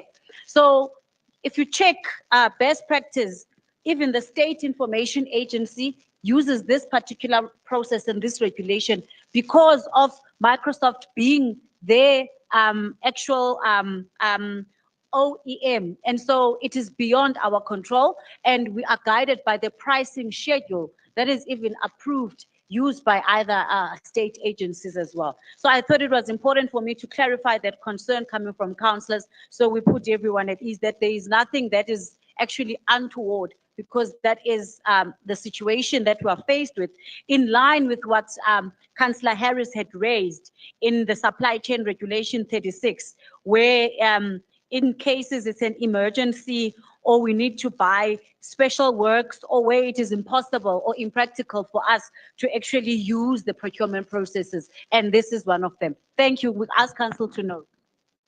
Thank you, MMC. Councillor Boo or Councillor De Lange? Between the two, Councillor Boo. Madam Speaker, I just wanted to raise a point of order on the MMC, because she's already finished, but she must not mislead the House. She spoke that we paying $170 million per year to Microsoft. Now, $170 million is 2.72 billion rand at 17 rand against the dollar. So it's much three times more than the 720. Thank you. Thank you, Councillor Boo. She is done. We can't debate that now. MMC. The rules allow me to rise on a point of personal explanation, Madam Speaker, through you. Councillor Buru must please be more attentive. I was just explaining how we pay, but I was very clear that out of the 727 million, the current spending in the current is actually 170 million a year. So he must please pay attention when we speak, unless we must use Afrikaans. Thank you. Councillors, the debate is closed. The recommendations are on page 13.3. Is the item agreed to? Thank you, councillors. Councillors, item 14 is the Group Strategic Supply Chain Management Operational Status Report for the period 1st July 2024 to 30th of September 2024. The first speaker is from ACDP. Councillor Nkonza is not here, so it will be you, Councillor Harris. Thank you, Madam Speaker. The ACDP notes the report and the annexures. Thank you. Thank you, Councillor. DA, Councillor Peterson, you have 8 minutes. Thank you, Speaker. You really missed some juicy bits on the first one, but I'll proceed. I will send them to our press release instead, not to worry. Item 14, operational status reports. Now this mentions, this is basically houses and speaks about the goods that are received and issued. So one of these warehouses which the committee did do oversight on is in Smith Street, and that is where the city inexplicably stores large quantities of ink cartridges. Many of them are obsolete. Let that sink in for a while. We buy our ink cartridges that are now obsolete. Colleagues, the value of these obsolete ink cartridges is probably, and I guess because the report is very thin, around 90 million rand. We continue to buy ink cartridges every month, mostly around 8 million rand. The store issued 76,000 items to a value of 8 million rand. No detail is shared on what these items are, so no informed opinion can be established as to whether the ratepayer and citizens' interests are being protected and respected. This averages out to just over 100 rand per item issued. Given the wide value mix of items at the store, one cannot monitor the number of high-value cartridges which are being issued. We cannot determine if these cartridges are indeed going to their rightful departments, linking it to the likely output. I understand that it is the job of the Group Audit Committee, but where are their reports reassuring Council that this work is being done? Where are we given the opportunity to practice effective oversight? It must be noted that during the same period, Main Street issued 18,000 items, and this is where the toilet rolls and cleaning materials are kept. So given the detail on this report, we can conclude that we are issuing 4 times more stationery than toilet rolls and detergents. Conclusion. Section 7.3 of the SCM policy states that for the purposes of such oversight, the city manager shall, within 10 days of the end of each quarter, submit a report on the implementation of this policy, specifically as outlined in Section 8, to the Executive Mayor and Council, and within 30 days of the end of each financial year, submit a report for the financial year to Council. It is reported that SIU, via Advocate Motivi, has recommended that the City of Johannesburg subject all SCM officials to lifestyle audits. Mr. Mayor, in absentia, and the City Manager to be, we look to you for leadership on this, as is required by Section 7.4 of the SCM policy of Senate City of Johannesburg, which states that if any serious or material problems or breaches arise in relation to the implementation of this policy, the city manager shall report such to council as soon as it is reasonably possible, but no longer than 30 days after he or she has become aware of such a breach. We are holding our breath. So, my dear colleagues, the SCM policy of Johannesburg, as thin as it is, does describe action which needs to be taken by the executive. However, we need this policy to be bolstered, thus empowering us to practice effective oversight on the BSc, BEC, and BSc. Through you, Speaker, I ask that the city manager, when he is appointed, makes it his priority to review the SCM policy so that we can earn our lunch when we come to council. The DA recommends that these reports be referred to GCCS as well as finance so that council can fulfill its oversight mandate. The reports are noted with reservation. Thank you.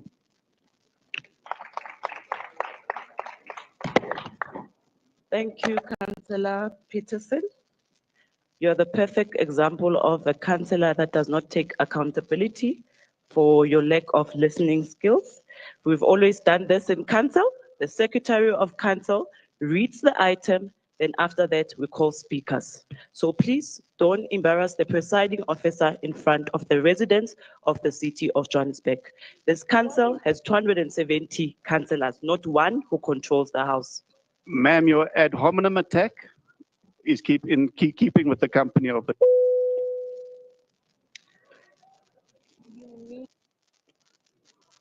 Action SA, Councillor Molefe.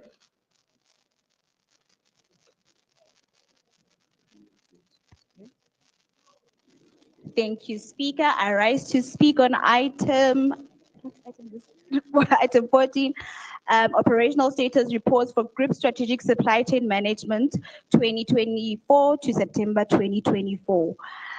We note the report, Speaker, with main concern regarding contracts that are set to expire within the next 12 months, including key services such as public transport, ICT support.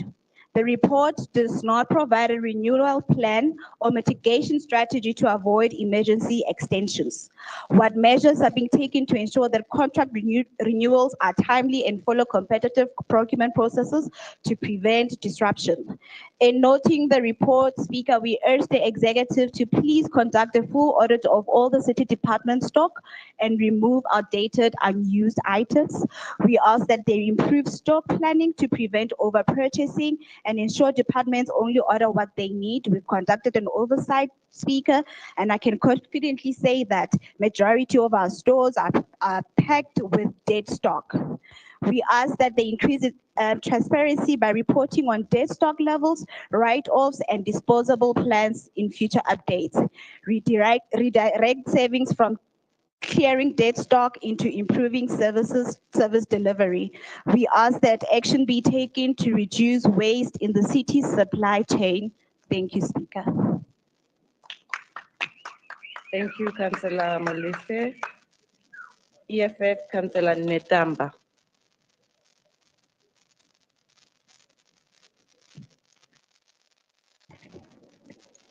Thank you, Speaker. As the EFF, we note the report. Siyabonga, Councillor. ANC, Councillor Buthelezi. Thank you, Speaker. As the ANC, we note the report. Thank you. Siyabonga, Councillor Buthelezi. MMC, Masuku.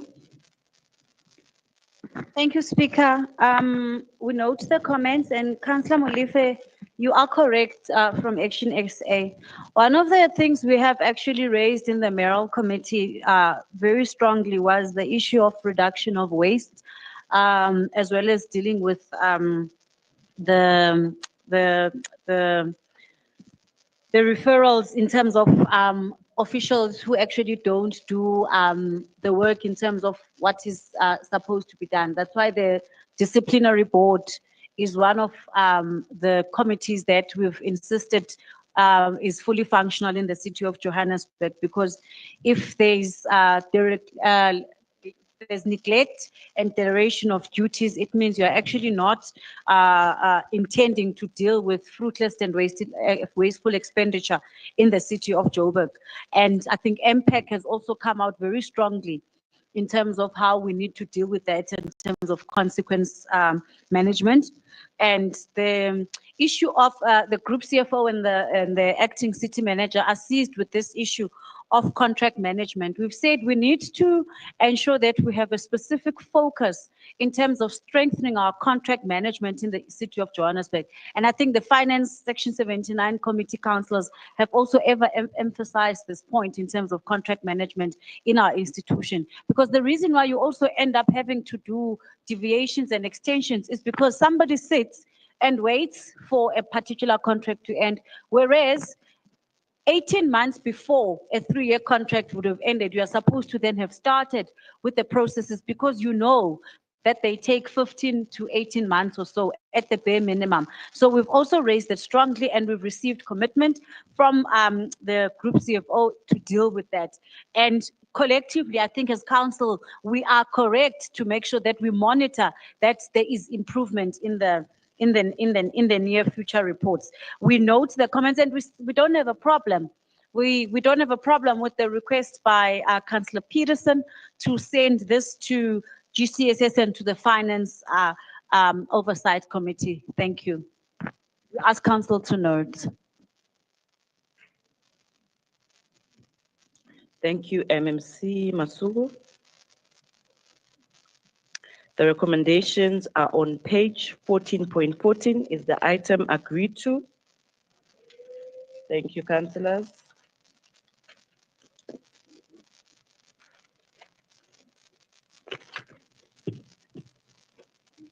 We proceed with item 15, which is the acceptance of the HIV/AIDS conditional grant from the Gauteng Department of Health to implement the HIV and AIDS door-to-door HIV education program and AIDS Council coordination for the 2024-25 financial year.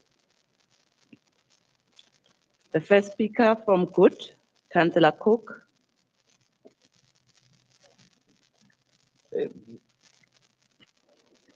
Thank you, Madam Speaker. In the interest of time saving, Good notes the report. Thank you. Thank you, Councillor Cook. UIM, Councillor Abdul. Thank you, Madam Speaker. Good afternoon, colleagues. I would just like to appreciate the Department of Health for their contribution towards this initiative. It is very much needed. I would just like to request that when I've noted or seen that there will be reports given quarterly, etc., I would like the following to be added in the quarterly reports. That is the names of the wards, the 75 wards that will be benefiting. And I would like to know of the 560 field workers, the 458 people that will be working there. I don't remember what the title is. And as well as the 94 ward team leaders, the 8 coordinators, I'd like to know what is their employment equity, how many of what race is representative, because the city of Joburg comprises of all races, and I would just like that to be put out there. Then I would like to also recommend that I see that the program is for youth. However, it is not just youth that is impacted by HIV. It is also married couples, and there's this phenomena of sugar daddies out there. We have seen over the Christmas season that children have been impregnated by adult men, and it is a problem.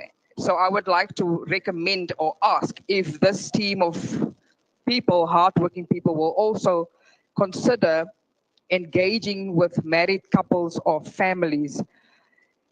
And other than that, the UIM notes the report. Thank you, Councillor Abdul. IFP, Councillor Nkomo.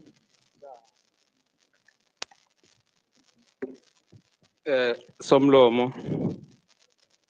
sukuma nokubingelela.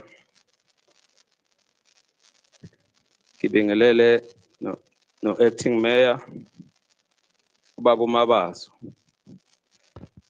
Umtatazelisi uNgciwankulu.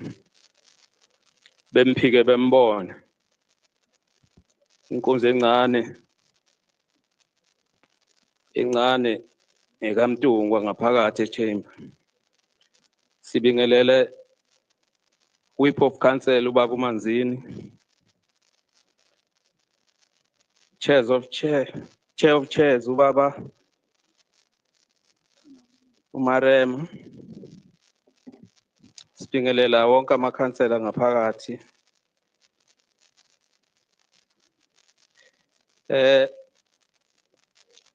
Speaker, njenge-IFP sisukuma nokuyemukela i-grant esaziyo kakhulu ukuthi izosiza ukuqwashisa umphakathi wakithi ukuthi isifo sisekhona futhi siyabulala. Siyabonga futhi kakhulu ngoba siyazi ukuthi amathuba noma engemengakanani kodwa khona azosiza ikakhulukazi intsha yakithi eSouth Africa. Esicelayo nje kukodwa sicela ukuba i-recruitment system noma i-criteria ibe transparent. Nanokuthi siyafisa i-conceit indaba yokuthi kubenefite abantu bakuyi-local. Siyabonga kakhulu speaker wethu. Siyabonga Councillor Nkomo. ATM Councillor Makwenchu. Madam Speaker, honorable councillors, I rise before this esteemed council today with a deep sense of urgency and responsibility. We are facing a crisis that affects not just individuals, but entire communities. HIV/AIDS remains one of the most pressing public health challenges in Johannesburg and beyond. Today, I implore this council to approve this conditional grant from the Gauteng Department of Health to implement the HIV/AIDS door-to-door program. The city of Johannesburg has the highest number of people living with HIV of any city in the world. In 2018, 10.84% of the city's population was HIV positive. And in 2022, the prevalence was significantly higher among people aged between 25 and 49 years, females and those living in rural areas. Certain groups such as female sex workers, people who inject drugs, and MSM groups are disproportionately affected. Over the past 10 years, the number of people living with HIV in Johannesburg has been increasing proportionally, though at a decreasing rate. While HIV prevalence has declined among younger age groups compared to 2017, new infections remain a concern, particularly among older population. We have all seen the devastating effects of HIV/AIDS on families, on the economy, on the social fabric of our communities. Without adequate funding, our city risks reversing the progress made in combating this disease. The funding before us today is not just a financial contribution, it is a lifeline for those in need, a commitment to our people, and a moral duty to ensure that no one is left behind in this fight. Additionally, we must acknowledge the indispensable role of awareness and education in tackling this epidemic. Many communities remain misinformed about HIV/AIDS, leading to stigma, discrimination, and reluctance to seek treatment. Through this grant, we can strengthen awareness campaigns, equip healthcare workers with the necessary resources, and work towards an inclusive, informed society that prioritizes health and dignity for all. Honorable councillors, Johannesburg has endorsed the Paris Declaration and remains committed to achieving global AIDS targets. Studies Studies estimate that reaching fast-track targets could Please significantly wrap up, reduce Councillor. infections and deaths by 2030. I therefore request Council to approve this grant. Siyabonga, Councillor Makwenji, UTM, Councillor Zikebe, you have 3 minutes.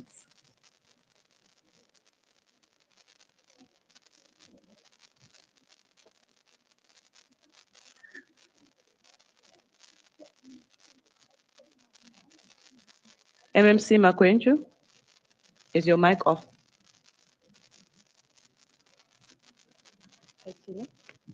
IT, please assist.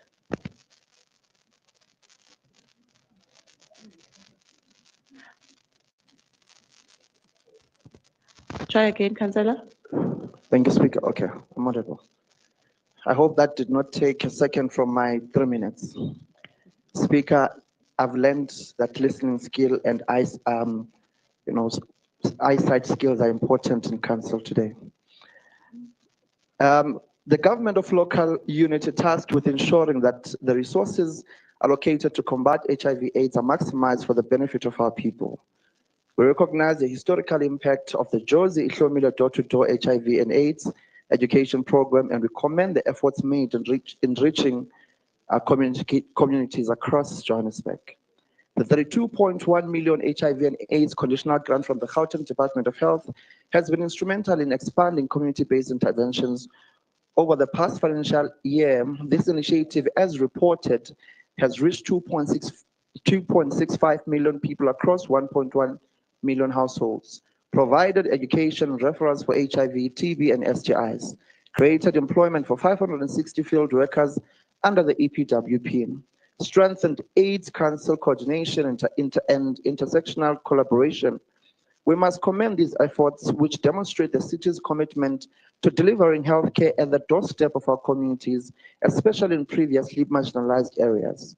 While these numbers are encouraging, we must now deepen our understanding of the program's impact to enhance accountability and inclusivity. We call on the department to provide further demographic insights regarding youth engagement as to how many young people have benefited from the program. Women and gender inclusion, what percentage of those reached and employed are women? Persons with disabilities, how has the program accommodated people with disabilities, both as beneficiaries and as employees? Employment statistics, beyond the 560 field workers, how many have transitioned into permanent employment, if any? These insights must be formally presented or reported, ensuring our interventions are not only widespread, but also equitably distributed across vulnerable groups. Honorable Speaker, we must also acknowledge an emerging global challenge. It has been widely reported that President Donald Trump's administration intends to cut USAID funding, which will undoubtedly impact global HIV and AIDS initiatives, including PEPFAR-funded programs in South Africa. While this possesses a significant challenge to our fight against HIV and AIDS, it also presents an opportunity for us to be proactive. We must engage both the provincial and national departments of health to ensure that local production of ARVs, PEP, and PrEP remains uninterrupted. Support Black-owned pharmaceutical companies to strengthen local supply chains and reduce reliance on external funding, especially coming from the West. Leverage Aspen's local manufacturing plant to scale up production Please and wrap up, distribution, Councillor. securing a sustainable pipeline for essential HIV and AIDS medication. As a governing collective, our role is not merely to accept grants, but to ensure that they translate into sustainable impact. We must support continuation of this program to ensure the continuity of HIV and AIDS program amidst global shifting dynamics. Thank you. Thank you, Councillor Zikebe. DA, Councillor Jacobs.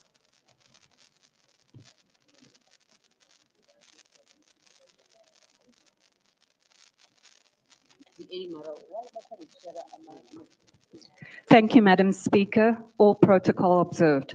I rise to speak on item 15 regarding the acceptance of the conditional grant from the Gauteng Department of Health to implement the HIV and AIDS door-to-door program for the 2024-2025 financial year. On the 20th of January 2025, the United States issued an executive order to reevaluate and realign its foreign aid. Given that South Africa relies on this funding to support over 5.9 million people on ARV treatments, a funding cut would have had devastating consequences, potentially costing loss of lives and jobs. However, thanks to the swift intervention of the DA, which engaged directly with the US Secretary of State, a waiver was secured and lives were saved. This raises a critical question. What proactive steps has the City of Johannesburg taken to ensure sustainability and self-reliance in public health funding? It is unacceptable for Johannesburg, a global economic hub, to continuously depend on external aid while failing to eliminate corruption that diverts resources meant for the most vulnerable. Madam Speaker, as we deliberate on item 15, we must scrutinize this grant allocation. While the grant amount of 32.12 million is a significant investment, the financial breakdown raises red flags. A discrepancy of 1.47 million exists between the grant amount and the fourth quarter performance reports, an issue that requires urgent explanation. Recruitment transparency is lacking. No new adverts for educators, site coordinators, or data coordinators has been placed since June 2023, raising concerns about the selection process.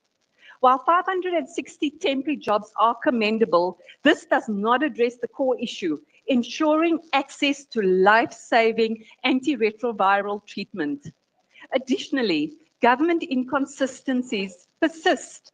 The Mayoral report was drafted in May 2024, yet despite all relevant signatories finalizing approvals by July 2024, the executive mayor only signed off on the 29th of October 2024. This raises concerns about decision-making efficiency and procedural integrity. Section 5, page 15.4 of the report explicitly states that the executive mayor has delegated authority to accept the conditional grant. As the DA, we will hold this government accountable for every spent cent, ensuring that the public funds are used for their intended purpose, saving lives. The Democratic Alliance stands for efficient governance, financial transparency, and measurable impact.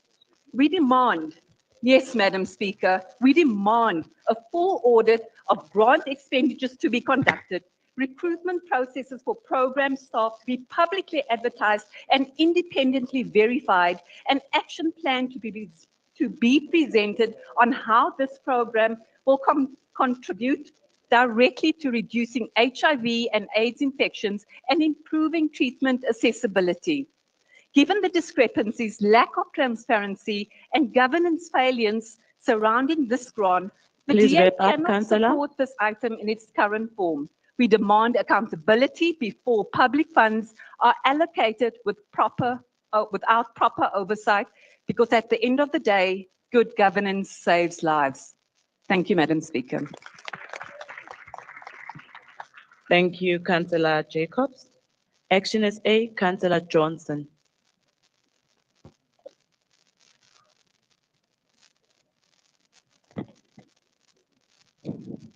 Madam Speaker, honorable councillors, the fabulous 44, Amakosi, Induna, guests, and the fellow residents of the city of Johannesburg. I rise to address item 15, the acceptance of the HIV/AIDS conditional grants from the Gauteng Department of Health. This grant will fund critical door-to-door HIV education programs and AIDS Council coordination for the 2024-25 financial year. As we gather here today, I'm reminded that HIV and AIDS continue to pose significant threats to our communities. Despite progress, this disease claims far too many lives, exacerbated by lack of awareness, education, and access to healthcare. As a council, we have a moral obligation to act. By accepting this grant, we demonstrate our commitment to combating this disease and supporting those affected. Action SA notes this report and urges our council to work collaboratively, ensuring that this grant translates into tangible benefits for our communities. We must prioritize transparency, accountability, and effective oversight to guarantee that these funds serve the greater good, not individual interests. Let's harness this opportunity to make a meaningful difference in the lives of the Joburg residents. Speaker, Action SA notes this report. I thank you.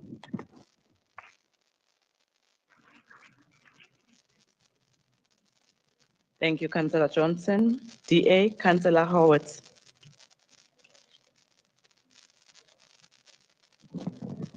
Thank you, Madam Speaker. I rise to speak on item 15, all protocol observed. The crux of item 15 is to approve the redistribution of funds from the important supporting function of administration and service management to the ward-based door-to-door HIV and AIDS education program. Administration and service management is the monthly reporting on outcomes and finances and also includes the coordination functions. In effect, what we are being asked to do is to approve slashing the funding of the reporting and coordination element to a mere 1.6% of the total funding, a level which is woefully short for what it is intended to fund. This means a mere 500,000 Rand out of a 32 million budget for these two functions. Can we objectively justify this? And saying City of Joburg is going to take on these costs, with what? We don't have the money. It's all very well saying COJ will take it over, but when you're not transparent about how much that is going to be, suspicion must be aroused. The Josie Ihlomile door-to-door HIV and AIDS education program is a community-based initiative aimed at raising awareness about HIV and AIDS. The program focuses on providing education directly to people in their homes and local communities by using a door-to-door approach. Already 70% or 22.4 million of the 32 million is allocated to this element of the program. If we are to make effective efforts in the City of Joburg to tackle the HIV/AIDS epidemic, improve our people's health outcomes, and bring about not only a more informed society, but also an improved public health response, reporting is an important and key requirement.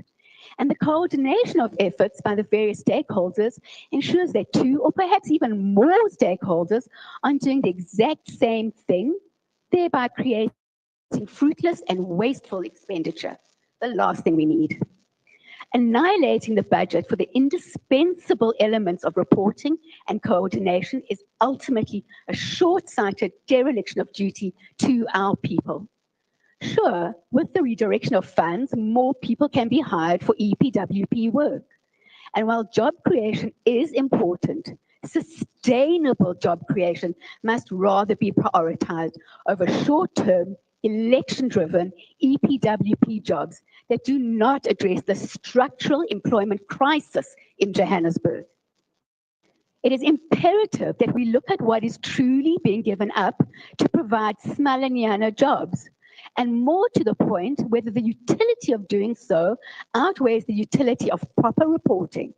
Because accurate reporting on HIV and AIDS programs is crucial, it's critical for a variety of reasons, not least the saving of livelihoods, and even more importantly, perhaps, the saving of lives themselves.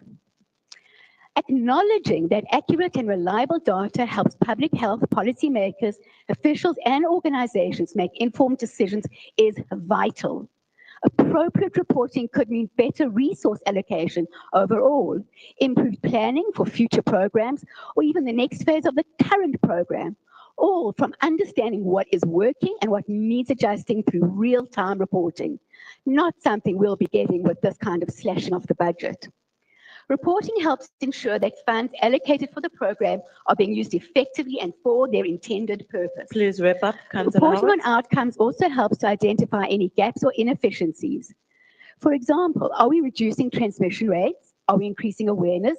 Are we improving access to treatment? Are we needing to increase our outreach efforts? This is also very important. When facts are clearly and correctly reported, it helps fight stigma and fear.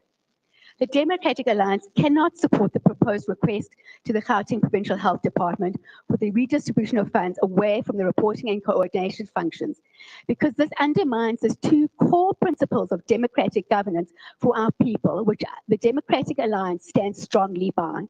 Thank you, Speaker. Thank you, Councillor Howard. EFF, Councillor Ntwele.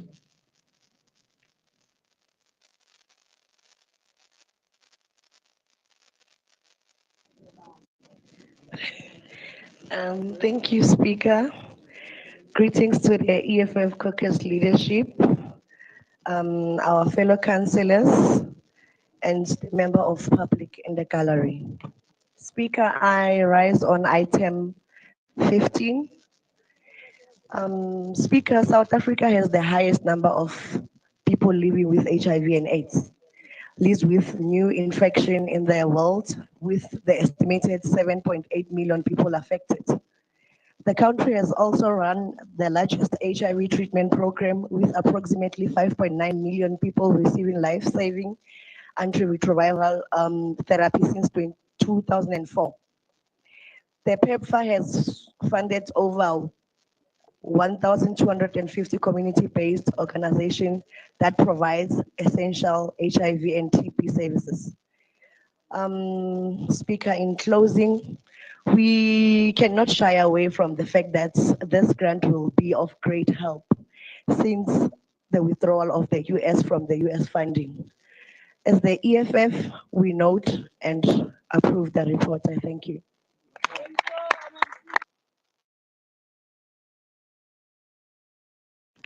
Thank you, Councillor. ANC Councillor Mpotulo. I hope I didn't butcher your surname there, Councillor.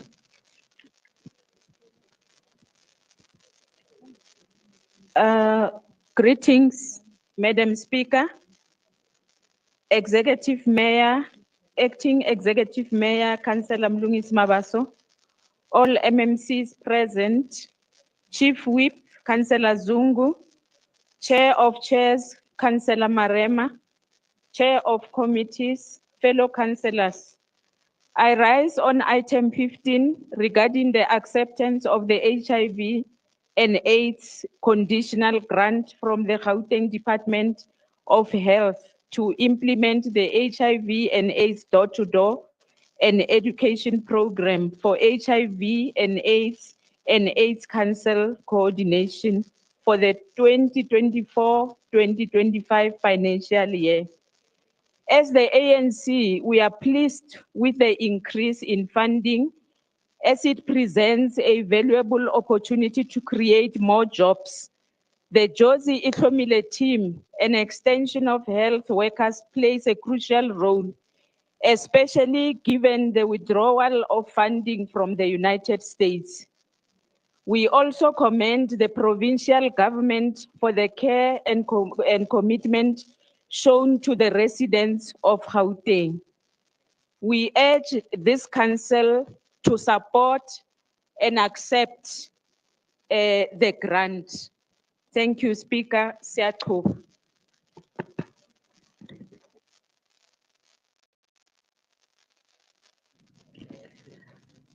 Siyabonga, Councillor MMC Masuku. Thank you very much, Madam Speaker. Just to firstly, Councillor Nkomo, yebo siyavuma ukuthi lesifo sikhona futhi siyabulala and ikakhulu siqhuba ulusha lethu and kuhle ukuthi uhulumeni wephondo laseGauteng ubone ukuthi aqhubekeke asi-allocate-ele ngolhlobo nesizwile ukuthi isicelo sokuthi kube ne-transparency, and I think it also came from Councillor Abdul on the issue of requesting that when there's the report goes to Section 79, can there be clarity on the wards? I think that's a fair point in terms of the wards, as well as the employment equity. I think Health Department would have to get that once it's the recruitment is done, so that GCSS actually provides those statistics. I think that's also a fair point. Councillor Zigebe, you are more than correct. I think it's part and parcel of ensuring economic transformation on the issue of Black-owned pharmaceuticals. because it provides an opportunity to enter the market, which has always been ring-fenced for the previously advantaged. And I think your input is well noted.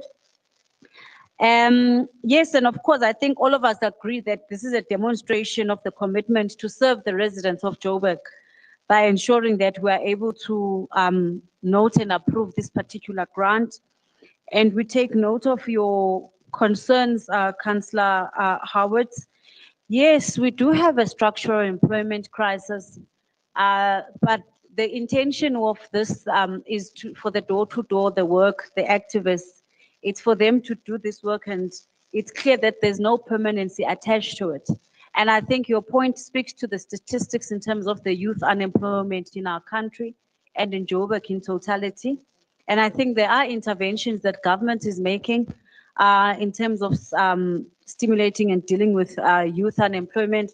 President Ramaphosa has made commitments, and I think let's give it an opportunity in the new GNU, where there have been a focus on youth employment, and I'm sure the State of the Nation address on the 16th of February next week would articulate more on the plans that the 7th administration has in dealing with this issue of unemployment.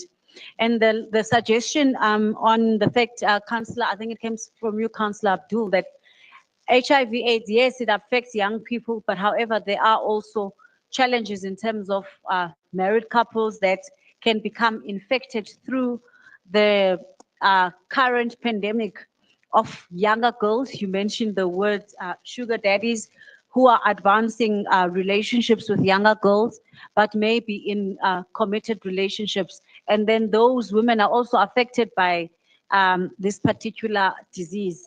And I think the point you are making is that we must be inclusive and also look at broadening that particular area of space. And I think the comments are indeed noted, councillors, and we ask council to accept this grant from the Gauteng Provincial Department of Health and Treasury. Thank you, Speaker. Thank you, MMC Masugu. The recommendations are on page 15.5. Is the item agreed to?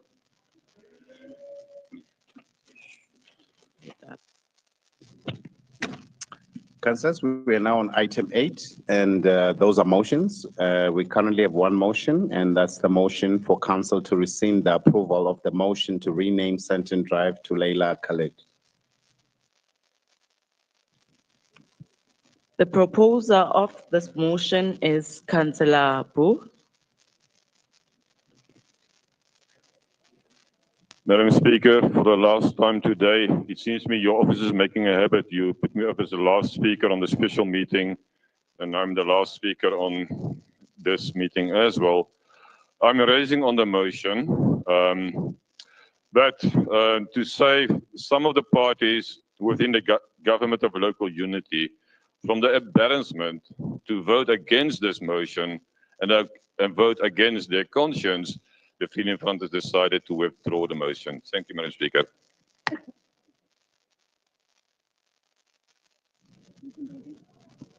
Councillor Boo, did you withdraw the motion? Yes, Madam Speaker, we withdraw the motion. Noted.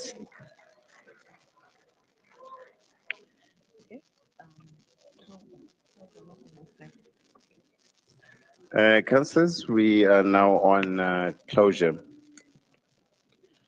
Councillors, we've come to the end of our meeting. Thank you so much, councillors, for your contribution. The meeting is adjourned.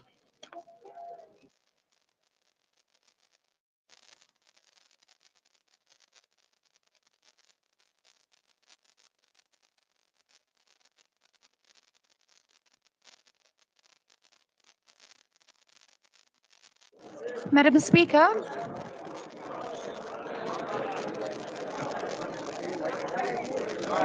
Madam Speaker, please could we get the aircon fixed for the next meeting? Thank you. Here's the Secretary of Council. We are working on it. Andile? Andile. Councillor Rand speaking about the aircon. Yeah.